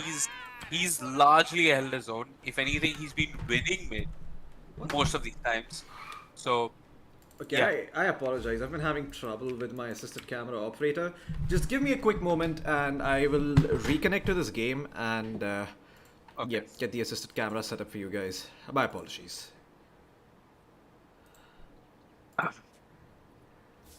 well, until then, I have no. Where is Floki's camera? Okay, you don't even see Floki's camera. Okay. No. Okay, so I think the Radiant and the Dire have gotten their wards down at mid. One of those is obviously going to get dewarded. One thing you see a lot more often is There we go. if you look towards the Spectre, this ward is not normal really. I mean I've started to see it a lot more in these pro History games, will be made in and this day. I'm fairly curious as to where this ward originates from and what the thought process is. It's just an anti-first blood ward. It also helps you scout It out. is an anti-first blood ward, but nobody's been like. It doesn't feel that great once you move to lane. For sure. So, but a lot of teams have been placing this ward. There must be a better idea as to why they do this. But Bounty runes potentially. Also seeing if the support is rotating to secure a water rune, so you can prepare adequately for that, right? Because if the enemy support rotates towards the water rune for this, while it also helps. I mean, it might just help at the tail end of 6 minutes with a 6-minute power rune rotation. yep. I think, very minor advantages for that ward, but people seem to prefer that. I think it also gives a little bit of vision of the hard camp, so you know if there's a pull that's being forced on the hard camp. Yep. And wow, level 1 Starstorm. Never thought I'd see this. Still, Mirana sucks at trading versus a Rubik, but yep. Yeah, I think Rubik is probably the best trader in the game, level 1. I mean, 5 armor, 55 damage or something along those lines. This guy just does not lose trades, and Fate Bolt reduces your attack damage. So, there's really not a lot of heroes that can fight into him level 1. I mean, he will at least always draw even, or, in most cases, do better. But, yeah, apart from trades, going back towards the offlane for a bit here, the Nature's Prophet against the Morphling, I'm not too sure how this matchup goes. So far, 4-3 has been absolutely crushing this lane. He's got himself 5 denies to his name. And Fortune Soul is struggling a little bit to make something happen over here. Towards the mid lane, though, I mean, I think it's gonna be a bit more Batrider favored than most people would assume. My apologies, folks. The Mirana is gonna end up dropping down bottom, and that's gonna be first blood going the way of Team Neon Esports. I was gonna say Team Fortune Soul for a second, but I realized I was wrong. Nah. Yeah, I mean, this is sort of the issue What with team Fortune Soul? Fortune Soul is the player on Neon Esports. I got him confused with the name of the team. Yeah. Seems reasonable. But yeah, this mid lane matchup, this is a lane that favors the Batrider. I mean, Sanctity is obviously going to put points in his Chain Lightning and just try and secure as much CS as possible. But with time, Ken, once he has his boots and at level 5 or something, going to feel confident running at Sanctity. And that is going to boil down to how effectively stick charges are used, how effectively mana is used on the part of the Zeus for him to even try and find a return kill. Because he's going to use the Heavenly Jump, run towards the star, and then just hope that if the Batrider overextends and dives under the tower, that there's a possibility of him turning around that fight. Oh, yeah. And another thing about this matchup is that many a times people don't build bottle, they just skip the bottle entirely in favor of something like a wand or an arcane boots early on. Yeah, and almost every hero that I've seen play, even Leshraks do this, by the way, where they skip the bottle. The problem that occurs when you skip the bottle is that Batrider obviously gains a region advantage in lane, and post level 5, it becomes very, very hard to stand in the lane. Oh my god, my apologies again. Down bottom, T2s all over the map. The Tidehunter is gonna drop. Krish is gonna pick up the kill, but he does lose C. Although, I have to say, that's, I think SE is completely fine with that. If a Spectre is off to such a good start in lane, I think you're gonna be very, very happy with how this game turns out. There's no real reason for the Tidehunter dying this early, right? He should be farming away and then completing his Vanguard, and or at least getting a Ring of Health, and not dying that easily. Oh wow, Raging Potato is actually losing out on the trades now. But Mirana has level 2 Starstorm. Yep, level 2 Starstorm, and the secondary meteor of that Starstorm also hit. Since she hit it in an isolated part of the map, there was no other unit, just the Rubik next to her. So Rubik takes a little bit more damage, and that's him being forced to just be a little bit mindful of his trades up top. Fortune Soul doing okay in the CS department, doing a whole lot better than the Nature's Prophet. I mean, he's 14 to 13 on the Nature's Prophet. I wouldn't say he's doing that well, to be honest. Look at those denies. But 7 more CS on Fortune Soul. Yeah, that is there. I mean, it's definitely a thing. But those denies, man, that's really, really rough, because if this Morphling falls behind this game, then you're gonna have trouble Down bottom. establishing tempo. Nope. Oh, Okay. Nope. I thought he was getting a all kill good. onto the Rubik. no, but- the Rubik was... Fine. Yeah. Well, I do want to spend some time talking about this matchup a bit more. Sanctity has picked up the Arcane Boots now, and he's about to finish up his wand. The way he's dealt with the region issue is by simply fairing himself a clarity or two. But, you know, now this is going to happen. You're going to get a bottle refill on Ken, and the Zeus suddenly cannot approach the lane anymore. I mean, you can see Ken threatening. He's almost level 6 on the bat.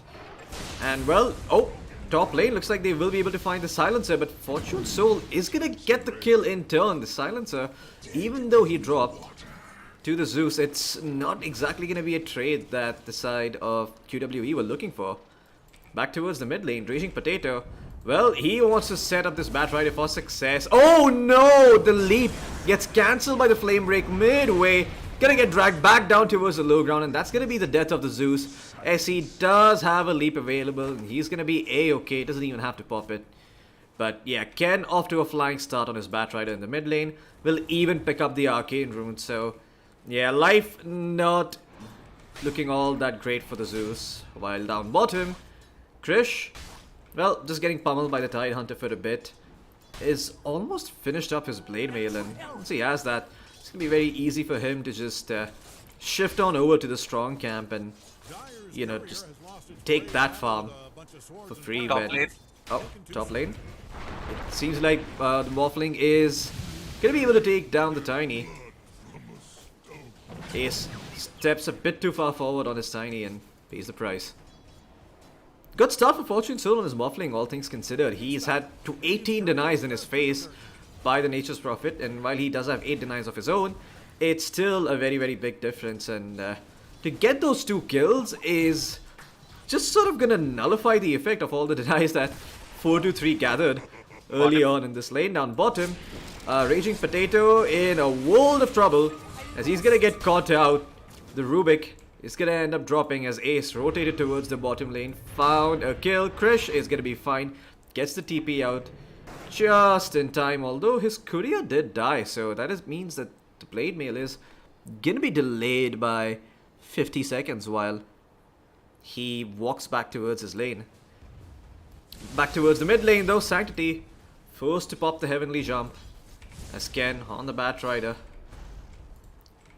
Just being a nuisance over here in general, but yeah, I mean, if at this point, if Sanity just stays ahead, he is gonna die. I mean, SE is walking over, so perhaps it's not gonna be as easy for kill as Ken would like, but he's gonna find the second rune to himself as well. It's gonna be the illusion, and he's gonna pop it and instantly walk towards the top lane, turn his attention towards the Nature's Prophet. The Dire did have an observer bot scouting this out though, but I think he's still gonna end up dying here.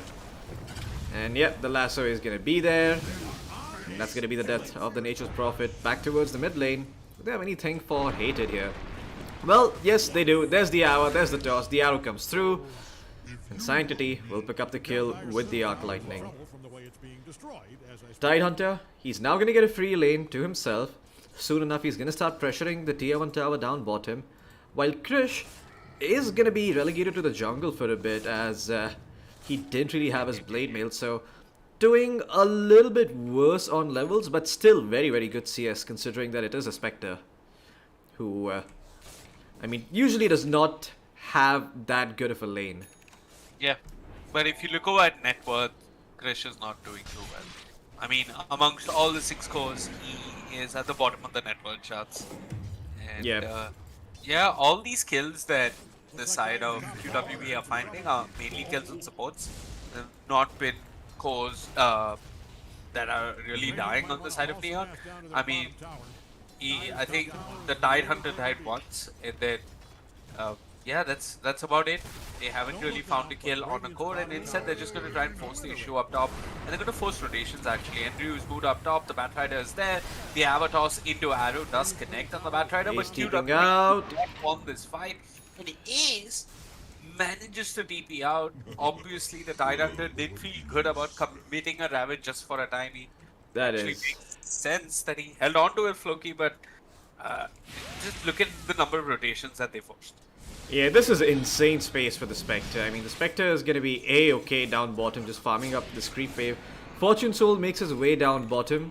Krish, I mean, he's going to be happy with this. You know, the fact that all those heroes rotated away from him means that he's going to get this entire jungle to himself. And while Neon Esports do have some very good observer boards scouting this out... Oh, never mind. This was actually a Neon Esports observer board, so I was wrong earlier. But... yeah, I mean, the fact that he's able to get access to this part of the map freely without there being any threat, despite there being a deep observer board, means that the rest of the team is free to make plays as they see fit. So, Ace, he's just gonna try and wrap around bottom, or is he going towards mid? Don't think the silencer is worth that smoke, and yeah, they're gonna drop this observer board, which looks like it shouldn't be giving vision on the high ground, but it actually does.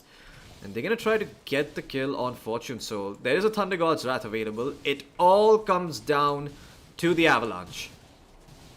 Can he land it? Fortune Soul going full Agi. No, we can't. No, we can't. Fortune Soul's hard. I don't think Ace gets this. Does he have the range?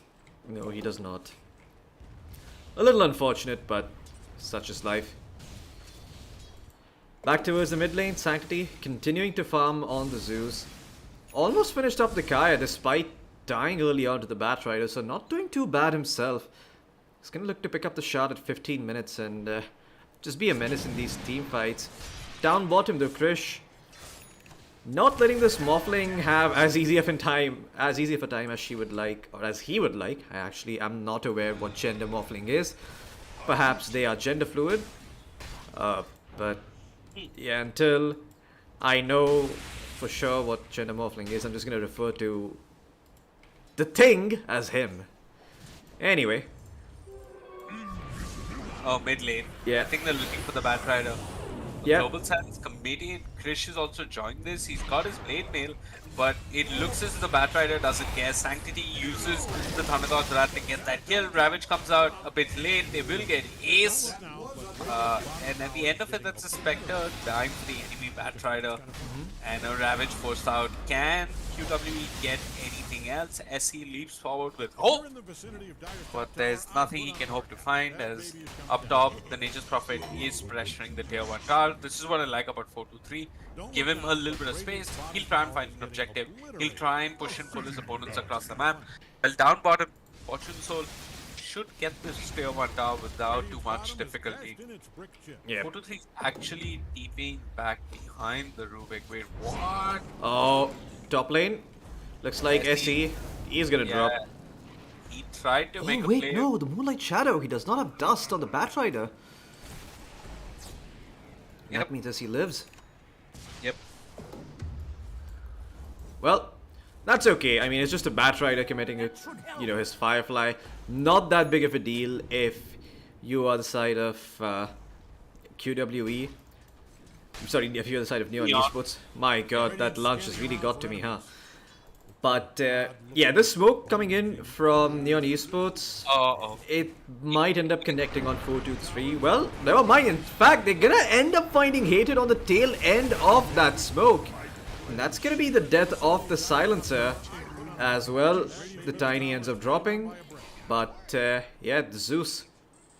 Well, it wasn't the Zeus who got the kill, it was the Furion in the end. But yeah, regardless, this is not exactly gonna be the outcome that Neon Esports were looking for. That's a failure for Smoke. For sure, Sanctity tried to go for the rune. Is probably gonna get ravaged over here if Andrew gets in range. 4-2-3 is standing around the corner though. And will throw a Sprout down just in case. The lack of follow-up, it seems like the side of Neon Esports will not be able to connect. But this smoke might catch them off guard. They should... Do they know about this? I don't know if they do. It seems like they're aware. It looks as if they know. Something is off because, I mean, Andrew and Batrider are playing in those trees right next to the mid-tier 1 tower, so they know that that part of the map is not safe. And there's also a Radiant Sentry. Nonetheless, they'll go in, ace there with the toss back. They find the Rubik. Quick pick off for them. Can Neon punish and look for more? They commit the lasso, they found themselves the Tiny. And 5 heroes show up to kill the Tiny, and eventually, I think the side of QWE will just give way and let them have that mid-tier 1 tower without losing any further casualties. Ace, I mean, he's been playing a pretty good game on this Tiny, but unfortunately, he needs to go in to hit the avalanche as well as the toss, and most of the times, he's the one who ends up dying. Because Mirana, backline hero, Nature's Prophet, not in any line hero, Zeus, line hero. They all just like to sit behind, and poor Ace has to always go ahead and take the brunt of what his opponents are throwing at him. But now Andrew, hit a Ravage to disengage a fight. And that was Ravage and Global Silence committed. If I were QWE, I would smoke and run straight at them. Yeah, this is a very good opportunity for the side of QWE to take a fight. Ace, he's miles away from his Blink Dagger because, like you mentioned earlier, he has to run in and put his body on the line. And as a result, he's been dying a lot. But if they smoke here and the Tiny lives through it, this could be very, very good for QWE. It's looking like they're going to be able to find someone with the arrow. Nope, does not connect. It's going to be a bit too wide, and Andrew now going to look to punish the Tiny, and again, Ace might end up biting the dust here. Sanctity, well, he tries to attract some attention towards himself, but he's going to get stuck on the cliff. That's going to be his death, as they will also find the Tiny in turn. QWE bite off more than they can chew, and well, that's them paying the price as the Batrider just being an absolute nuisance here for the side of QWE. They just do not seem to have any answers for this hero. Oh yeah. It feels like a game where Neon can just press W and move towards you and not fear anything. And Yeah, QWE. I mean, if you see Batrider Tide running at you without Ravage, without Global Silence, oh, this was sweet. I think you got it. You did, right? I did, yeah. Nice stuff coming up from SC. I mean, but this is it. Of these 9 kills that QWE have, majority of them have just been the supports. It's just been the Silence or the Rubik dying it. I mean, sure, you have kills, but it doesn't mean anything. The Morphling is farming uncontested. The Tide is also just farming away. He's sitting on a mech and a hurt. Nearly has his Greaves complete. So I'm actually concerned for QWE as this match goes on. Ace trying to look for a kill, but there's Fortune Soul morphing over to the Tiny with the morphed Tiny Avalanche. He will get a kill onto Ace, and yeah, they're going to toss out an arrow, slow down Fortune Soul for a little bit longer, but Neon just do not give a flying fuck. They, Oh, yeah. Look at Andrew. I mean, you can tell that that is a low IQ creature that only knows how to press W and move forward. Oh yeah. Very awe-inspiring as well. No matter Yep. what happens in life, he's just gonna keep moving forward. And I don't blame them. I'm completely okay with them grouping up and even Fortune Soul joining them if he has to. Because right now the team fight is just so strong. Oh yeah. And right now the damage on the Nature's Prophet and the Spectre is just not enough. Abysmal. Yeah, it's just not enough to kill anyone. You do have the Blade Mail on the Nature's Prophet, which is an interesting pickup. I imagine it's a way to deal with the Batrider, but the Batrider is closing in on his BKB. I mean, in fact, he's got the BKB completed, so I'm not even sure what that Blade Mail even accomplishes anymore. I guess as the game goes on, it's going to provide some value, but if it was going to provide value 20 minutes down the line, wouldn't you rather have invested this gold somewhere else? Well, remains to be seen. It's a tough decision to make. Such calls are very easy to make when you have the bird's eye view of the battlefield. But yeah, Dota is not played like that, so we'll see how this pans out for the side of QWE, although so far, not looking all that great. Yeah, look at this. I mean, the Batrider is just walking in. No, Sure, man, he jumps no. there, but he doesn't Oh care. no. There's a Moonlight Shadow committed, but it's going to save Wait, the something. Morphling? The Morphling's dead! Yeah, but what? Fortune Soul dies? That was Neon snoozing. That was Fortune Soul snoozing as well. And now Krish is coming in with the Spectral Dagger. The Ravage committed. Blade Hits Mails? everyone. Krish gets off his Blade Mail. But Andrew has got to be careful. The magical damage from the Maelstrom is there. And with the Avatars, Ace actually gets a double kill. He's looking for more with the big pole. He's running down the Rubik, while elsewhere, SE and Krish are going on to Ken. Ken dies. The arrow misses, but Ken dies nonetheless. Raging Potato trying to stun people with his telekinesis will be the one who gets stunned up by the Avalanche. And that's him dead as well. In a matter of moments, Man. this game is completely turned. Yeah, and it all started with the single kill on the Morphling. I mean, I thought there was not going to be any consequences for the Batrider jumping in like that, but boy was I wrong. I mean, that is the best possible outcome QWE could have hoped for after that little play made by Ken. Yeah. In my head, I was like, okay, this game is Zombie? gonna go. What? Atos? They Oh. find the silencer, he drops the Seeds of Serenity, but Krish is there with his Blade Mail, and Sanctity is there with the magical damage. Does Ace want to go in again? Oh, the Back DOS! Skeleton? No, he tossed back Krish instead.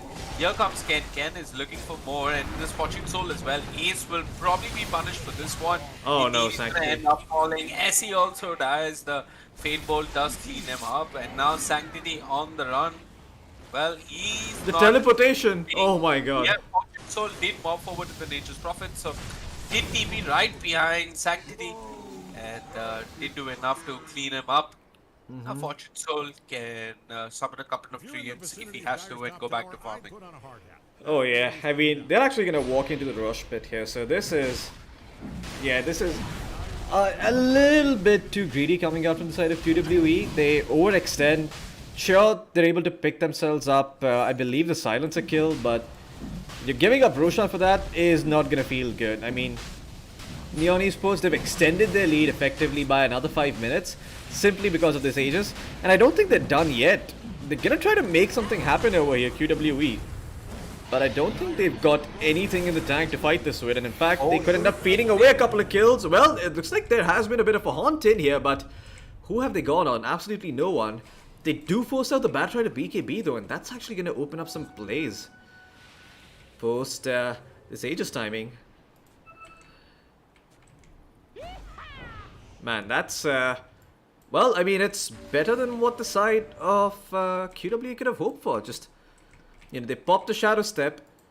They're able to get some vision inside the pit. They force out the BKB from the bat. And now, you could potentially end up taking a fight, even though Neon Esports have Aegis. What's the buyback status looking like on Neon? Because that's what's going to determine if they could win this fight. Well, the Batrider has a buyback, but the Tide, the Rubik, and the Silencer do not. So, if the Bat dies first, Neon Esports can still probably take a successful fight, but if the Batrider, I mean, if anybody else dies, then yeah, it's going to be a little bit problematic for QWE to continue taking that fight. But QWE, they like their odds. It seems like they've smoked up on the Tiny and the Mirana, but... Yeah. Sorry, yeah, QWE. But this mid-tier 1 standing is probably the biggest problem for the side of QWE. I mean, the Nation Prophet cannot just TP in and start whacking away at this tower. There's just extremely scary to do against a Tide Hunter and a Silencer like this. So, yeah, I imagine it's going to be a while before QWE are able to find that mid-tier 1. Oh. In the meantime, 4-3 was pushing out top, and back in mid, Neon, they're the ones that are going to smoke. If they smoke and they find SE, it's really not going to be worth it. Everyone knows that there's someone in the area. Quick avalanche onto Ken, but Ken is okay for the time being. There's a gush committed onto Ace. Ace slowed down to a crawl. Will be allowed to escape as Neon. Well, after that one engagement where they lost the Morphling, they're treating QWE with a little bit of respect. They are not running at them blind. Not yet, not anymore.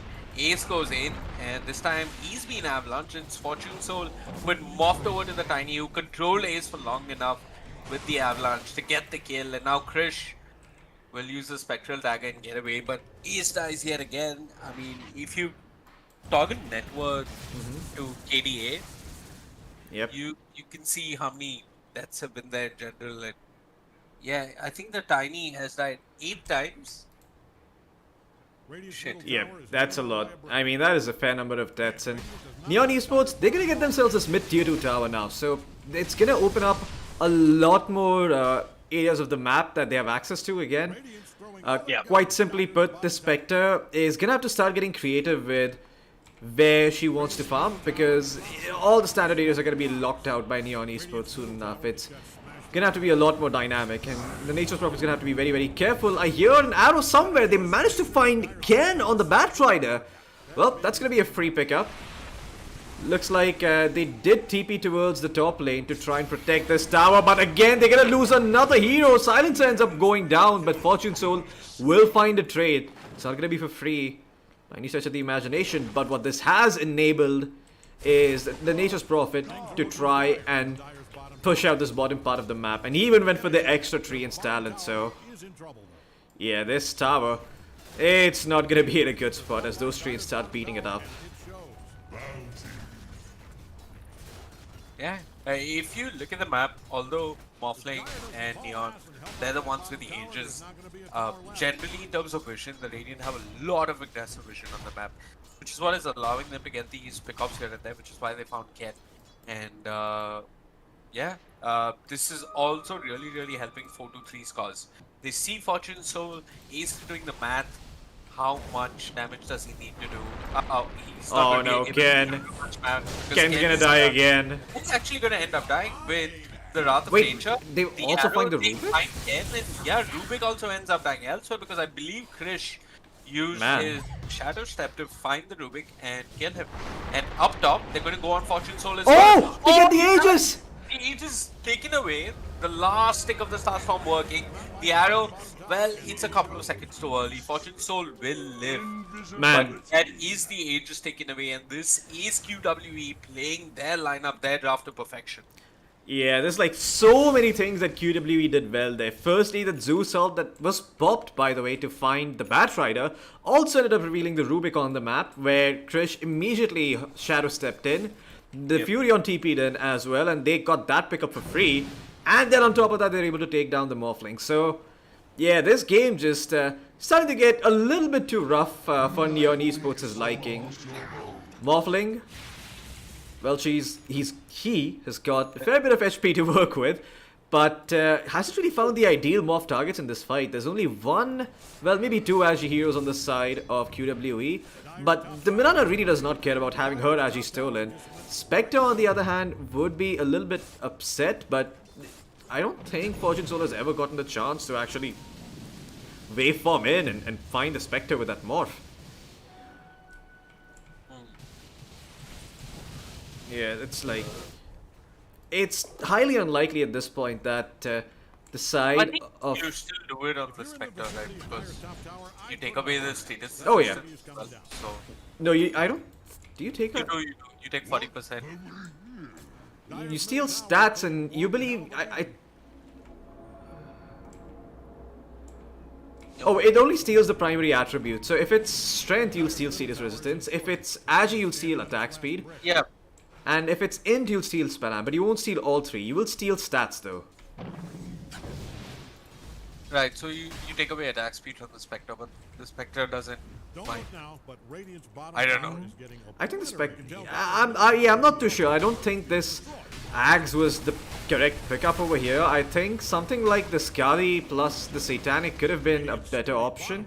But back towards the top lane, 4-2-3 getting caught out here. Does have the BKB, but the toss comes in. The Morphling's actually gonna fall. No chance for him to pop the Morph, and that's gonna be Fortune Soul biting the dust as Krish hands out the tip, and even Sanctity joins in.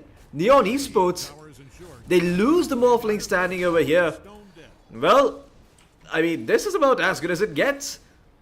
Roshan might respawn in the next minute, and as of now, the pace of the game is totally in QWE's favor. They're the ones dictating the tempo. And the side of Neon Esports are playing extremely reactive. They've just lost the entire hold that they had on the map, courtesy of the global lineup on the side of QWE. I mean, what an amazing bunch of players. I mean, I don't think you'll see this level of Dota being executed so flawlessly. You go to network chart for the individual players. My apologies. Yeah, there you go. Yeah, I think it is QWE really playing to the strengths of the draft, which is these,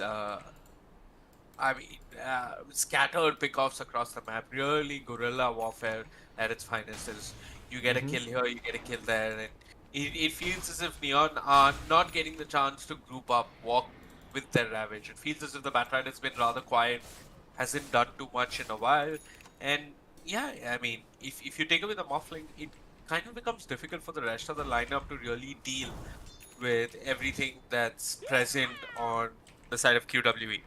No Morphling, game becomes hard. So what QWE are doing really well is just picking up the Morphling. And Ace, whether he's on the Dusk, whether he's on the Tiny, he's been doing a phenomenal job initiating for his team, and both him and SE really playing very well off each other.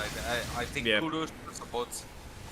They've been doing their best, and yeah, sure, Ace has 8 deaths, but this is the kind of game where you will rack up deaths on the Tiny. Oh yeah. Are really bad. Now he's on the high ground, waiting for Neon to walk up. Raging Potato actually takes a slightly different path. They find 4-2-8-3, immediate lasso committed BKB as well. They want the Nature's Prophet. He doesn't get to pop his Blade Mail. Instead, he drops the Glide Nade and he dies. He is sitting in the trees with the Moonlight Shadow. Who does he want to go on? Morphling? BKB pop. Well, Morphling's BKB has already worn off. Elsewhere, Krish goes on the backline with Sanctity, and they clean up both Raging Potato as well as Eden. Both supports dead, and now 4-3 is bought back.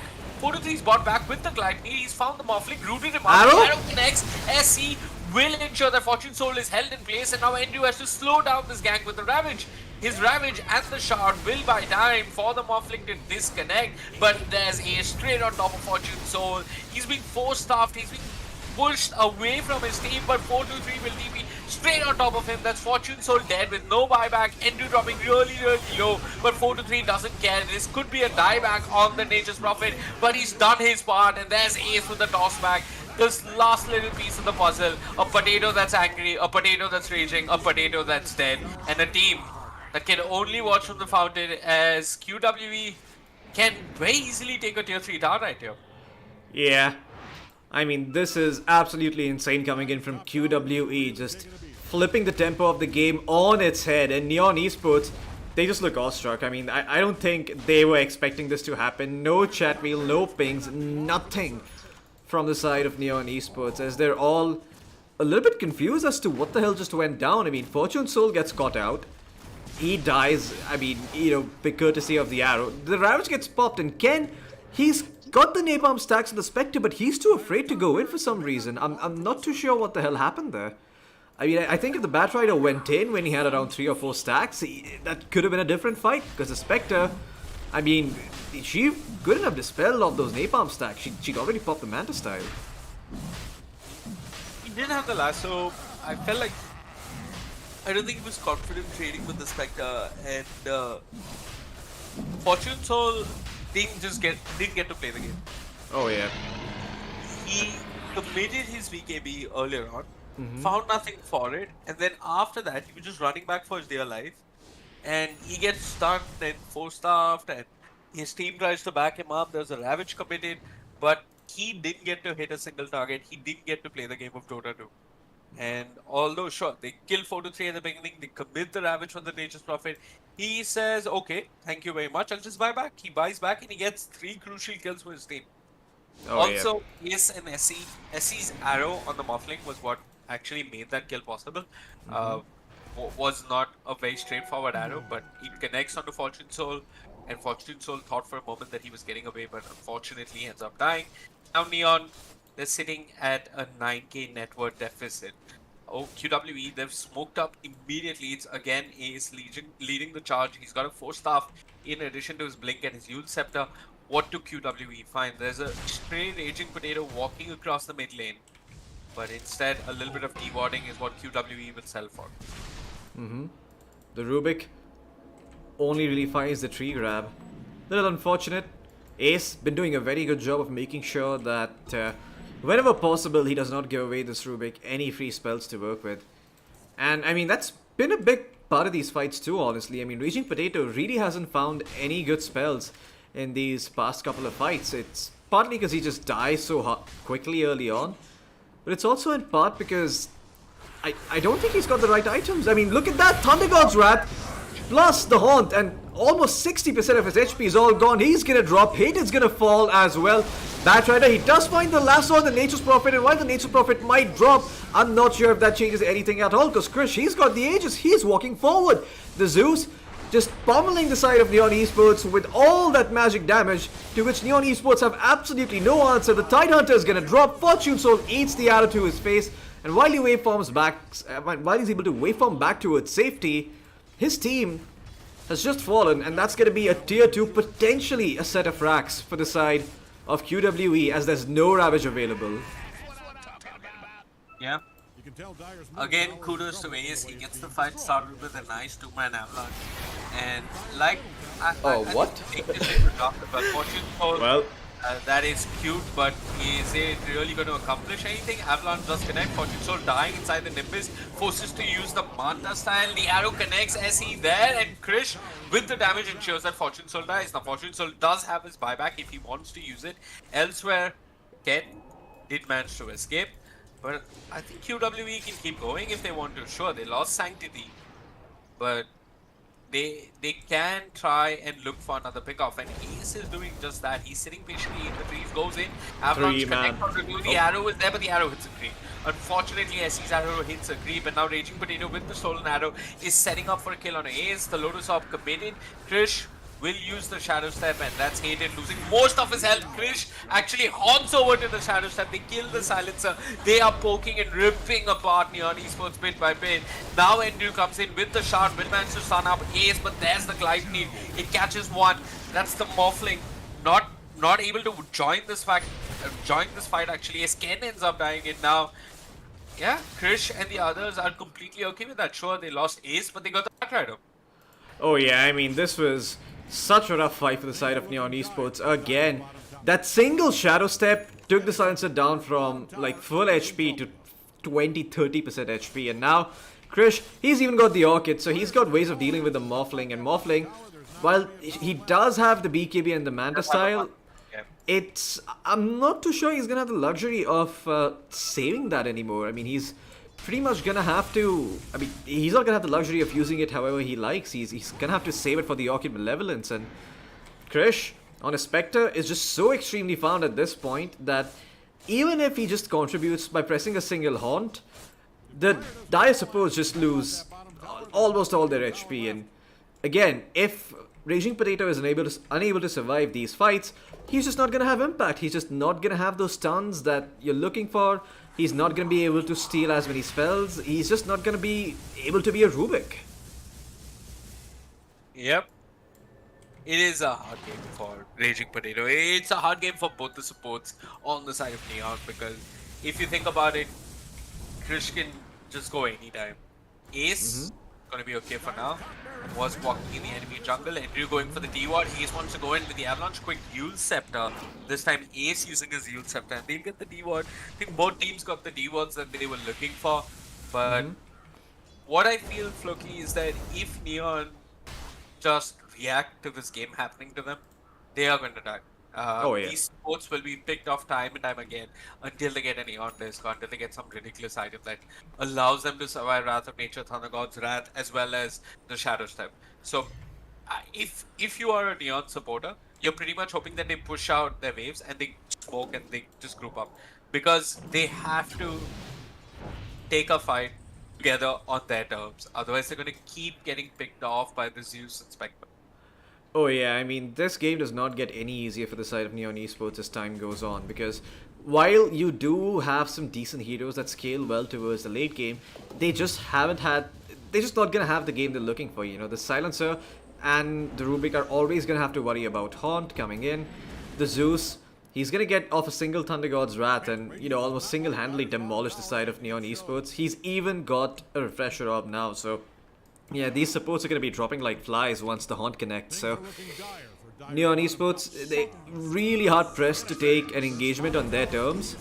And not only that, even if they do find the hero to go on, there's just way too much damage coming in from QWE at this point to be able to take that fight. Again, I said that. Their bottom tower is in trouble. Yep. I mean, sure, it's possible for them to win a 5-man fight. It requires very specific things happening, like the Spectre getting lassoed and pulled really way away from the rest of the team, and then a Ravage is holding the rest of QWE in place while Free Soul gets quality one-on-one time with the Spectre. So, stuff like that needs to happen for the side of Neon to win a head-on 5v5. It's more about the perfect lasso than the perfect Ravage for me. Because, sure, even if they find that perfect Ravage, it's not as if they have some immense spread damage that's really going to follow up on that Ravage. So, yeah, it's about them finding that one singular target and bursting him quickly. And Neon have also got to realize that QWE are just farming unchecked. And there you go, there's the Haunt. Who do they find? Who do they go upon? That's the Rubik dead in a matter of seconds. If Floki didn't catch that on camera, it's not his fault because it barely registered in my eyes. And now, Fortune blinks a bit too far forward. He's got the Leon this, so he's going to force out the Ravage as well as the Oh no, Fortune Soul. Lasso completed. That's a lasso on Ace. Free Soul dropping low, pops his BKB. Krish is running straight in with his Blade Mail. His Linkins does get triggered, but Fortune Soul has committed both his BKB as well as his Manta Style, if I'm not mistaken. A7 with the Avatars, that's the Watermelon dead. Glypnir on again. Do they really want to go on the Batrider? At least in the Sprout, he's looking to run for his life. With the Firefly, he'll be able to do just that.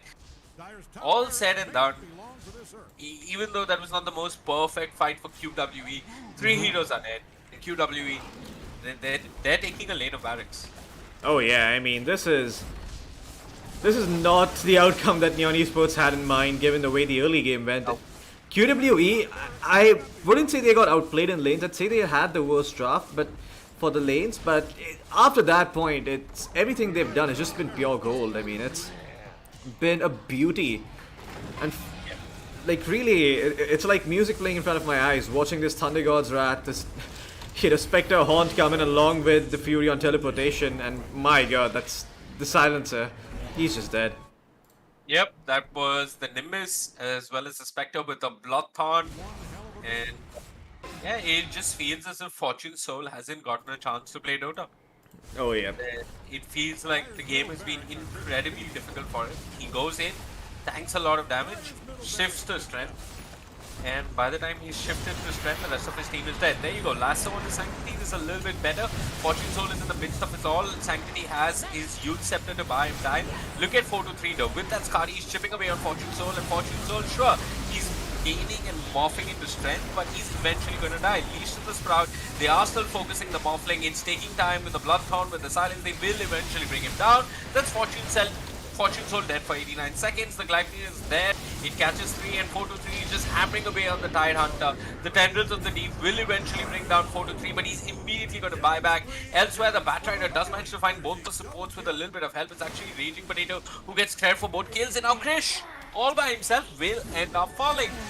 QWE, they've overextended a wee bit, and they do get punished. Yeah, buyback coming in actually from the Nature's Prophet, so they do end up losing 4 of their heroes. But Fortune Soul did die, so yeah, I mean, I'm not too sure if QWE are gonna be happy or unhappy about that, if they're displeased, but Roshan's up, and look at 4-3, he's got the double damage rune, and he's taking Roshan all by himself. His TP even gets cancelled. Hilarious stuff.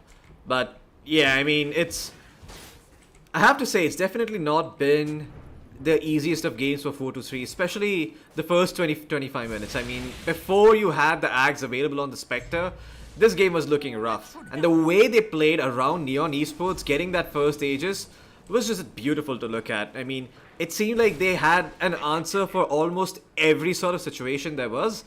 And the fact that they were able to keep their head in the game, you know, not let all the misplays get to them and just continue hammering away at the side of Neon Esports' lineup, it's just been wonderful. All said and done, I don't think QWE want Neon to get this Roshan, so they've got to contest. There's the Nimbus, it's given a vision in the Rosh pit, and the Nimbus has been swiftly destroyed. Our Ace and the others coming in to contest. Raging Potato being the watchman of the Rosh pit, trying to keep checks as to who enters and who doesn't. But yeah, Neon, they're going to get the Aegis and a small lifeline back in the game. I believe there's now an Aghanim Scepter which they picked up with that Roshan, which is on the Tide Hunter. And yeah, I mean, it is not yet the end of the road for Neon Esports. Oh yeah, for sure. I mean, I think Neon Esports, with this Aegis, they've extended the duration by which they can be relevant in this game. It's going to allow the Morphling to finish up the Daedalus as well as consume the Aghanim Scepter, so he's going to be able to output a decent amount of damage in these fights. But again, you're down 2 sets of racks, and what this essentially means is that QWE still have the luxury of just choosing not to engage. The waves are always going to be in their favor, so as long as they just dodge fights for the next 5 minutes, they're good. But in fact, looks like they're gonna try to look for an opportunity. Great blink back by Ken. The BKB is gonna be popped as well. Haunt pressed. He did not go in, though he will go back. But now, with the Shadow Step, he's gonna go back in and find the Silencer. And with the secondary Thunder God's Wrath coming in with the Refresher Orb, they will find the Silencer. And again, QWE succeed in slowing down the pace of the game.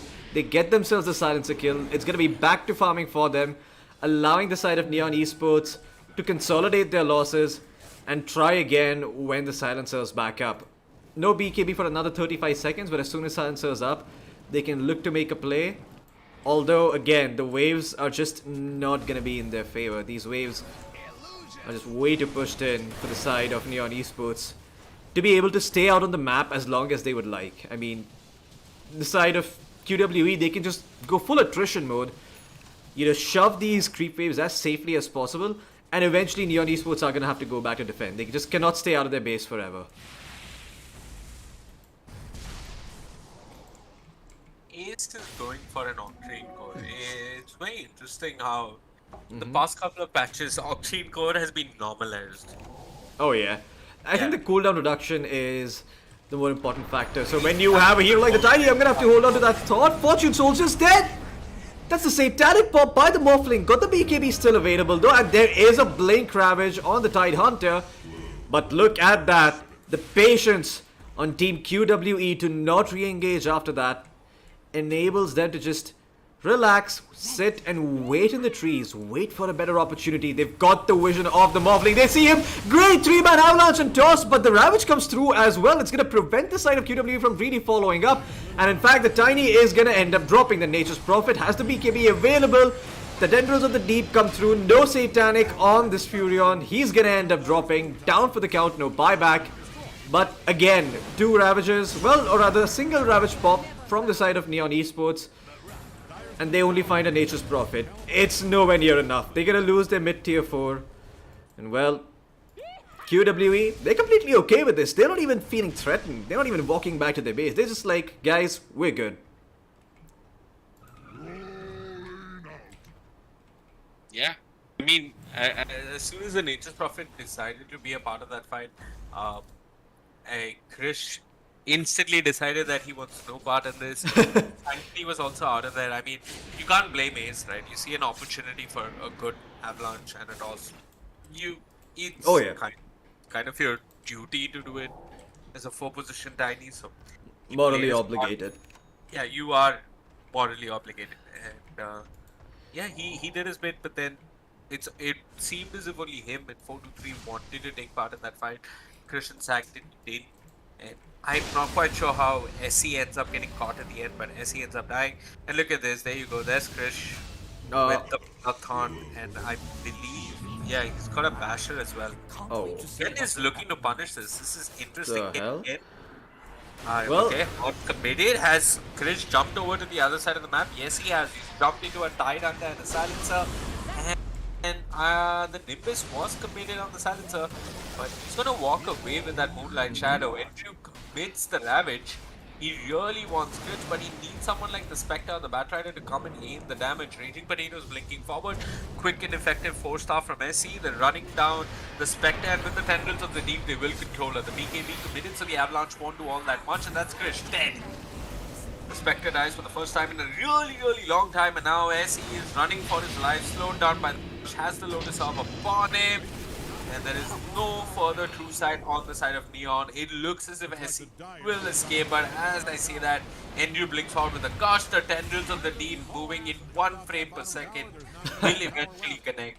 And Andrew gets the kill, but look at this, 4-2-3 up to no good at all. He's split pushing the bottom lane. Oh yeah, I mean, even though they're able to find the Spectre as well as the Mirana, it's not really translating into objectives for the side of Neon Esports. So getting these kills is nice, but it still feels like the side of QWE have the freedom to potentially mess up another fight, and as long as they don't all die and there are 2-3 heroes left to defend the base, they're going to be able to play this game out and wait for the next Roshan. It is going to be a while before the next Aegis comes up, but once it does, I mean, it's going to be very hard for Neon Esports to stop them. They do have the double Ravagers, but I don't imagine Neon Esports are just going to stick around in the pit as 5 for... that side of QWE are going to stick around as 5 inside the pit for Neon Esports to have that opportunity. Silver Edge pop by 4-2-3. He's looking to find the Morphling. Quick jump in from the Tiny, but the stun is not long enough.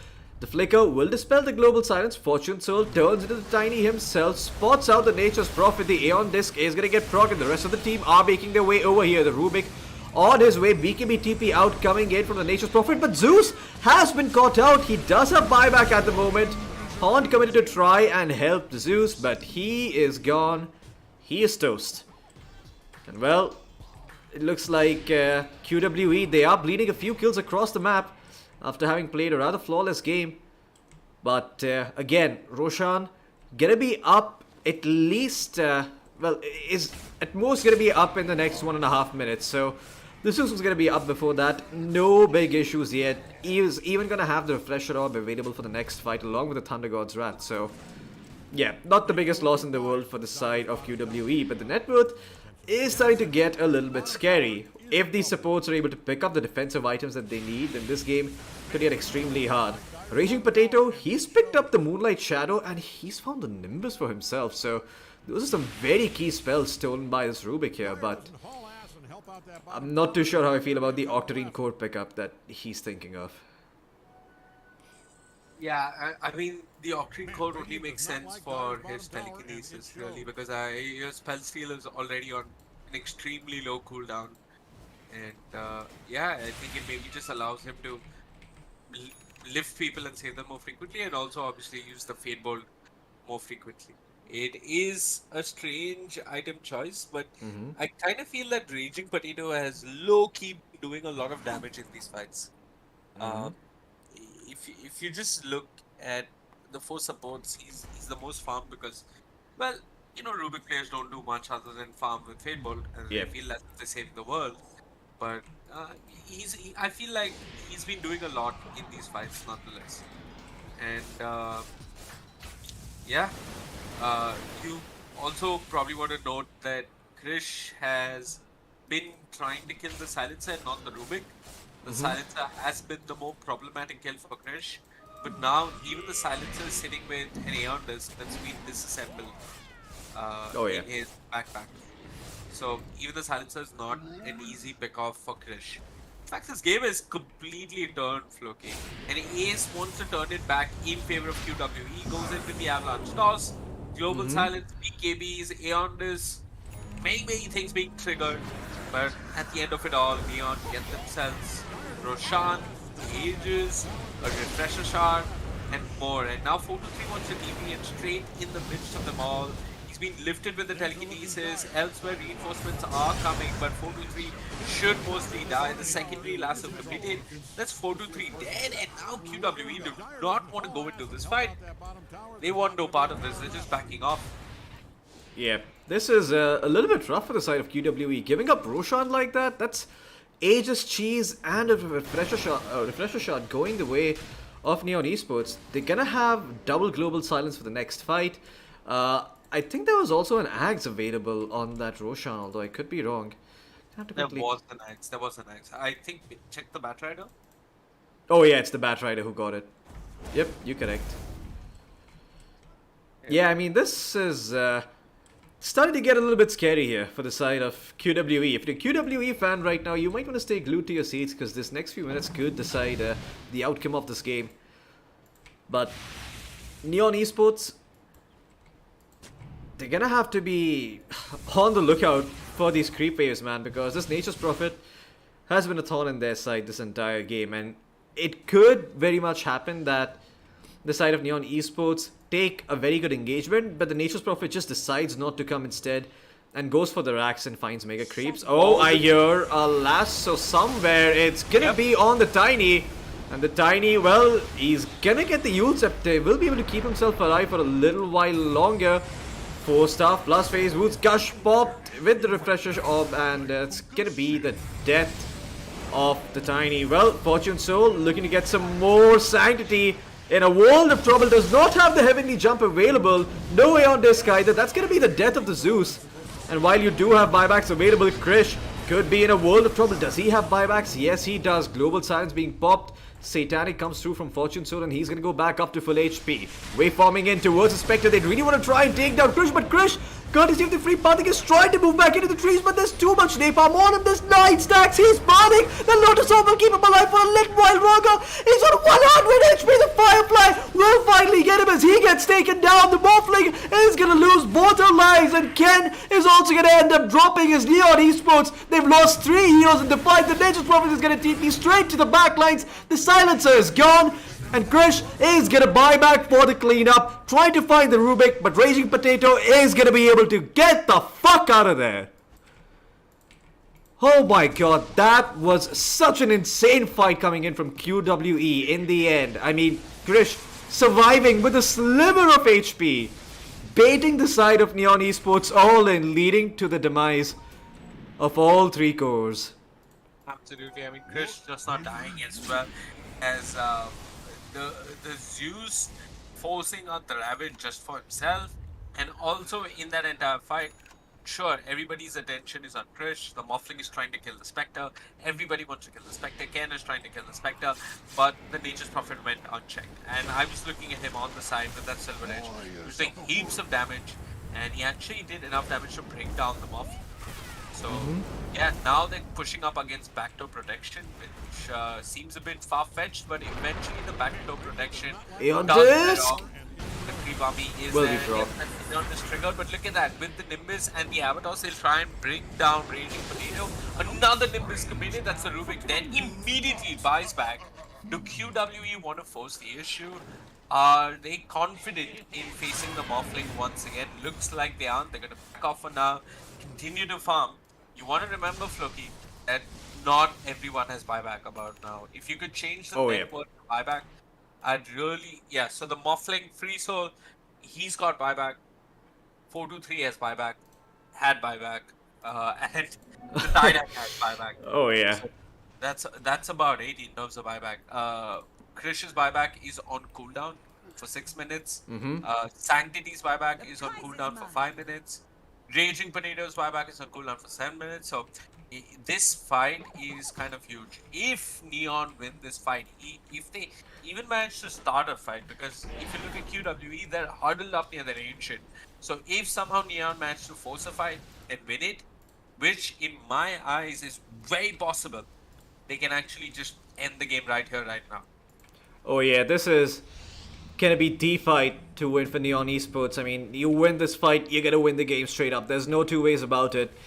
There's no intricacies remaining anymore. I mean, you do have buyback coming through on the Nature's Prophet, which could be game turning, but then again, it's gonna have to be on the back of a successful fight. And the Nature's Prophet continues to pressure the bottom lane as he's looking to take down this tier 3 tower. The creeps just gonna come in and break the protection. How the hell does the Nature's Prophet have so many treants? What the fuck? Oh, he's gone for the 2.5x straight HP plus damage cooldown. And I believe he's got the minus 8 seconds Nature's Call as well. Ah, that explains it. So he's able to summon treants very, very quickly. And there you go. The Delta Split's going to come through from these treants to provide a vision to the side of QWE and get them information. As the Spectre...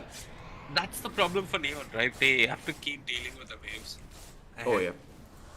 They're not finding their chance where they can just group up and take a fight.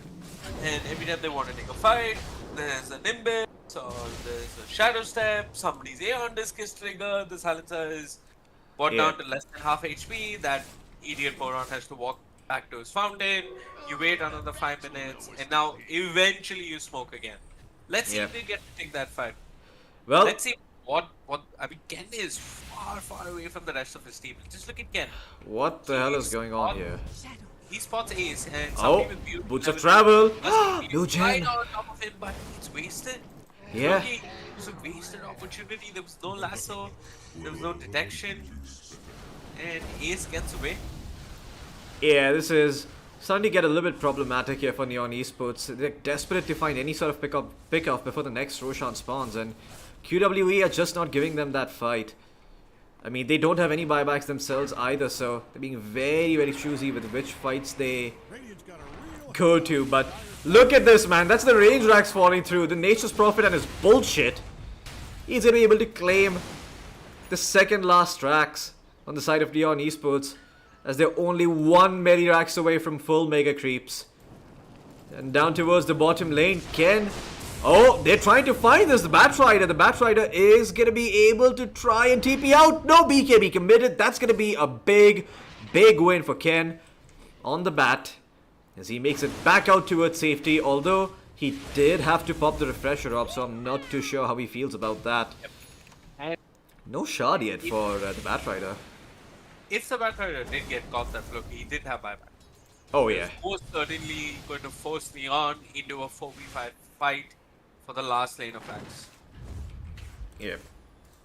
So, yeah, QWE, they're wait, does Tiny have ninja gear? Or No, it's the smoke. okay, so he smoked by Oh wait, himself? he does. Never mind. Yeah, he does have the ninja gear in his backpack. My apologies. And yeah. Oh, Neon double are in the damage. rush pit.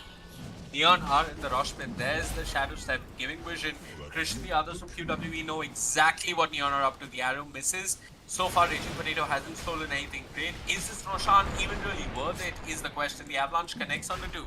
Ace poking for information. SE has an arrow, but look at bottom 4 to 3 is just split pushing, and he's forcing back TPs. If that arrow did cancel the TP, it would be huge. 4 to 3 is Aeon is triggered.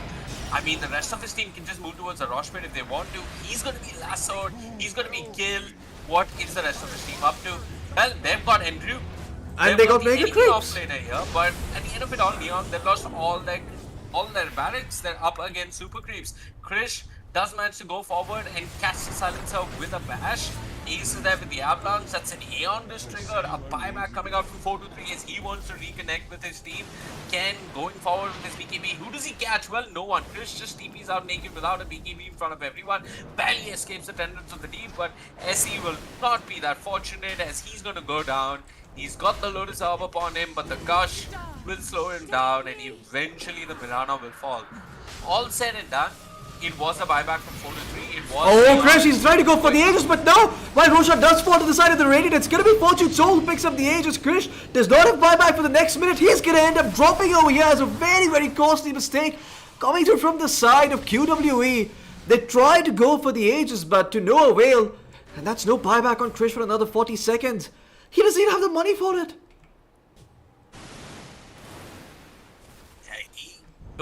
Oh no. This is... They need a bounty rune. They really need to find a pirate hat or some tier 6 neutral item and find some way of getting the Spectre her buyback back up. He does not have enough net worth on his hero. Have a pilot hat. It is there on the Nature's Prophet, but the Nature's Prophet needs to press it. He needs to use it. And, well, he is going to be able to get the gold that Krish needs for the buyback. Extremely fortunate there for the side of Neon Esports. Oh! The Tiny is going to be using himself for the time being. Buyback available on the Spectre, but that's going to be Ace dropping once. Fortune Soul, he's got himself a Divine Rapier and he's looking to end this game right here, right now. No exceptions. Sanctity is going to have to be careful. He does have the buyback at the ready, but does not have the money for it. Aeon Disc ready in his inventory to be assembled the moment he's in danger. Soul, well, he's gonna eat the arrow coming in, but he has the shot, so he's gonna be okay. The Bloodthorn, it's gonna enable him to take down the Morphling the first time around. And now the Batrider, he's got the Refresher Orb, he's got the Aeon Disc along with him. And that BKB, the Nature's Prophet, is gonna end up dropping as a result. That's gonna be the first of many kills that the side of Neon Esports need to find, but no! Look at Fortune Soul's damage, it's a bit too much. Ace, he's gonna be in a world of trouble trying to blink back. He's not gonna be able to survive this 4 stars away from his team. Trying to live, but he's not gonna succeed. Chris has ended up falling, Mirana has fallen as well. Looks like Neon Esports are gonna turn this game around as it's all over. The Rapier coming in from Fortune Soul turns the game around, and at the end of the day, despite all the clawing and scratching and kicking, it's Neon Esports that stands strong and takes the first game in this best of 3. Oh my goodness, what a game by Neon Esports. There is a very famous quote of No Tail after TI7 that there are some games of Dota which after you play them your head just hurts, and this is definitely one of those games for both these teams. It's been a rather painful, nail-biting affair. 47-48. Neon were up against Mega Creeps. We thought that Moon had enough, and eventually, to shut up everyone, I think Waffling played it absolutely spot on. Just went for the Rapier, and that is the real difference maker item here. The Rapier and also the level 2 Boots of Travels. So some really smart itemization coming out. It also kind of felt like the Nature's Prophet could have scaled a little bit more. I mean, very impressive statistics, but kind of stopped farming after a point. And yeah, kudos to Free Soul. Phenomenal on the Morphling. Folks, that was just game number 1 of a best of 3. If this is anything like yesterday's best of 3, then well, this will continue tomorrow. But I'm guessing no. I'm guessing they're going to end it today. So we're going to take a short break. You're watching the Southeast Asia Open Qualifier for the Dota Pro Circuit 2023. My name is Vivek, with me is Floki. Your feedback is welcome. Floki needs some water and some electroshock therapy. After that, we'll both be revitalized and energized and ready to come back with game number 2 between Neon Esports and QWE.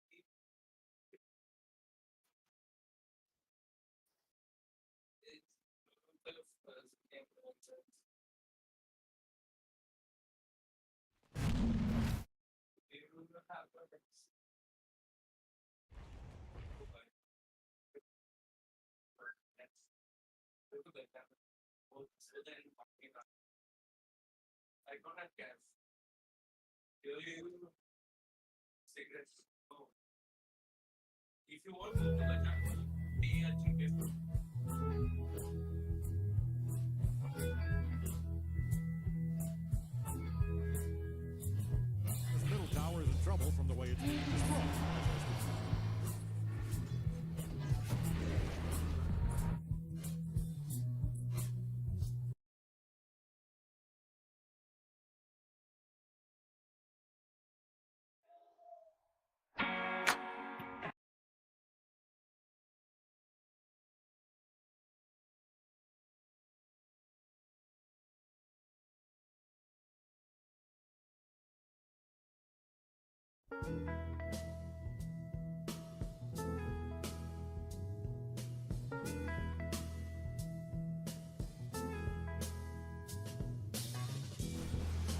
Hope Dyer's middle tower is insured. That thing is standing on its last brick.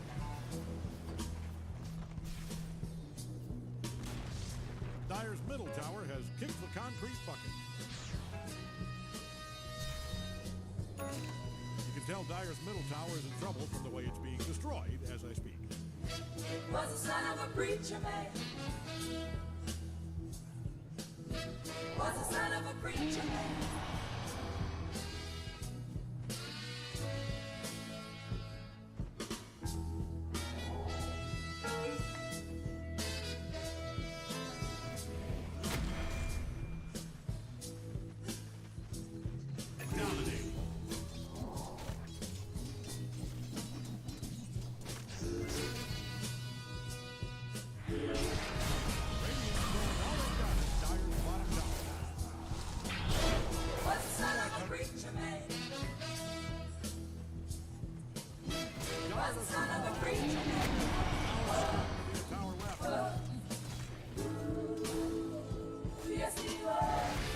Things are looking dire for Dyer's bottom tower.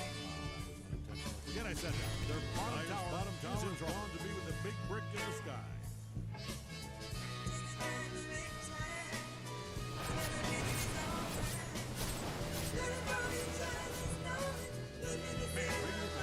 Dyer's bottom tower, and it shows.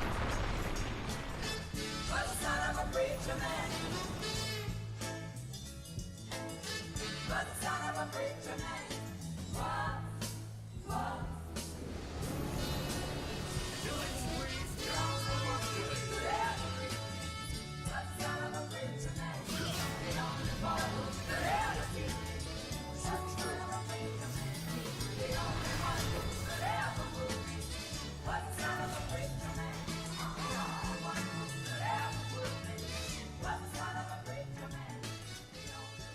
You can tell Dyer's middle tower is in trouble from the way it's being destroyed as I speak. Dyer's middle tower has taken one hell of a beating.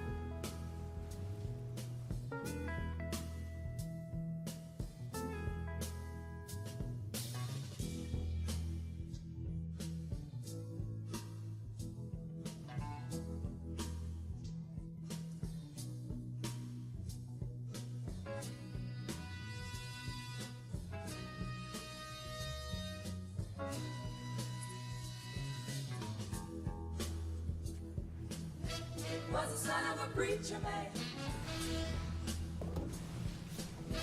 Was the son of a preacher man.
preacher man.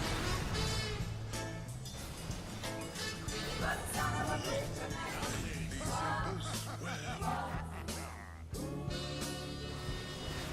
The only one who could ever reach me. Was the son of a preacher man. The only boy who could ever teach me.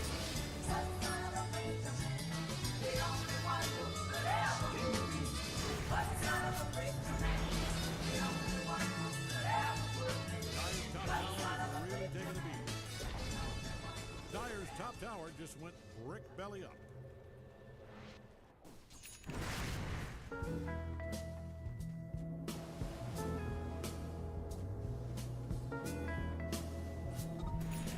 If you're in the vicinity of Dyer's top tower, I put on a hard hat. That baby is coming down.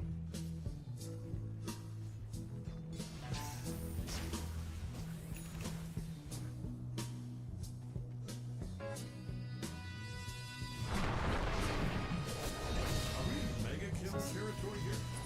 We got trailing body, you covered in blood, big smile on your big dumb Was the face. son of a preacher man. Was the son of a preacher man. You tell Dyer's middle tower is in trouble from the way it's being destroyed as I speak.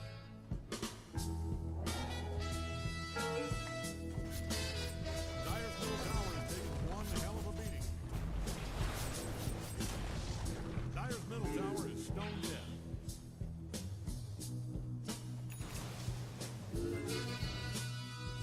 Hope Dyer's middle tower is insured. That thing is standing on its last brick. Was the son of a preacher man. Was the son of a preacher man. Looks like Dyer's player just bit the bucket. Yes, he was.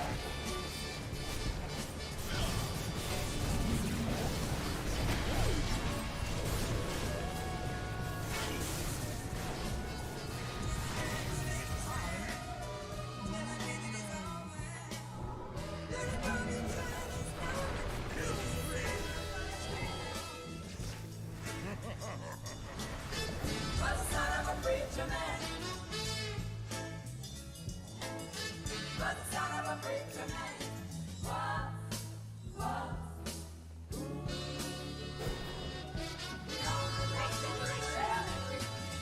Was the son of a preacher man. The only boy who could ever teach me. Was the son of a preacher man. The only one who could ever move me. Was the son of a preacher man. The only one who could ever move me. Was the son of a preacher man. The only one who could ever. Radiant's scanning around for enemies with their odd-looking, bulging eyes.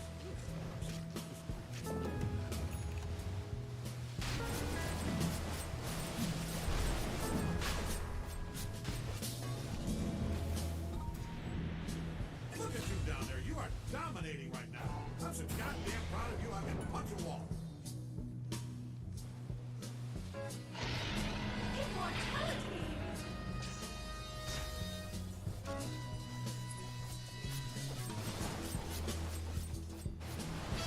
Was the son of a preacher man. Was the son of a preacher man.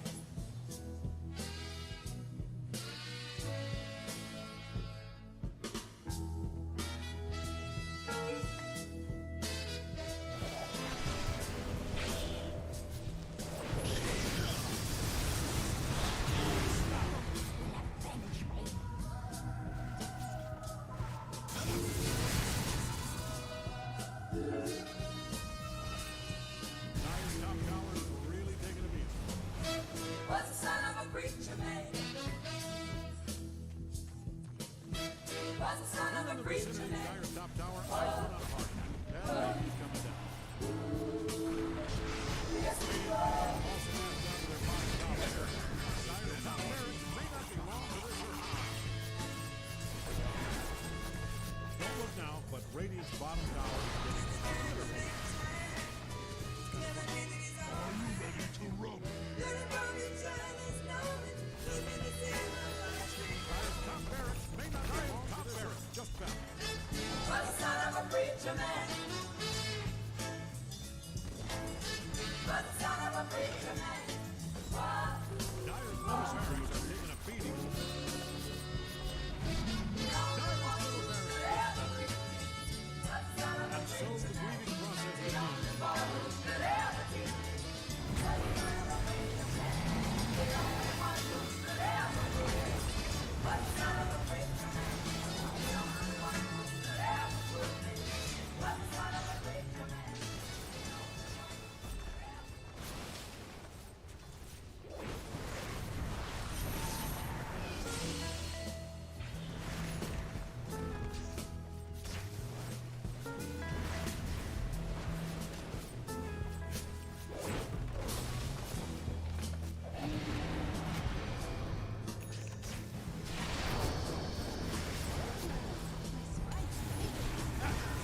preacher man. Was the son of a preacher man.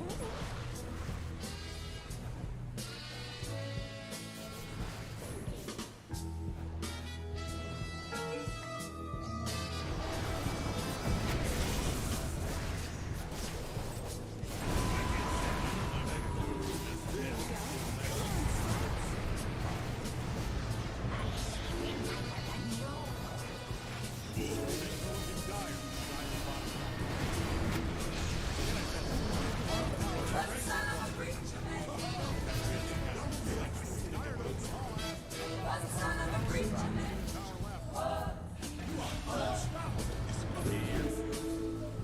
Yes, he was. Yes, that is a double kill.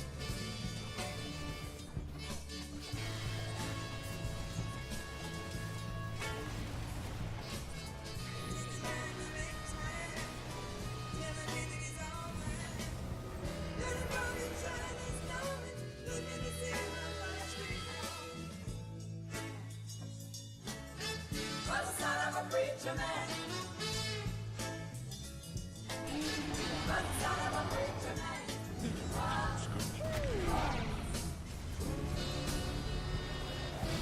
only one who could ever reach. Was the son of a preacher man. The only one who could ever teach. Was the son of a preacher man. The only one who could ever move. Tell Dyer's middle Was the son of a preacher man. The only one who could ever move. Was the son of a preacher man. I have called the police. This is a monster. Dyer's middle tower is insured. You're a monster and a killer. You're a double kill. Monster kill.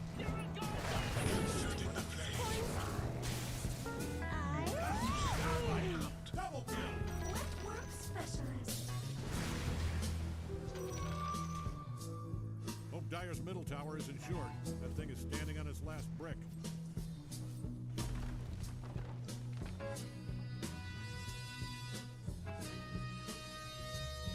Dyer's middle tower is taking one hell of a beating.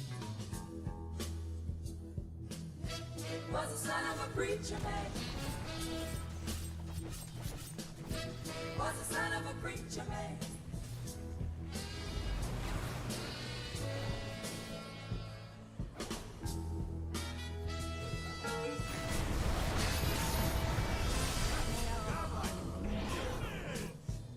Now this is interesting.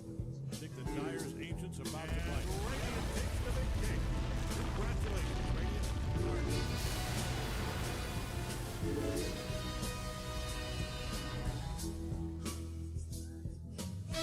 Was the son of a preacher man. Was the son of a preacher man. Was. Ooh, yes he was.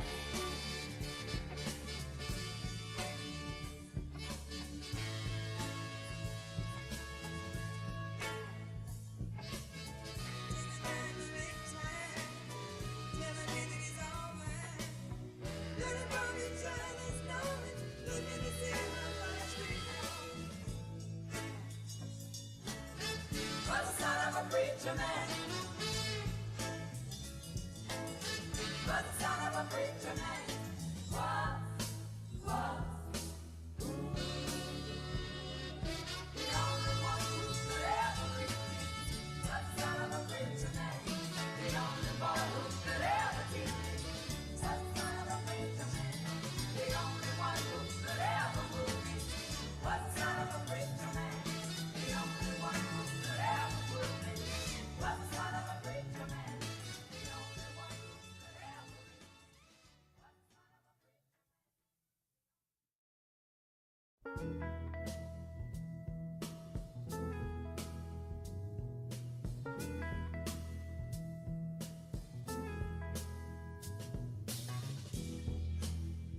son of a preacher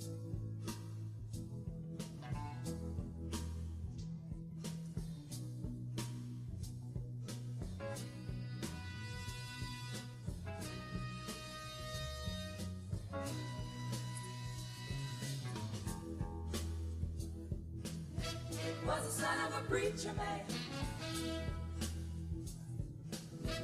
was the son of a preacher man.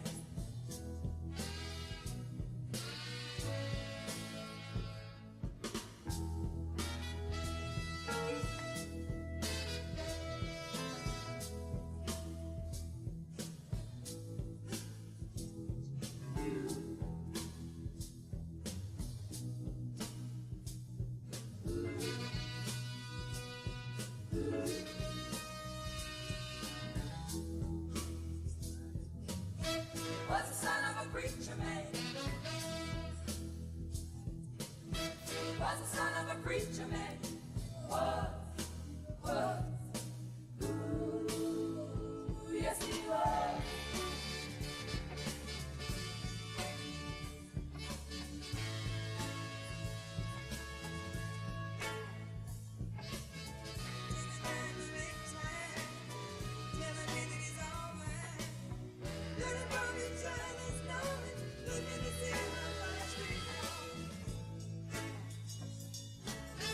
Was the son of a preacher man. Was the son of a preacher man. Was. The only one who could ever reach me. Was the son of a preacher man. The only boy who could ever teach me. Was the son of a preacher man. The only one who could ever move me. Was the son of a preacher man. The only one who could ever move me. Was the son of a preacher man. The only one who could ever reach me.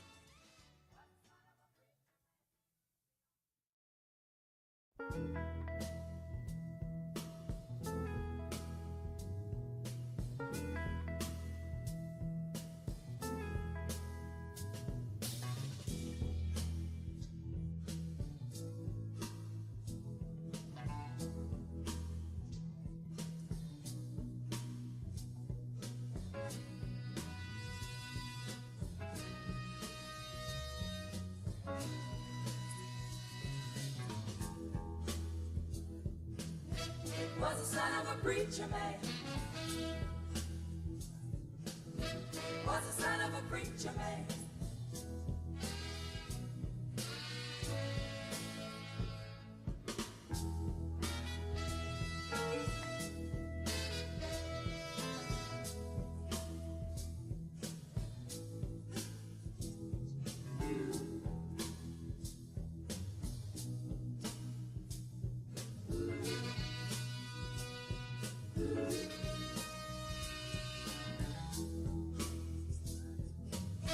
Was the son of a preacher man. Was the son of a preacher man. Was the son of a preacher man. Was. Ooh, yes he was.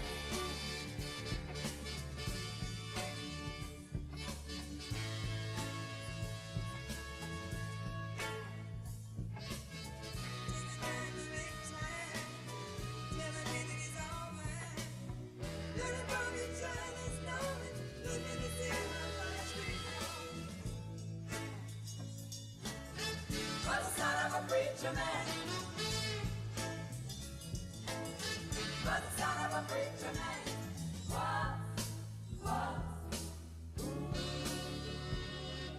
The only one who could ever reach me. Was the son of a preacher man. The only boy who could ever teach me. Was the son of a preacher man. The only one who could ever move me. Was the son of a preacher man. The only one who could ever move me. Was the son of a preacher man. The only one who could ever reach me. Was the son of a preacher man.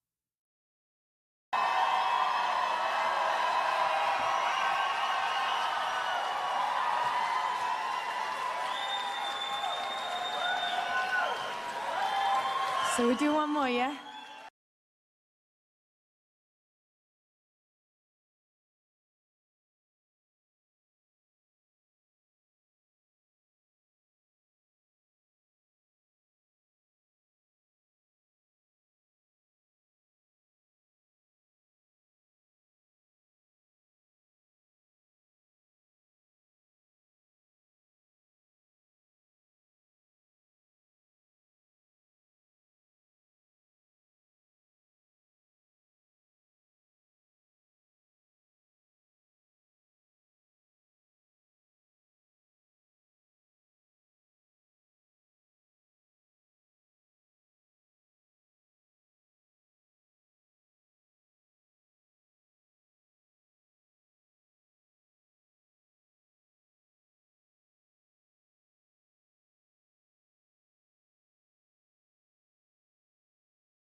5 seconds. All right, Dyer gets to ban.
Okay, ladies and gentlemen, welcome back to the second game between Neon Esports as well as Team QWE. This is the second tour of the 2023 Division 2 Open Qualifiers, which will eventually lead to the closed qualifiers, out of which two teams will then proceed to play in Division 2. So it's a long and arduous journey to the second division here for either of these teams, if they are to make it there. Bit of a throw in the previous game coming out from the side of QWE as they were ahead for a majority of the game, and after having played a fantastic early to mid game, it seems like QWE just sort of let themselves go towards the end. They made a couple of mistakes, gave up a few key fights, didn't realize that the Morphling had a rapier, and as a result, Neon Esports, they're able to close out the match and take the victory. This time around, the QWE going for a slightly different approach. The Tusk gets banned out early on. Ace's hero it does not get prioritized as early. They pick up the Broodmother instead for 4-2-3, and it's going to be followed up by a Disruptor, whereas the Neon Esports lineup, they saw the Broodmother and they responded with a Rubik's Lock. So it's a decent answer for the Broodmother, because the Slark, even though he doesn't really like playing into all of those summons, what Broodmother's entire kit is essentially trying to man up to you with the Spiderlings and whatnot, and I think the Slark is always happy to man up on any hero in the game. Now, Neon Esports, they did follow that up with a Tiny as a deny pick to prevent Ace from picking that up, and QWE in response snap up the Hoodwink, also following it up with a Shadow Fiend, which I believe will be Krish's hero. So this is going to be the carry that QWE pick here. And after seeing the Slark, I really like the Shadow Fiend, because a lot of people, I'm not going to say a lot of people, but it's often believed, at least in lower MMRs, that, you know, the Slark hero is just too strong. There aren't a lot of carries that beat him, but it's all about getting some damage in during that Shadow Dance, and having the ability to just out-damage him a little bit, and the Shadow Fiend has just that. I mean, you have a hero here who scales extremely well into the late game. His raises become auto attacks and can also end up critting, so you're not entirely safe inside the Shadow Dance. And if you truly want to man up onto an SF as a Slark, what he's going to be needing is a BKB this game, because otherwise he's going to get feared, he's going to get static stormed, there's going to be a Hoodwink Bushwhack, or what's that ultimate called, Sharpshooter, flying right at him, and getting hit by that ultimate means that you're not actually able to regen inside the ult, even though you might have it pop, because the Hoodwink ult applies a break. So it's going to be a little bit hard for the Slark to continue to stay in these fights. Now, Neon Esports, they are going to pick up the Ember Spirit. Neon Esports did have Valky on their team at one point, but I'm not too sure if 666 is Valky or Ken is Valky. If anyone in chat could let me know, I'd be quite happy. But yeah, it seems like it's a new mid play on the side of Neon Esports, although he does have the same hero pool. Still plays a lot of Ember and Batrider. And the last time I spotted him, if it is indeed Valky from the old Neon Esports, they used to first pick his hero, and since then it seems like they've changed the draft order up a bit to prioritize Raging Potato's hero, and it's not all that bad, to be honest. I mean, the Rubik is a decent pickup over here in this game when you've got yourself a Broodmother to deal with, you know. I mean, you steal the spawn Spiderlings, you can get yourself some vision, you have very strong nuke.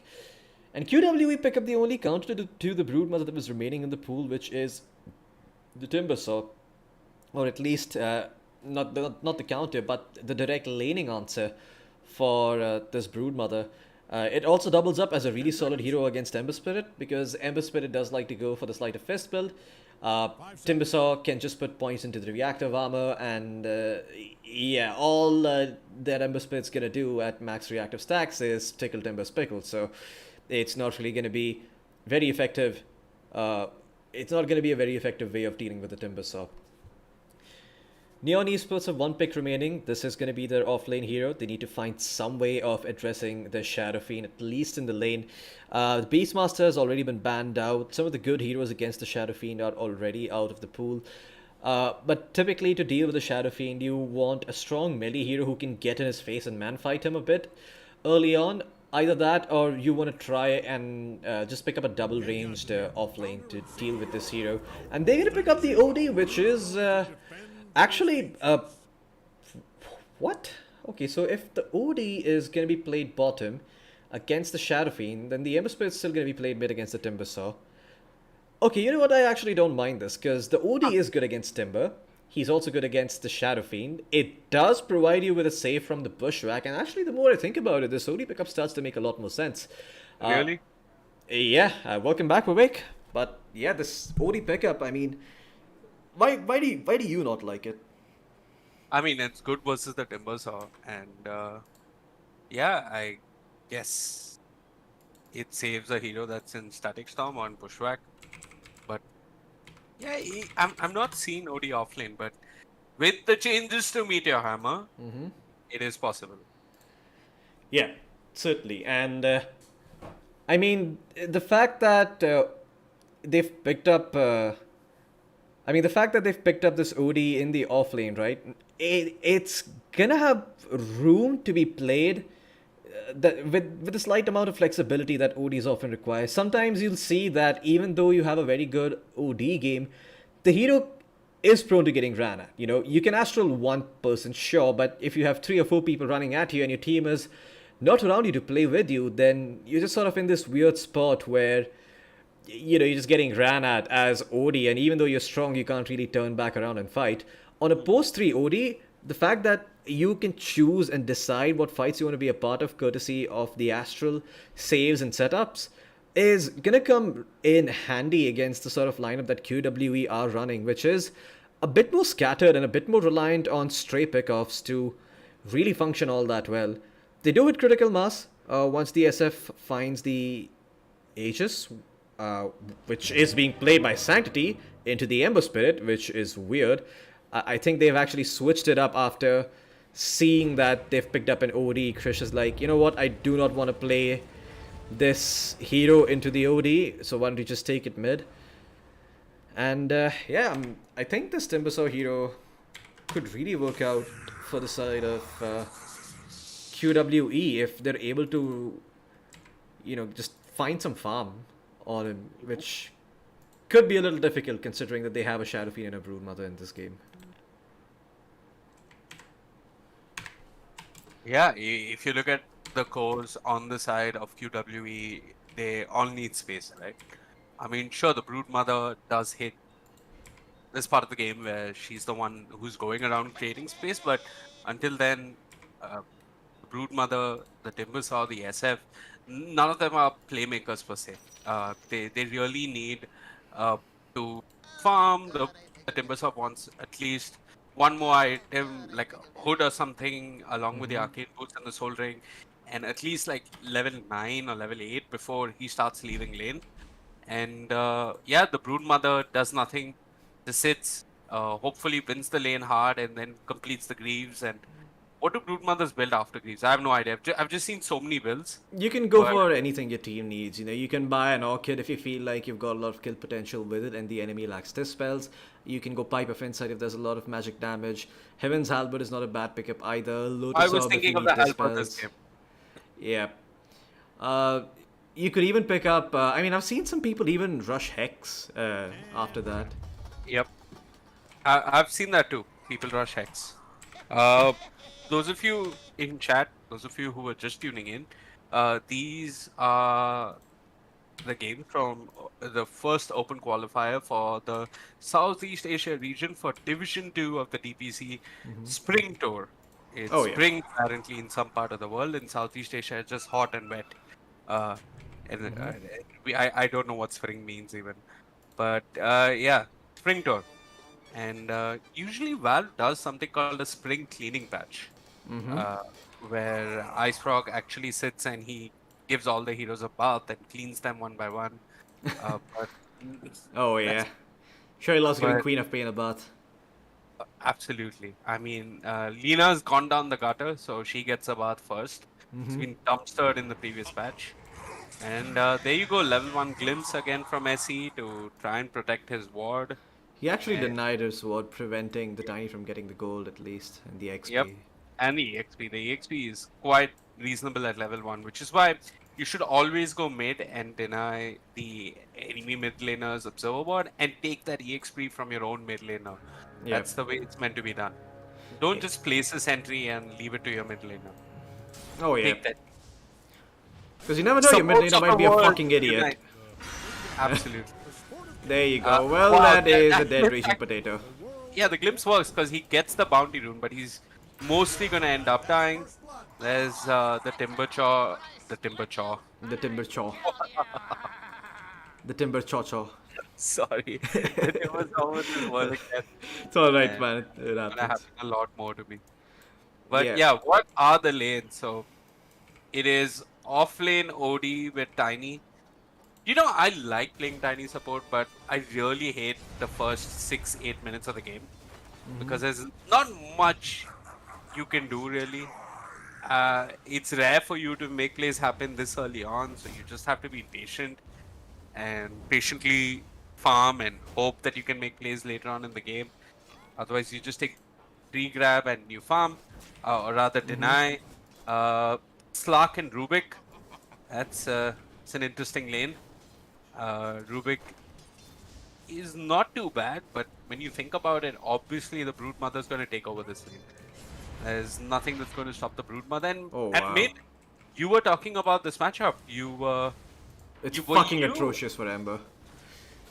Yeah, but in your head, you were saying something about how Krish decided to play the Timbersaw to avoid the matchup. Yeah, he decided to play Timbersaw to avoid playing SF into the OD, because you really don't want to play SF into Okay. OD no matter which lane you go to. It's probably the saddest matchup in the entire game for that hero. I mean, outside of, say, maybe a sniper. SF Lina. No, he even dumpsters Lina nowadays with the race changes. But OD, I mean, how the fuck do you deal with a guy who just puts you in a box for 2 seconds early on? I mean, this hero is all about getting the edge, slowly but surely. You land that first raise and you land that second raise. You get those extra denies, and OD's like, hey, if I just put you in a box, you can't hit creeps. Well, down bottom, it seems like they will be able to find Ace. And yeah, Fortune Soul, his courier does get sniped, so it's not all for naught, but still, getting Slark this kill early on, well, actually, the kill went the way of the Rubik, so no Agi for Slark. Yep, no permanent Ashi for Slark, and I was in my head, or at least I said this earlier, that the Hoodwink and the Broodmother should eventually take over I this mean- lane. Up top, our Observer is sleeping. Krish with the Whirling Dead gets another kill onto the Tiny. And yeah, I mean, this time the OD couldn't do too much. The Astral, not yet a point taken in it. Oh yeah. But yeah, seems I think this, I don't know what to make of this build. Okay, smart stuff coming up from Raging Potato there. Doesn't instantly walk into the Disruptor's vision, otherwise he would have been glimpsed Oh, all well. the way back to base. Goodbye, Ember Spirit. He's dead. Oh, Is he? oh no, he's not! What the hell? The SF hesitated for a second there. Become peace. Ken surprisingly managed to outplay the SF. That was horrible by the SF. He should be ashamed of himself. And on top of that, SF's creep wave is gonna get denied. I mean, the creep wave that SF would like to farm, which is the Radiant creep wave, is gonna get denied. So, yeah, this is not the best outcome. I mean, the Ember Spirit's gonna be really happy, and this matchup. Bottom lane, bottom lane, bottom lane. What the hell's happening there? Well, looks like Hated is gonna get gone upon, and he might end up losing his life. Nope, he's a-okay for the time being. Back towards the top lane. Anything happening here? Well, there is gonna be a glimpse back, but it's only harass damage. Not anything to write home about. But as I was saying earlier, this matchup can very quickly go out of control. Oh, Sanctity. Oh, is Sanctity gonna find the kill? Oh no, he does not guess correctly. Wait, the last race did connect. Okay, Ken, he's in the trees. He's max flame guard for some reason. The way it's being destroyed as Okay, never mind. Going back to the game at hand, towards the top lane rather, SE copying a fair bit of damage here from the OD, but the OD losing stats, courtesy of the Whirling Death, does not have a lot of right-click damage. Can Krish find the kill? Should be able to. So Krish will get something in turn. Raging Potato, he's got the Avalanche, he's also got the Toss. He's trying to take down the Timbersaw, but he's got 20 stacks of reactive armor. It's unlikely that he falls. Ken, like I was saying earlier, has maxed the Flame Guard. I'm not sure if that's the correct way to play this matchup into the SF. I mean, I guess you can go into his face at level 6 and SF can't do much about it, but most smart SF players, if... they will keep a point just in case they need the ult to make sure that you can't get away making silly plays like those, especially when you're in such a good matchup. So, yeah, a little bit surprised that he would go for this, but this could also be a reason to try and... Ken is just farming Yeah. dangerously. He's gonna die if he cops another right click. Oh, the block. Oh boy. Living life on the edge.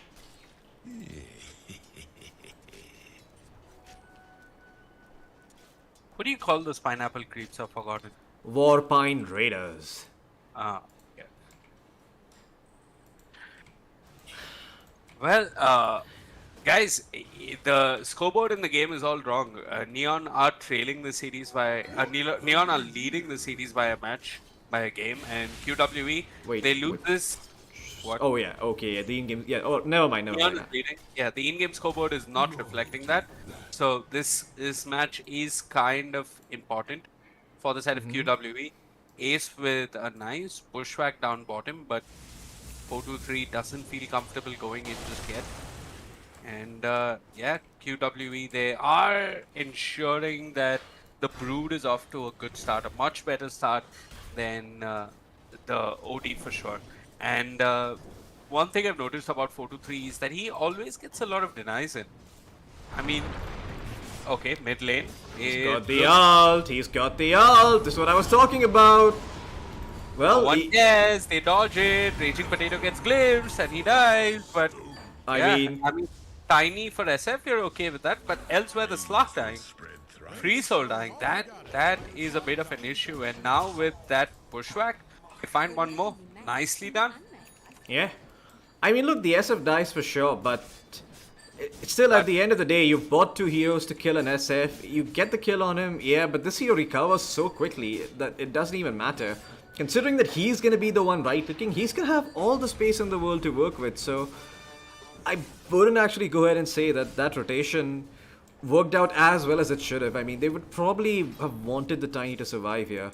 Now, Sanctity, he's gonna be a little bit upset that he messed up those kills early on in his lane. Because if he hadn't, right, he would be ahead by quite a huge margin right now. But even then, I'm sure his net worth is above the Ember Spirits. And yeah, you can see it. It's still an 800 net worth difference. Kills do not solve the problem that the Ember Spirit is gonna have for the first 10 minutes. And that is, he just does not get to hit creeps. Yeah, and that's showing in the net worth. Amongst all the 6 scores, he is at the bottom, and Ace with a nice rotation does connect with the bushwhack, but they actually move forward. Raging Potato, 2-man avalanche, and Toss. Sanctity just has to stand and watch as his disruptor falls. He'll take care of the enemy Tiny, but Ken is running him down, rounded around these trees. Eventually Ace comes in with a bushwhack, and Ken's had enough. He's disengaging, he's backing off for now. Ace with the Scurry is looking for more. Ken gets himself a regen rune. Rather fortunate if you ask me, and if he sees the SF, he can go again, and I think Sanctity knows about this. He's actually going to throw out a scan just to ensure that nobody's running at him. Sanctity gets his bottle refilled. This has been basically a 1v1 mid matchup. That's all this game has been.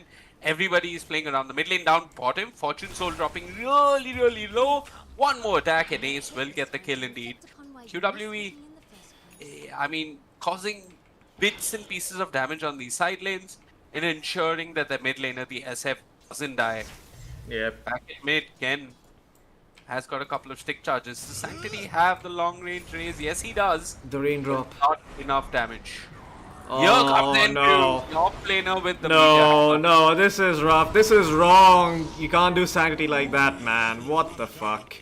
Oh, they still got one. Yeah. This is rough. I mean, the side of QWE should really commit some resources to ensuring that this SF does not get turned upon like that. I mean, that was a guaranteed kill on the Ember Spirit. Or at least, well, okay, that's not bad, but he will pay for it with his life. He will. I mean, yeah, like this SF having a bad time.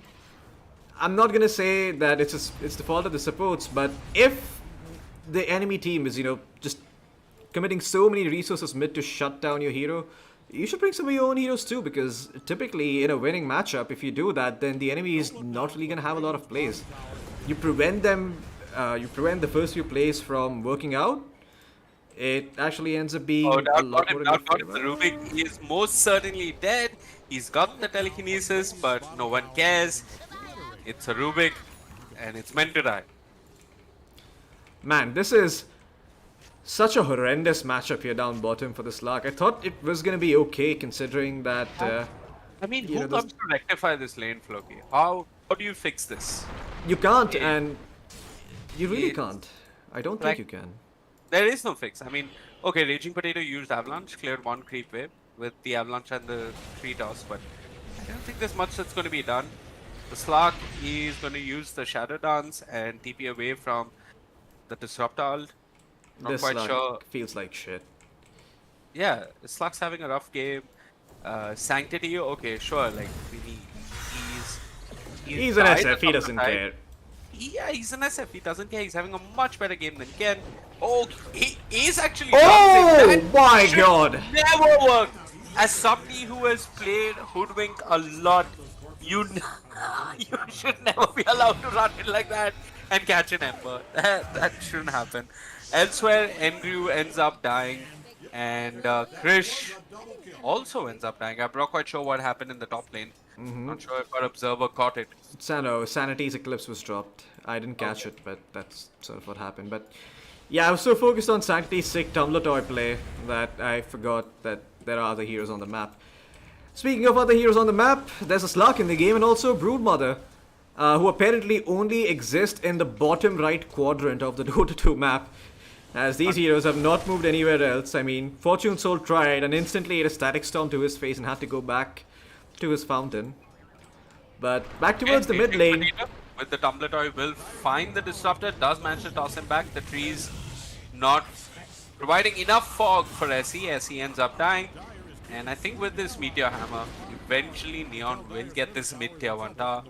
They're holding on the best they can to that bottom lane, to that bottom quadrant where the Broodmother is running unchecked. And yeah, no amount of bug spray will push the Broodmother out of that lane, out of that part of the map. Oh yeah. I mean, Oh, mid lane. They're actually going on the SF. The Meteor Hammer has been channeled perfectly and they've controlled Sanctity. They'll actually bring him down. Now, the Disruptor does come with the Static Storm, but there's a quick Astral. That Static Storm doesn't do all that much. In fact, Ken wants to turn. The Sharpshooter being channeled does connect onto a Rubik, and Krish with the Chakram and the Timber Chain quickly brings down the Rubik. Raging Potato walks back in, wants a little bit of SE, but no, he's not gonna have it. Krish there again with the Chakram gets the kill. Both supports die on the side of Neon, but they do find Sanctity. oh yeah. They found Sanctity, but again, this Broodmother, she's about to have a 14-minute Guardian Greaves. This is shaping up to be a great game for 4-2-3. And if they leave this Broodmother unchecked down bottom, there's gonna come a time in this game where this Broodmother is just gonna take over entirely and they just won't be able to answer her. Level 10 already on this hero. Fortune Soul is gonna get glimpsed back. No Static Storm available, forced to TP out. And looks like that tower will survive. But Krish is here as well. He's trying to make sure that this tower can be taken down early on. And with this tower, they can control this outpost and severely limit the amount of XP and the amount of resources that Neon Esports have access to. So, another great game of attrition being played by QWE so far. Well, it only gets better from here on. There's a big cherry on top in the form of the Tiny. And well, cute Tumbler Toy play attempt from Sanctity, but Ken is dead. The Sharpshooter did connect. And yeah, Krish is gonna get the credit for that kill. The OD could be next. Another glimpse available. My goodness, QWE. I mean, You mad? Because I am. Yeah. I think they should be after that previous game. They really should be. Yeah. And after this game, if QWE managed to win this game, there's no way Broodmother's going to be allowed. Oh yeah. I mean, I don't want to be. I mean, I don't want to be that guy, but it seems like every you single. are that guy. Oh, You okay, are. I am that guy. You now know what? it's- Being that guy, I'll just say it. Never mind then. You know, it does feel like that the side of QWE do get cocky and lose some of these games that are guaranteed wins otherwise. Down bottom though, I saw Tiny is gonna end up dropping, and I think this time around on his Broodmother, it's very unlikely that the side of the side of QWE lose this game. 4-3 is just way too good on this hero. Yep. High skilled specialist hero. Oh yeah, extremely high You have skill. to be of low moral character and be a specialist of very low moral character to pick this hero. And yeah, there were times it was more obnoxious. Thankfully now it is in ways more manageable, but still a nuisance to deal with. And It's just so unique how Ice Frog has made all these heroes, right? You think about it, there's one hero, why is he a nuisance? He's a nuisance just because he runs around the map and he eats up the whole map and you can't push him out of lane. There's one hero, why is she a nuisance? Well, her name is Phantom Assassin and she just crits. There's one hero, why is he a nuisance? Well, he's Rubik. They pick him as post 5 support and he does nothing but die. And that's what's happening right now. Andrew there with the Astral and Raging Potato there with the Avalanche. oh, But yeah, it's only a matter of time before Hated dies, gets glimpsed back. Slow and painful, but it's more painful for the Rubik. As, yeah, QWE are walking into the Rosh pit. Now, this could be very interesting. I mean, a Meteor Hammer from outside the pit. Yeah, that's exactly what Andrew is going to do. Does connect, does do a little bit of damage onto Krish. And QWE are not the fastest at doing Roshan. oh yeah. I mean, QWE gonna have to chill out for a bit. Just wait until they have some more control of the map, or at least until they win another fight, because Neon Esports could come back in this game off of a Roshan fight. I mean, they've got a lineup that could work wonders around the pit. But it doesn't seem like they're gonna be living long enough to tell the tale, because the OD is probably gonna end up dropping over here. Raging Potato, a bit too early on the telekinesis, is gonna be unable to save his OD. And that should be enough of a pick-off to get them that first Aegis.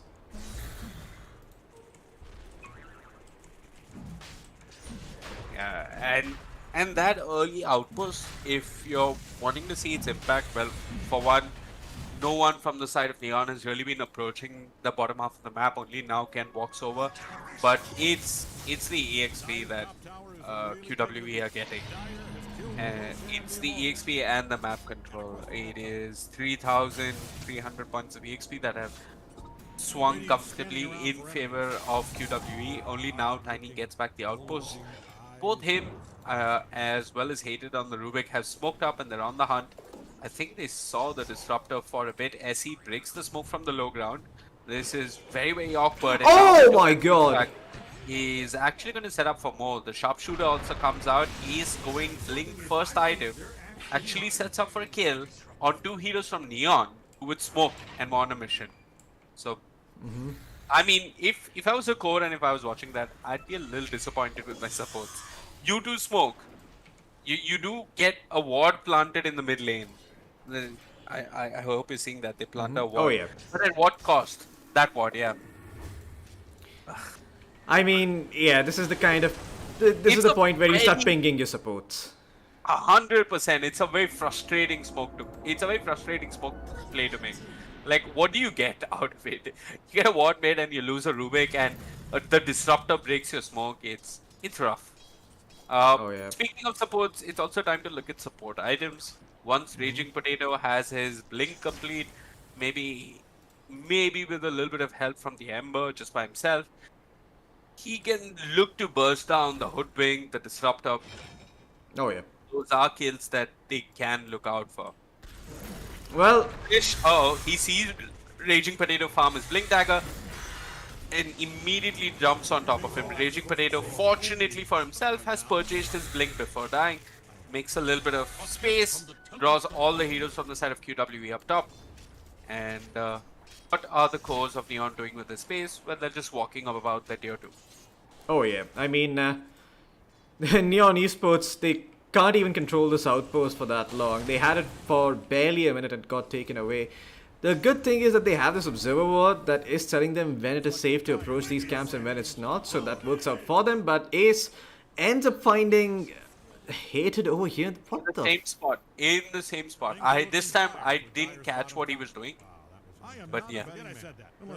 Oh, he might have been trying to kill a creep wave or cut creeps towards the mid lane to try and protect this tower, but it really doesn't matter at this point because the Aegis is already on Krish, and Krish has been using this to just farm up the enemy's triangle, be a complete nuisance on their part of the map, and make sure that he's able to hit his item timings for the upcoming fight towards 20 minutes. Sanctity should be okay.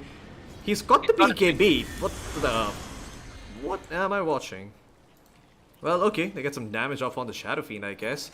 But guess what? There's a regen rune right there, which will be lent over to Krish as he fills up the bottle for Sanctity in turn, and Sanctity is very happy to get the HP component back from his bottle. A Shadow Blade finished up for him.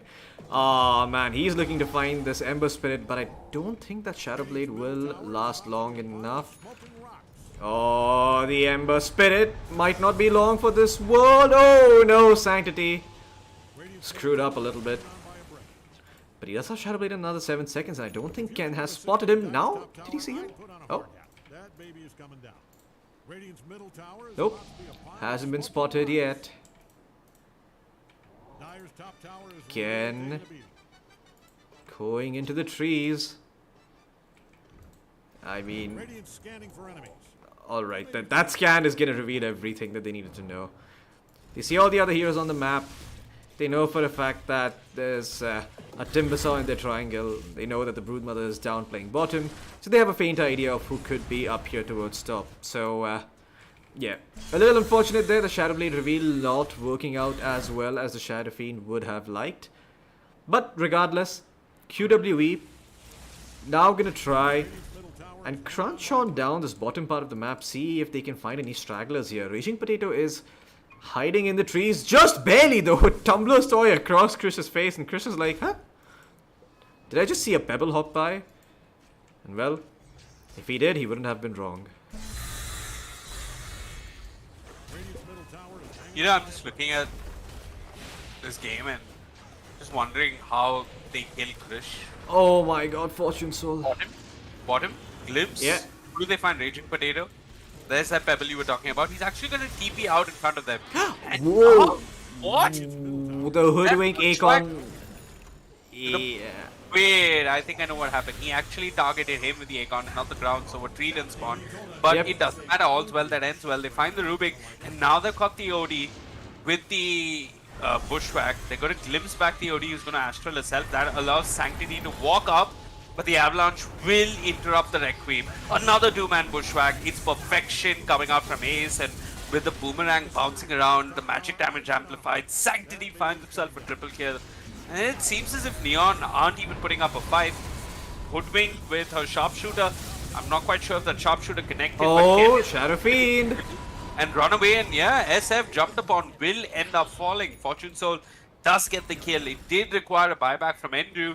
But that's enough for QWE to fall back, move on to the high ground where they're waiting patiently for Slark to walk up. Andrew with the Astral and the Meteor Hammer doing damage onto 433. Drops the hammer, gets the Broodmother. The Broodmother dead. It's hated with the Timber Chain causing problems as he moves towards the back lines. A quick glimpse as the Disruptor is trying to run for his life. SE, nowhere to run, nowhere to hide.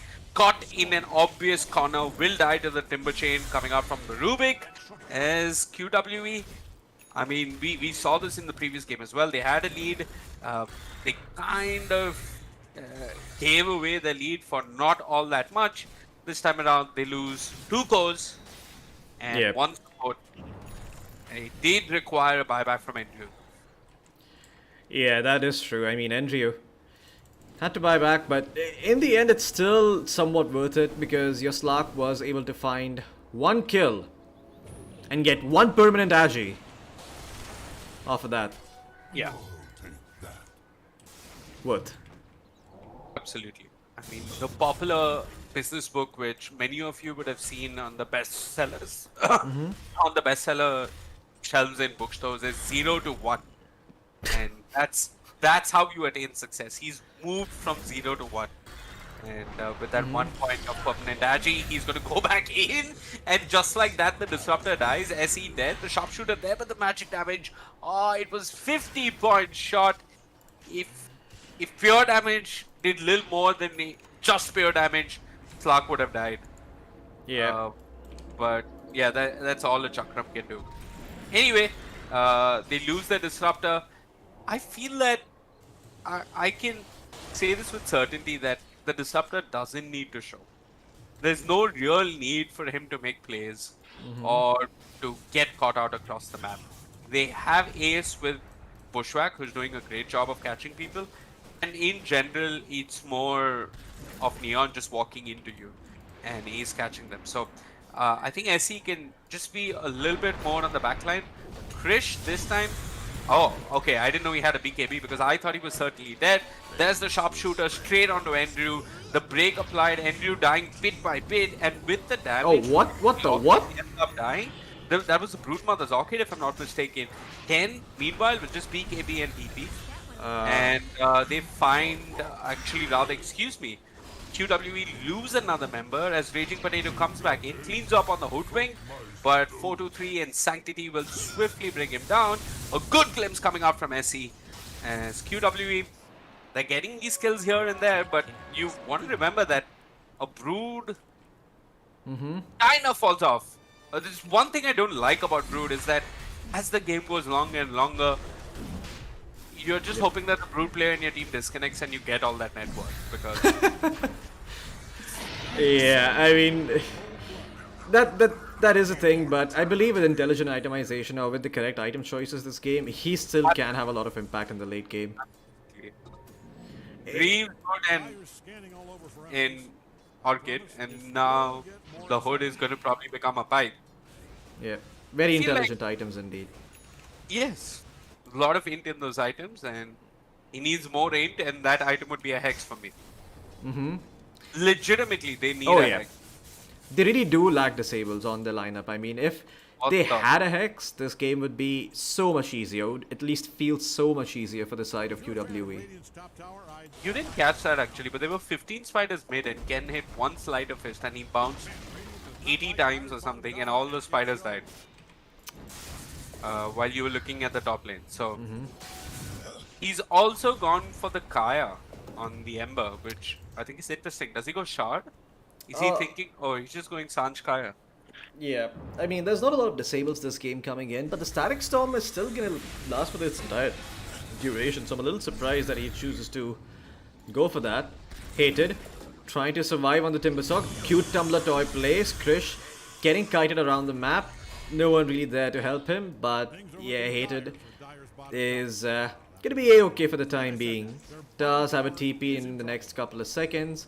Just trying to make sure he doesn't get spotted. Oh, the same luck though. Does not exist for Raging Potato. Sanctity chilling on the Remnant, letting loose the Requiem. Can he actually find the kill? Trying to right click. No, he cannot. It's not gonna happen.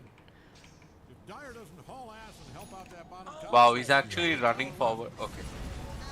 Yeah.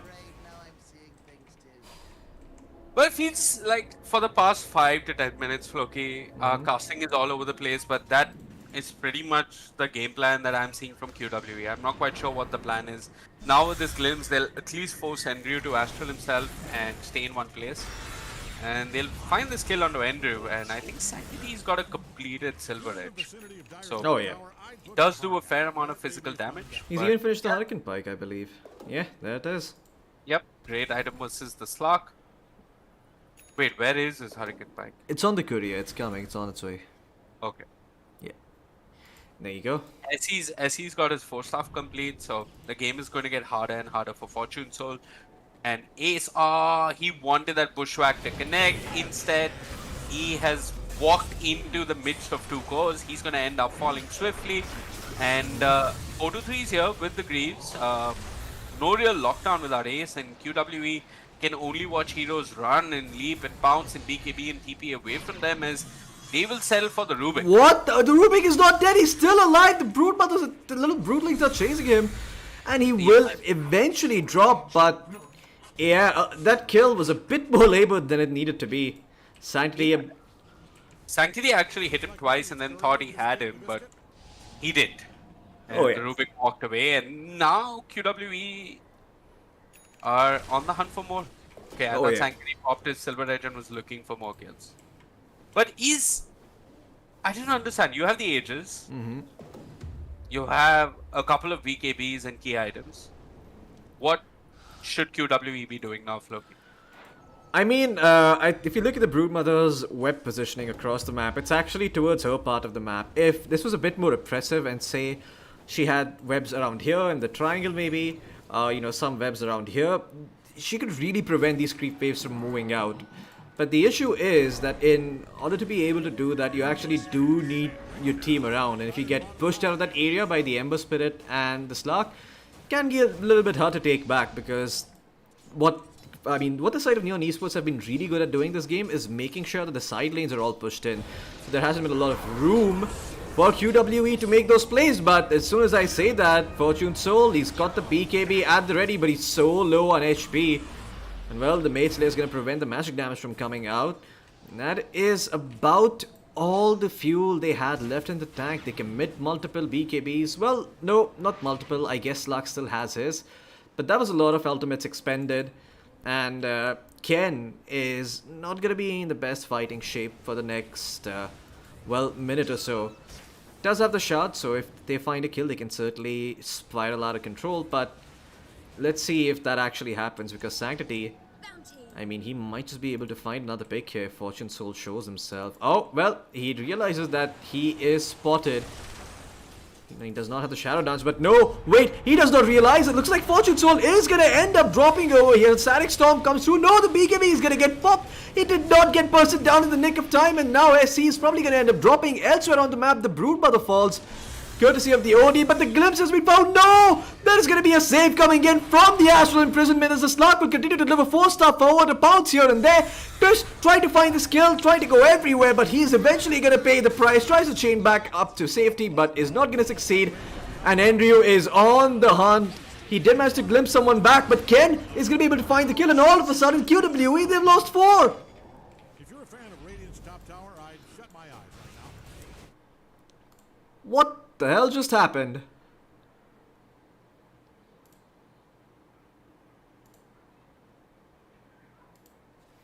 I don't have much to say, other than I'm disappointed. Like, yeah. Oh yeah. Yeah, I see you guys in I don't chat, say by the I'm way. I just want to disappointed. say. I just feel that like this game is gonna be very rough for the side of QWE. I think it's hard for them to win, and yeah, I don't know. It just feels that you saw what happened. They used the Requiem, they used the Static Storm, they can't kill the Slark. And I think that's going to be the case for all the heroes that have the BKBs complete. Then you start to rely on the physical damage coming out from the SF. And sure, the SF does a lot of physical damage. He has the Shard, the Fear is good, but there is no control. Oh yeah. There is just no control to deal with highly mobile heroes like the Ember and the Slark. And I think this game has become really, really difficult. I mean, the Brood has played a part. For the first 15 minutes, she's been pushing around, doing her things, taking map control. They got the outpost, great, la-di-da-di-da. Now she needs a Hex. And Yeah. now, if Ace is not alive throughout the entirety of the fight, it is so hard for this SF or this Timbersaw to just get Oh, on top what of the- anyone and kill anyone. Man, look at that spiraling spread coming out from the Broodmother. Yep, that's impressive. Just like Indians that are all around the world. Oh yeah. Yeah, but Sanctity wants to fight. He's moving around trying to hit people with that Silver Edge and that Shard. But If you're in the vicinity of It- Dyer's top tower, I'm it's going hard. it's a very difficult game for them. I think like the best case scenarios are where they kill Rubik and Tiny right now. Oh, yeah. Because Andrew has his BKB, Ken has his BKB, the Slark has his BKB. Can they kill any of these heroes, Floki? I think they can, but they're gonna need a very good static storm after the BKBs expire to pull that off. And I don't think After the that... BKBs expire. Exactly. Yeah, QWE are gonna have to find some way to engage and disengage from the but next fight. that static storm is just not going to happen because Fortune Soul is a slug. He's obviously really more. Okay, look at this. Smokes break. Christians is going to blink in with his BKB. Oh wait, there's a hex! He'll file Andrew. Andrew dies without getting off his BKB, and now 4-3 is looking for more. Not the slug. The slug will run away, but elsewhere the Emperor causing problems. He wants Ace on the Hoodwink. He's trying to take away the control, the little control that QWE has, and Hoodwink dead. Can he look for any more kills? He's dropped a remnant back, will manage to escape for the time being. Sanity's walking forward actually with his silver edge. He's also got a gem in his hands. Who does he find? He sees Ken. But one hit is not going to be enough. There's no way he finds his kill. Channels the Requiem, the fear applied, and Krish connect. Oh! Telekinesis was there, and I believe... The tree got cut by the telekinesis. He could not actually chain to it. That is such an insane thing to happen. I did not expect that to happen at all. So he picked him up with the telekinesis. There was a tree right here, and as soon as he dropped the Ember Spirit, that tree got broken. So Krish couldn't actually chain and get the hex off. Man. But it looks like it's not going to matter because the Aegis is still going to go the way of QWE, and this time around there's also a refresher shot to work with. Fortune Soul though, is not too keen on giving this one up. Remnant goes in from the Ember Spirit. They're gonna try and steal the Aegis. No, the SF is stunned up. Fortune Soul, he will snatch up the Aegis. Sanity is gonna drop really, really low. Krish is gonna try to make his way out of this one alive, but it's not looking like it's gonna happen. Timber chains away. Static Storm dropped defensively. It catches Fortune Soul on the edge. Can they take him down once? Well, they're gonna certainly try to, but it looks like for the time being he's stuck up there. The Broodmother is gonna end up dropping. Krish dropping low. He had the cheese in his inventory, which is gonna allow him to get back to full HP, but Fortune Soul is still surviving and he's still got the Aegis in hand. While Sanctity tries to clean up, tries to find Andrew in turn, will finally be able to pick that kill up and get something for himself. Buybacks galore from the side of QWE, but can they make this work? Krish, he has the Hex, he's moving forward, he does find Raging Potato, but he ends up dropping himself. What was that worth? I'm not too sure. Oh, refresher shot by Sanctity, he's got the Blink Dagger, he's got the Requiem, he's about to let it loose. Wait, no, there's gonna be a telekinesis coming through from the Rubik, and he barely has any mana remaining for that. Sanctity will not be able to get the kill on the Slark. But again, Raging Potato gonna get caught out, and well, this is something that they have to give up on the side of Neon Esports. And they're probably gonna look to disengage here, as a lot of buybacks were committed from the side of QWE. And that is net worth swinging back in the favor of Neon Esports. Absolutely, it's net worth and EXP as well. If you look at the fight recap, they got 2,700 odd EXP just for that fight.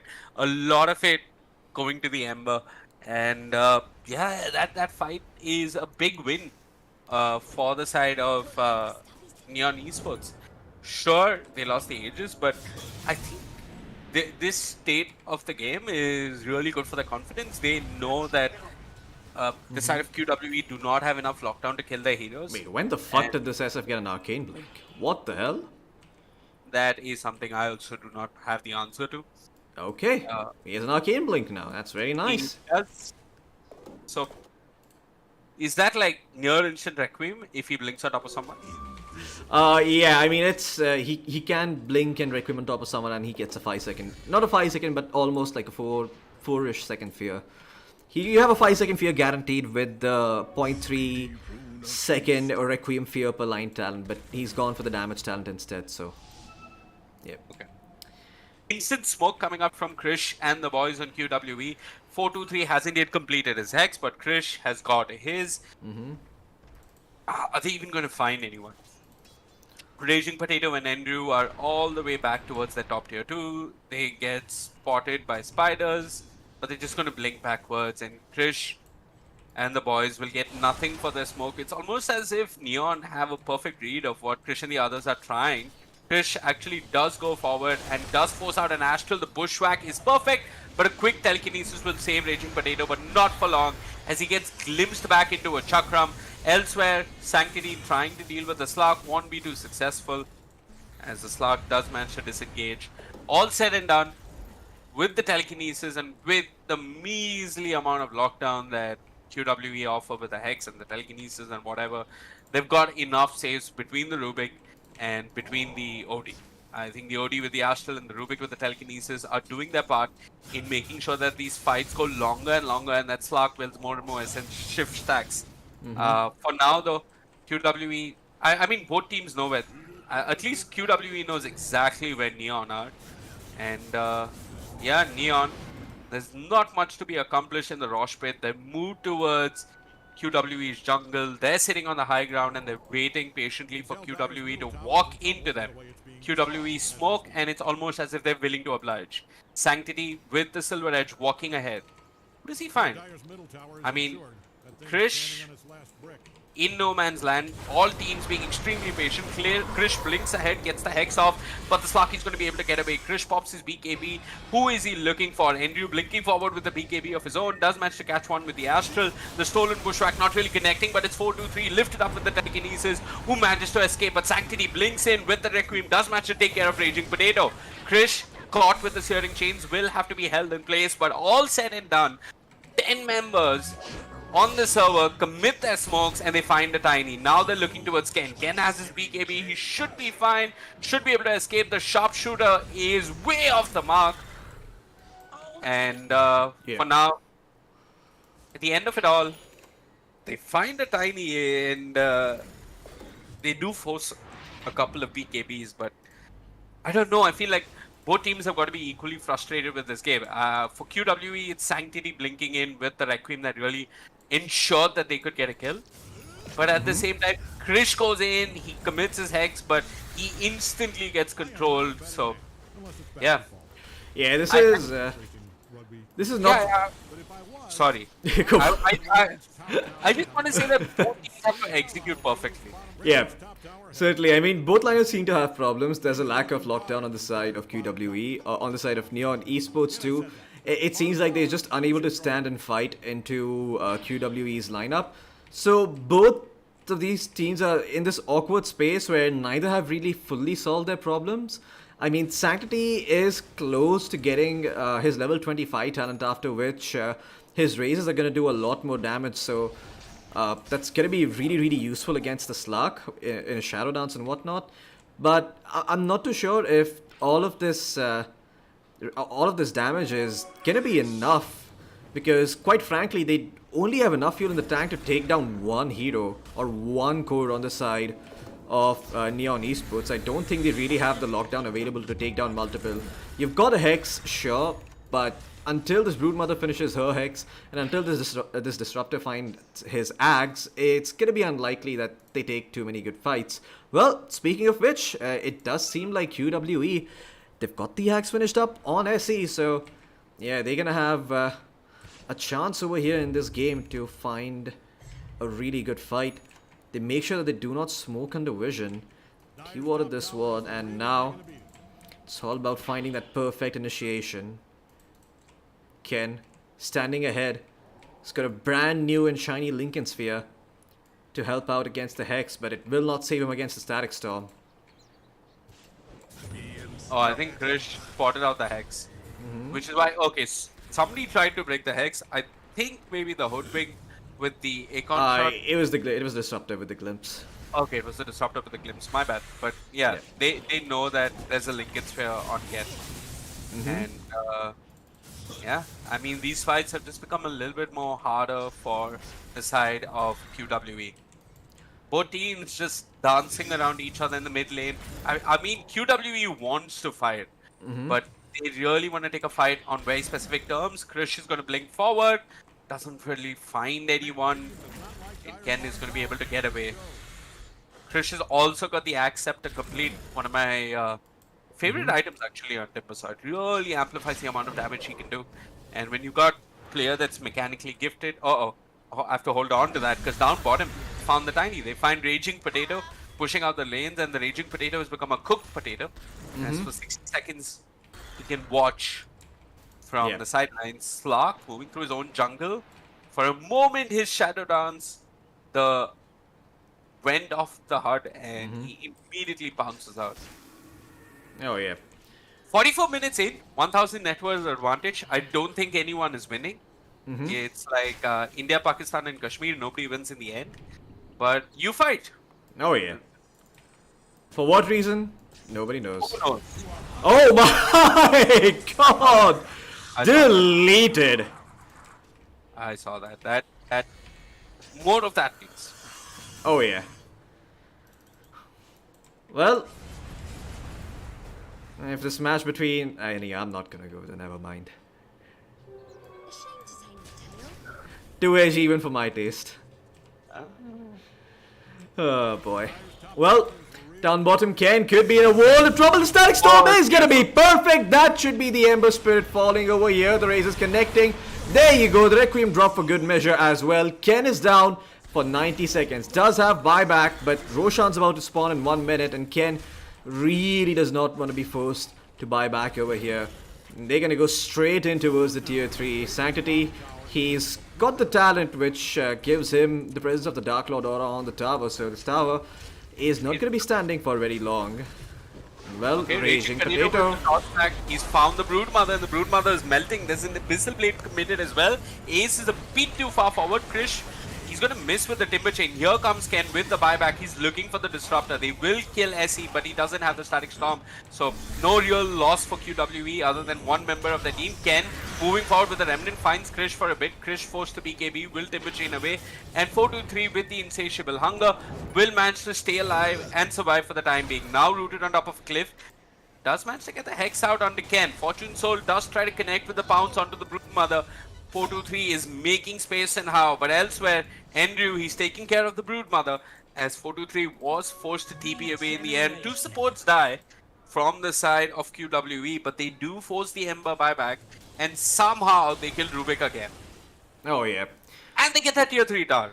I mean, getting that tier 3 tower is not a big win, but yeah, all in all, a win of sorts.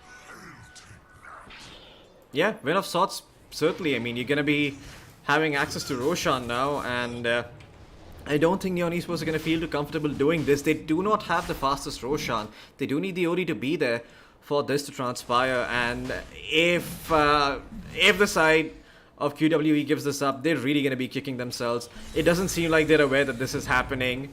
Oh, wait, never mind, they do buy back. The Tiny, he takes the outpost, and well, that alerts the side of QWE that there's something awry over here. Oh, okay, great Requiem coming in from Saturday. He's gonna be able to clean up Andrew. No buyback on the Outworld Devourer. Well, Fortune Soul is gonna try and make his way back, but instead is gonna try to turn and fight. He does not have the Shadow Dance or the Depth Shroud anymore, so it's unlikely that he's gonna be able to fight here.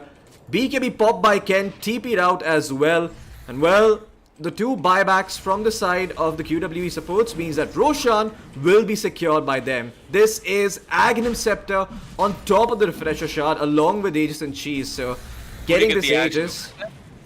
I think you give it to the SF. The SF is the only one who doesn't have it at this point. I don't think the Broodmother Axe does anything at all. No! Raging Potato jumps in! He snatches the Aegis of the Immortal, picks up the cheese as well!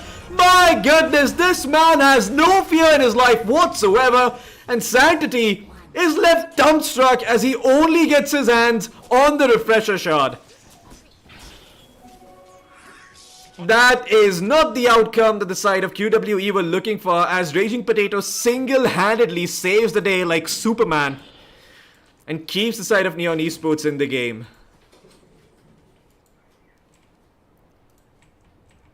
Wait, they got the Axe as well, right? Yeah, they got the axe, they only didn't get the Aegis and the cheese. Okay. Radiant's middle Yeah, tower is about to be Cheese demolished with from Raging below. Potato. And yeah, Raging Potato making plays and keeping Neon alive in this game where, I mean, I don't know. I look at the net worth, it's leaning towards QWE, but it's not going to be an easy game for them to just close out. It's not easy going high ground versus the Ember. You also got to respect the fact that you can get tossed back, you can get caught by a telekinesis, so you got to be careful. Oh yeah. I mean, Sanctity is waiting for an opportunity to go in and destroy someone with the Arcane Blink. That's how QWE can best initiate, because it's a rather big ask to expect your disruptor to go in and start the fight with the Ags. Oh, It's no way not on gonna earth. happen. Yeah, no way that happens. Sure, Ace or one of the two hexes on the team can get the fight going, but that's been rather tricky as well. Uh, Yeah. it's really not that easy. So, yeah, Sanctity with the Arcane Blink seems like the best bet. We saw in the previous fight how quickly he bought down Andrew. So, yeah, I wish we got to see Sanctity play SF in a game where his team kind of enabled him a little bit better. Yeah, certainly. I mean, there were lots of early deaths on the Shadow Fiend that could have been prevented had his team paid a bit more attention. Although, gonna have to wait for a bit over here. This could be big. Krish going in. He's gonna be the one to absorb the brute. Well, the short end of the stick. I mean, take. I don't know what the fuck I'm talking about, but Sanctity is going in with the Requiem, with the Arcane Blink, and he's found the Rubik, and he's also going to find the OD as he finds the Chain Stun coming through with the help of the Refresher Shot. BKB and Silver Edge is there to disengage as the Tiny and Rubik both buy back, but what can they even accomplish over here? Well, Ken has gone in on the Ember Spirit, trying to deal a bunch of damage. Static Storm dropped in to create some space, but both the supports on the side of QWE will drop, and that is no buybacks available on the Disruptor and the Hoodwink for the next minute at least. Krish trying to back away, trying to survive on this Timbersaw, cannot blink out in the nick of time. Raging Potato is there to catch him off guard, and that's going to be the death of the Timbersaw, and the only survivors to tell the tale are the Broodmother and the Shadow Fiend. Yeah, but I think that was two people buying back from the side of Neon, both the Rubik and the Tiny. And yeah, Sanctity, give him an axe, give him a refresher shot, and he will deliver. And this is what I was saying. I feel like, you know, no. I don't think he's in any trouble. Oh, no gem available for Raging Potato Sanctity. He's gonna be fine because Raging Potato had an Invis rune, so yeah, there's no way Raging Potato gets revealed there, but still. Sanctity, where is Sanctity's gem?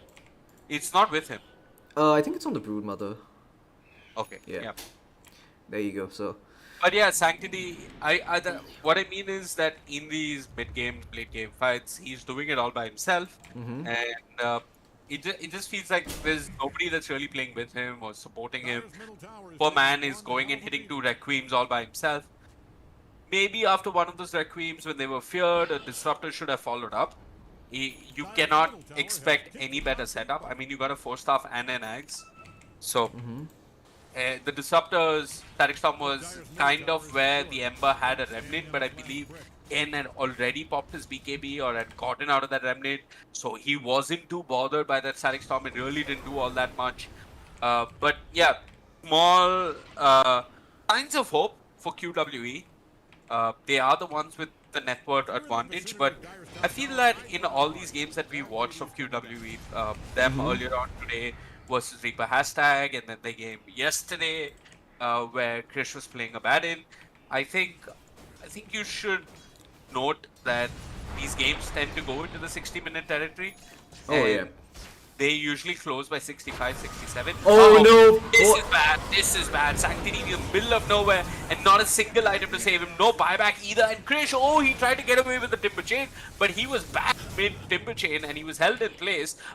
Fortunately for him, no one really followed up on Fortune Soul's control.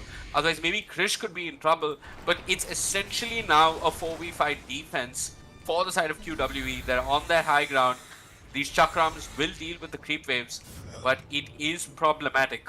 Without Sanctity, if QWE were forced to take a team fight, I'd be concerned for them.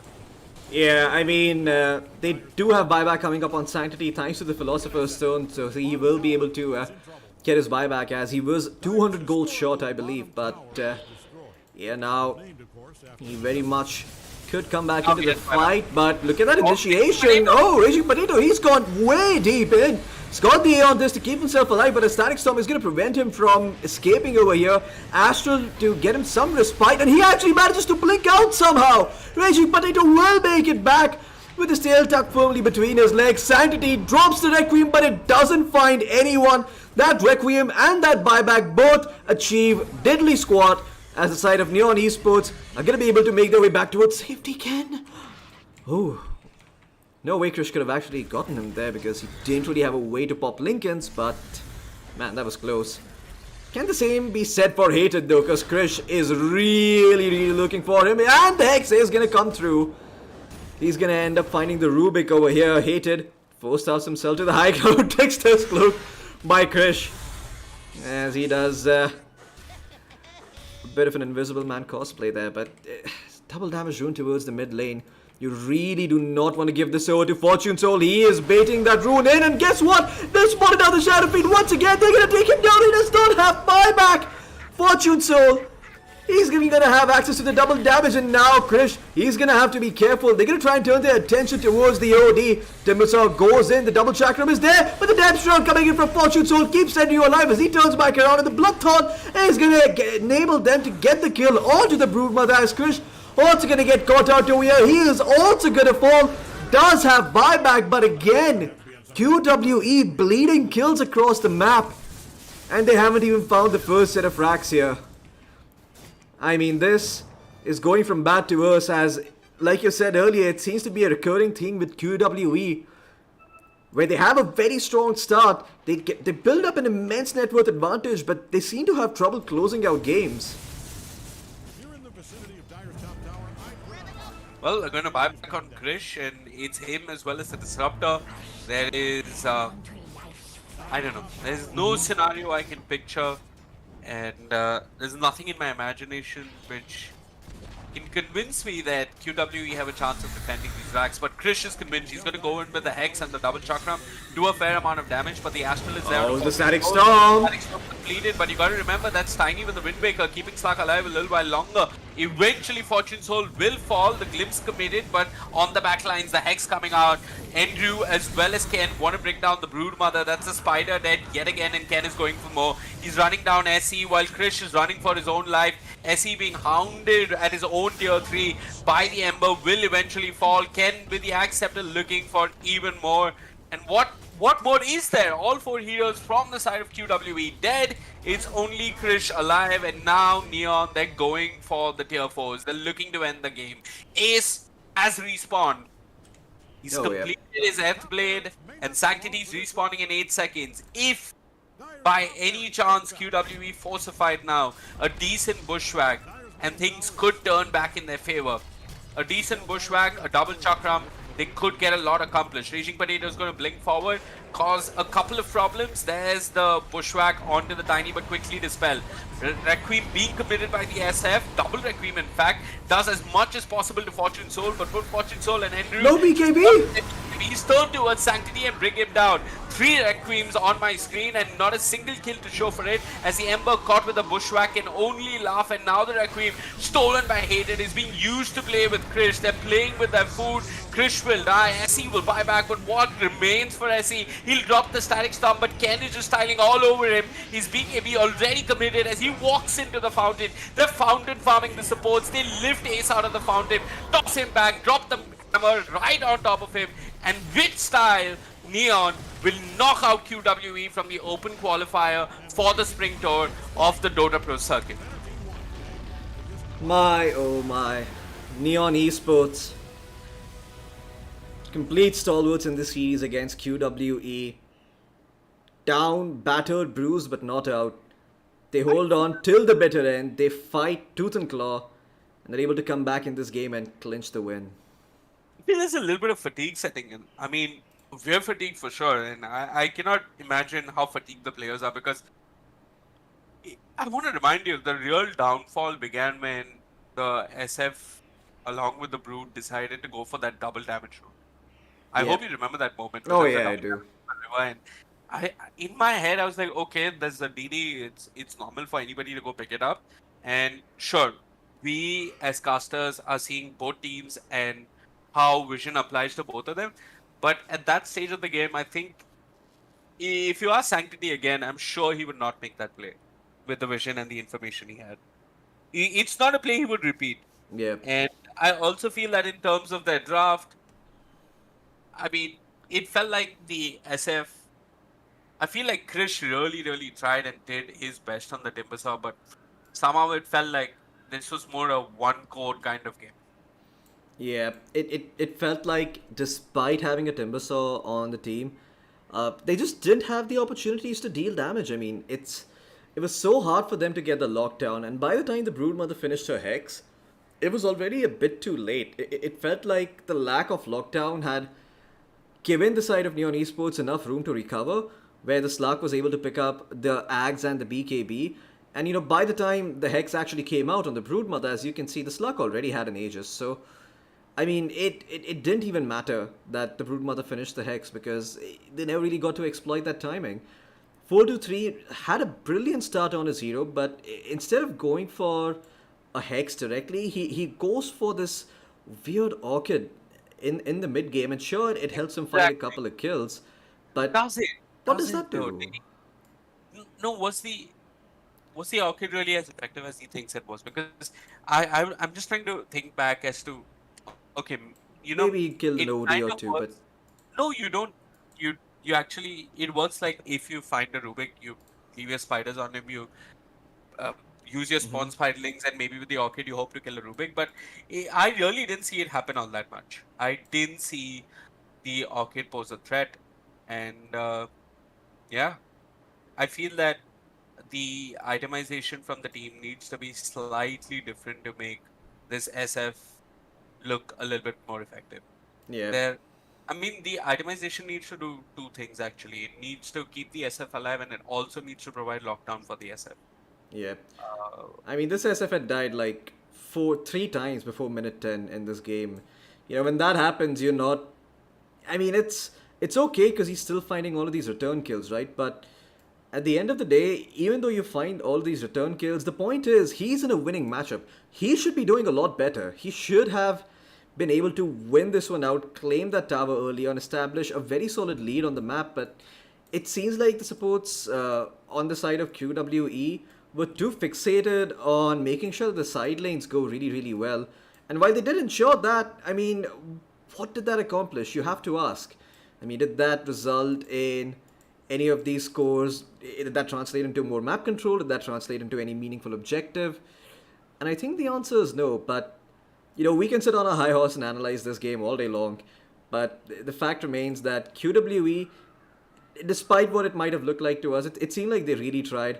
But Neon Esports, they were just a better team today. They took everything, right on the chin. They didn't, get too ahead of themselves. They didn't get too cocky. They're like, all right, guys, we're behind.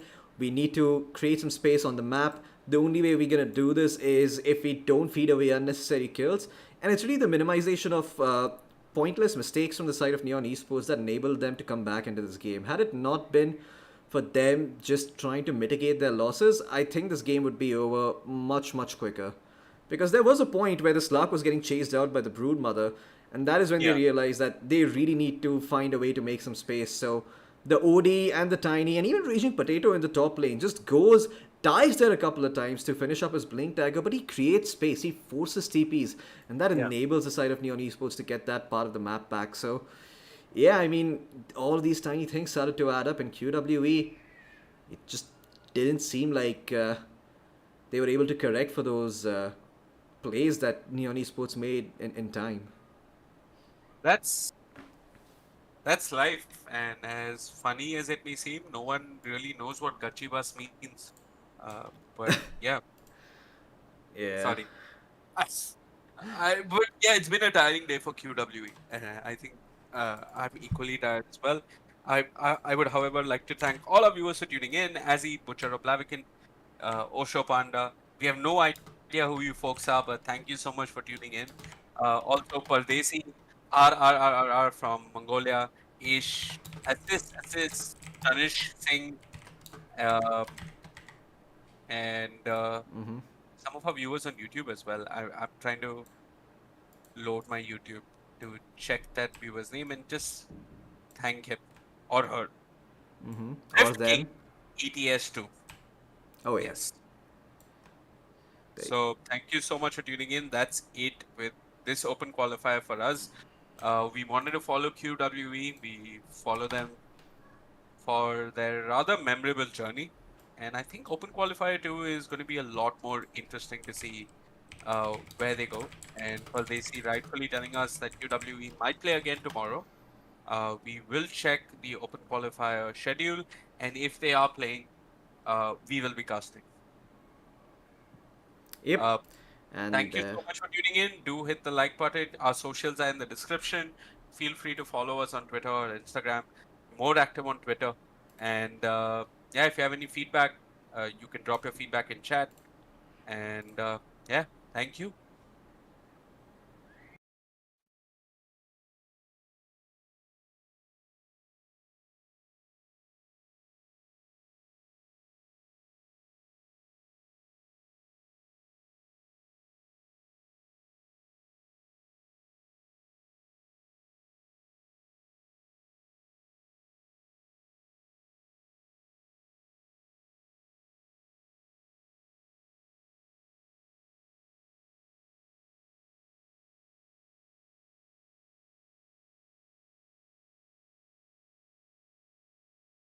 Fucking hyped up. The nigga just grabbed the nigga, snuffed the nigga, and it was on from there. The motherfucker, it wasn't nothing stopping them. What the rest of those niggas do? Man, the motherfuckers was ready for anything. The niggas was packing burners. The niggas was ready to fight. Whatever they had to do, Holmes. The niggas was on the real flip mode, Holmes. They was coming out like a motherfucker. The nigga was amped. He was like, come on, motherfucker. Come on, motherfuckers, come on. Come on, motherfuckers, come on. Yeah. Come on, motherfuckers, come on. Come on, motherfuckers, come on. Release the brainstorm to make your motherfucking brain warm. A strange form, something kind of lyrical. Biggie the bastard, so that's kind of spiritual. Well, in God we trust, guns I bust. Got that disgusting suicide thumping. And do you know where you're going to? Do you like the things that I bring? I got 7 Mac 11s, about 8, 38s, 9, 9s, 10 Mac 10s. The shits never end. You can't touch my riches. Even if you had MC Hammer and them 357 bitches. Biggie Smalls, the millionaire, the mansion, the yacht, the 2 weed spots, 2 hot clocks. That's how I got the weed spot. I shot Tread in the head, took the bread and the lamb spread. Little Gotti got the shotty to your body, so don't resist or you might miss Christmas. I tote guns, I make number runs, I give MCs the runs dripping. When I throw my clip in the AK, I slay from far away. Everybody hit the DECK. My slow flow's remarkable. Peace to Mateo. Now we smoke weed like Tony Montana slipped the yayo. That's crazy blunts, mad L's. My voice excels from the avenue to jail cell. Oh my God, I'm dropping shit like a pigeon. I hope you're listening. Smacking babies as they clipping in. So you better grab your pistol, cause if you sit still, I'm gonna make your fucking shit spill. And I'm talking about buckets. Why did I have to do it? So that's it, fuck it. You gotta go nigga bust it. Cause I got more shots to pop ya. Big papa, breaking your own something proper. Sounding off is the hardcore rap singer, aka crack slinger, bring it anytime. Come on, motherfuckers, come on. Come on, motherfuckers, come on. Come on, motherfuckers, come on. Come on, motherfuckers, come on.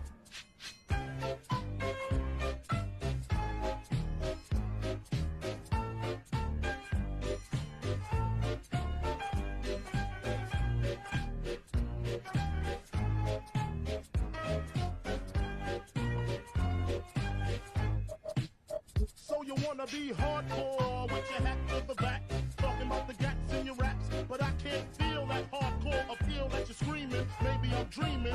This ain't Christopher Williams, still some MC got the feel one, cats I got the feel some. To let niggas know that if you fuck with big and heavy, I get up in that ass like the wedgie. Niggas saying Biggie off the street, it's a miracle. Left the drugs alone, took the thugs along with me. Just for niggas acting shifty, sticks and stones, break bones, but they gotta kill you quicker. Especially when I'm drunk off the liquor. Smoking funk by the boxes, packing boxes. Natural to eat your niggas like chocolates. The funk, baby. All I want is bitches, big booty bitches. Used to sell crack so I can stack my riches. Now I pack cats to stop all the snitches from staying in my business. What is this? Relentless approach to know if I'm broke or not. Just cause I smoke a lot don't mean I don't tote the Glock. 16 shots for my niggas in the pen until we motherfucking meet again. I'm doing rhymes, I'm knee deep in the beats. In the Land Cruiser Jeep with the Mac 10 by the seats. For the jackals to tell us ass crackers in the blue suits. I make you prove that it's bulletproof. Hold your head, cause when you hit the bricks, I got gin mad blunts. And bitches sucking dick, the funk, baby. The funk, baby.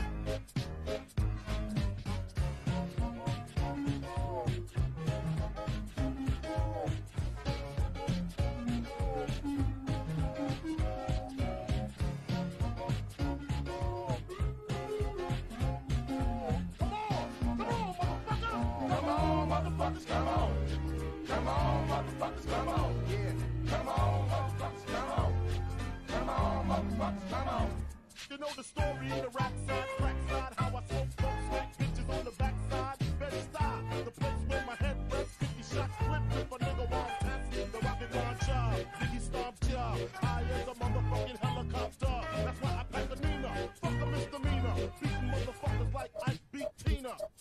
A nigga never been as broke as me. I like that. When I was young, I had 2 pair of leads. Besides that, the pinstripes in the gray. The one I wore on Mondays and Wednesdays. While niggas flirt, I'm sewing tigers on my shirt and alligators. You wanna see the inside? Huh, I see you later. Oh, that's that nigga with the fake. Why you punch me in my face? Stay in your place. Play your position. Become my intuition. Go in this nigga pocket. Rob him while his friends watch it. The hoes clock it. Here comes respect. This crew's your crew. They might be next. Look at the name. Big man, they never try. We roll with them. Slow with them. I mean loyalty. Niggas want me milks at lunch. When milks with chocolate. The cookies. Butter crunch. I had no heart for most of them. Long as I got stuff for most of them soft. Even when I was wrong, I got my point across. They depicted me the boss. Of course, my orange box color make the world go round. Plus I'm fucking bitches ain't my homegirls now. Start stacking, dabble in crack, gun packing. Nickname Medina, Medicinas, took my Ninas. From gym class to in glass, pass off for global. The only nigga with a mobile. Can't you see like total? Getting larger in wasted taste. Ain't no telling where this fell in his head. Just in case, keep a shell at the tip of your melon. Clear the space. Your brain was a terrible thing to waste. After realizing to master enterprise, but I ain't have to be in school by 10. I then began to encounter with my counterpart to how to burn the block apart. Break it down into sections. Drugs by these selections. Some use pipes, others use injections. Syringe sold separately. Fight the deputy. Quick to grab my Smith and Wesson like my dick was missing. To protect my position, my corner, my layer. But we out here. Say the hustler's prayer. Take a medicine. Put money in my mom's hand. Get my daughter this college plan so she don't need no man. Stay far from timid. Only make moves when your heart's in it. And live the phrase, sky's the limit. See you chumps on top. Sky is the limit, and you know that you keep on, just keep on pressing on. Sky is the limit, and you know that you can have what you want, be what you want. Sky is the limit, and you know that you keep on, just keep on pressing on. Sky is the limit, and you know that you can have what you want, be what you want. Sky is the limit, and you know that you keep on, just keep on pressing on. Sky is the limit, and you know that you can have what you want, be what you want. Sky is the limit, and you know that you keep on, just keep on pressing on. Sky is the limit, and you know that you can have what you want, be what you want. Have what you want, be what you want. Motherfucker.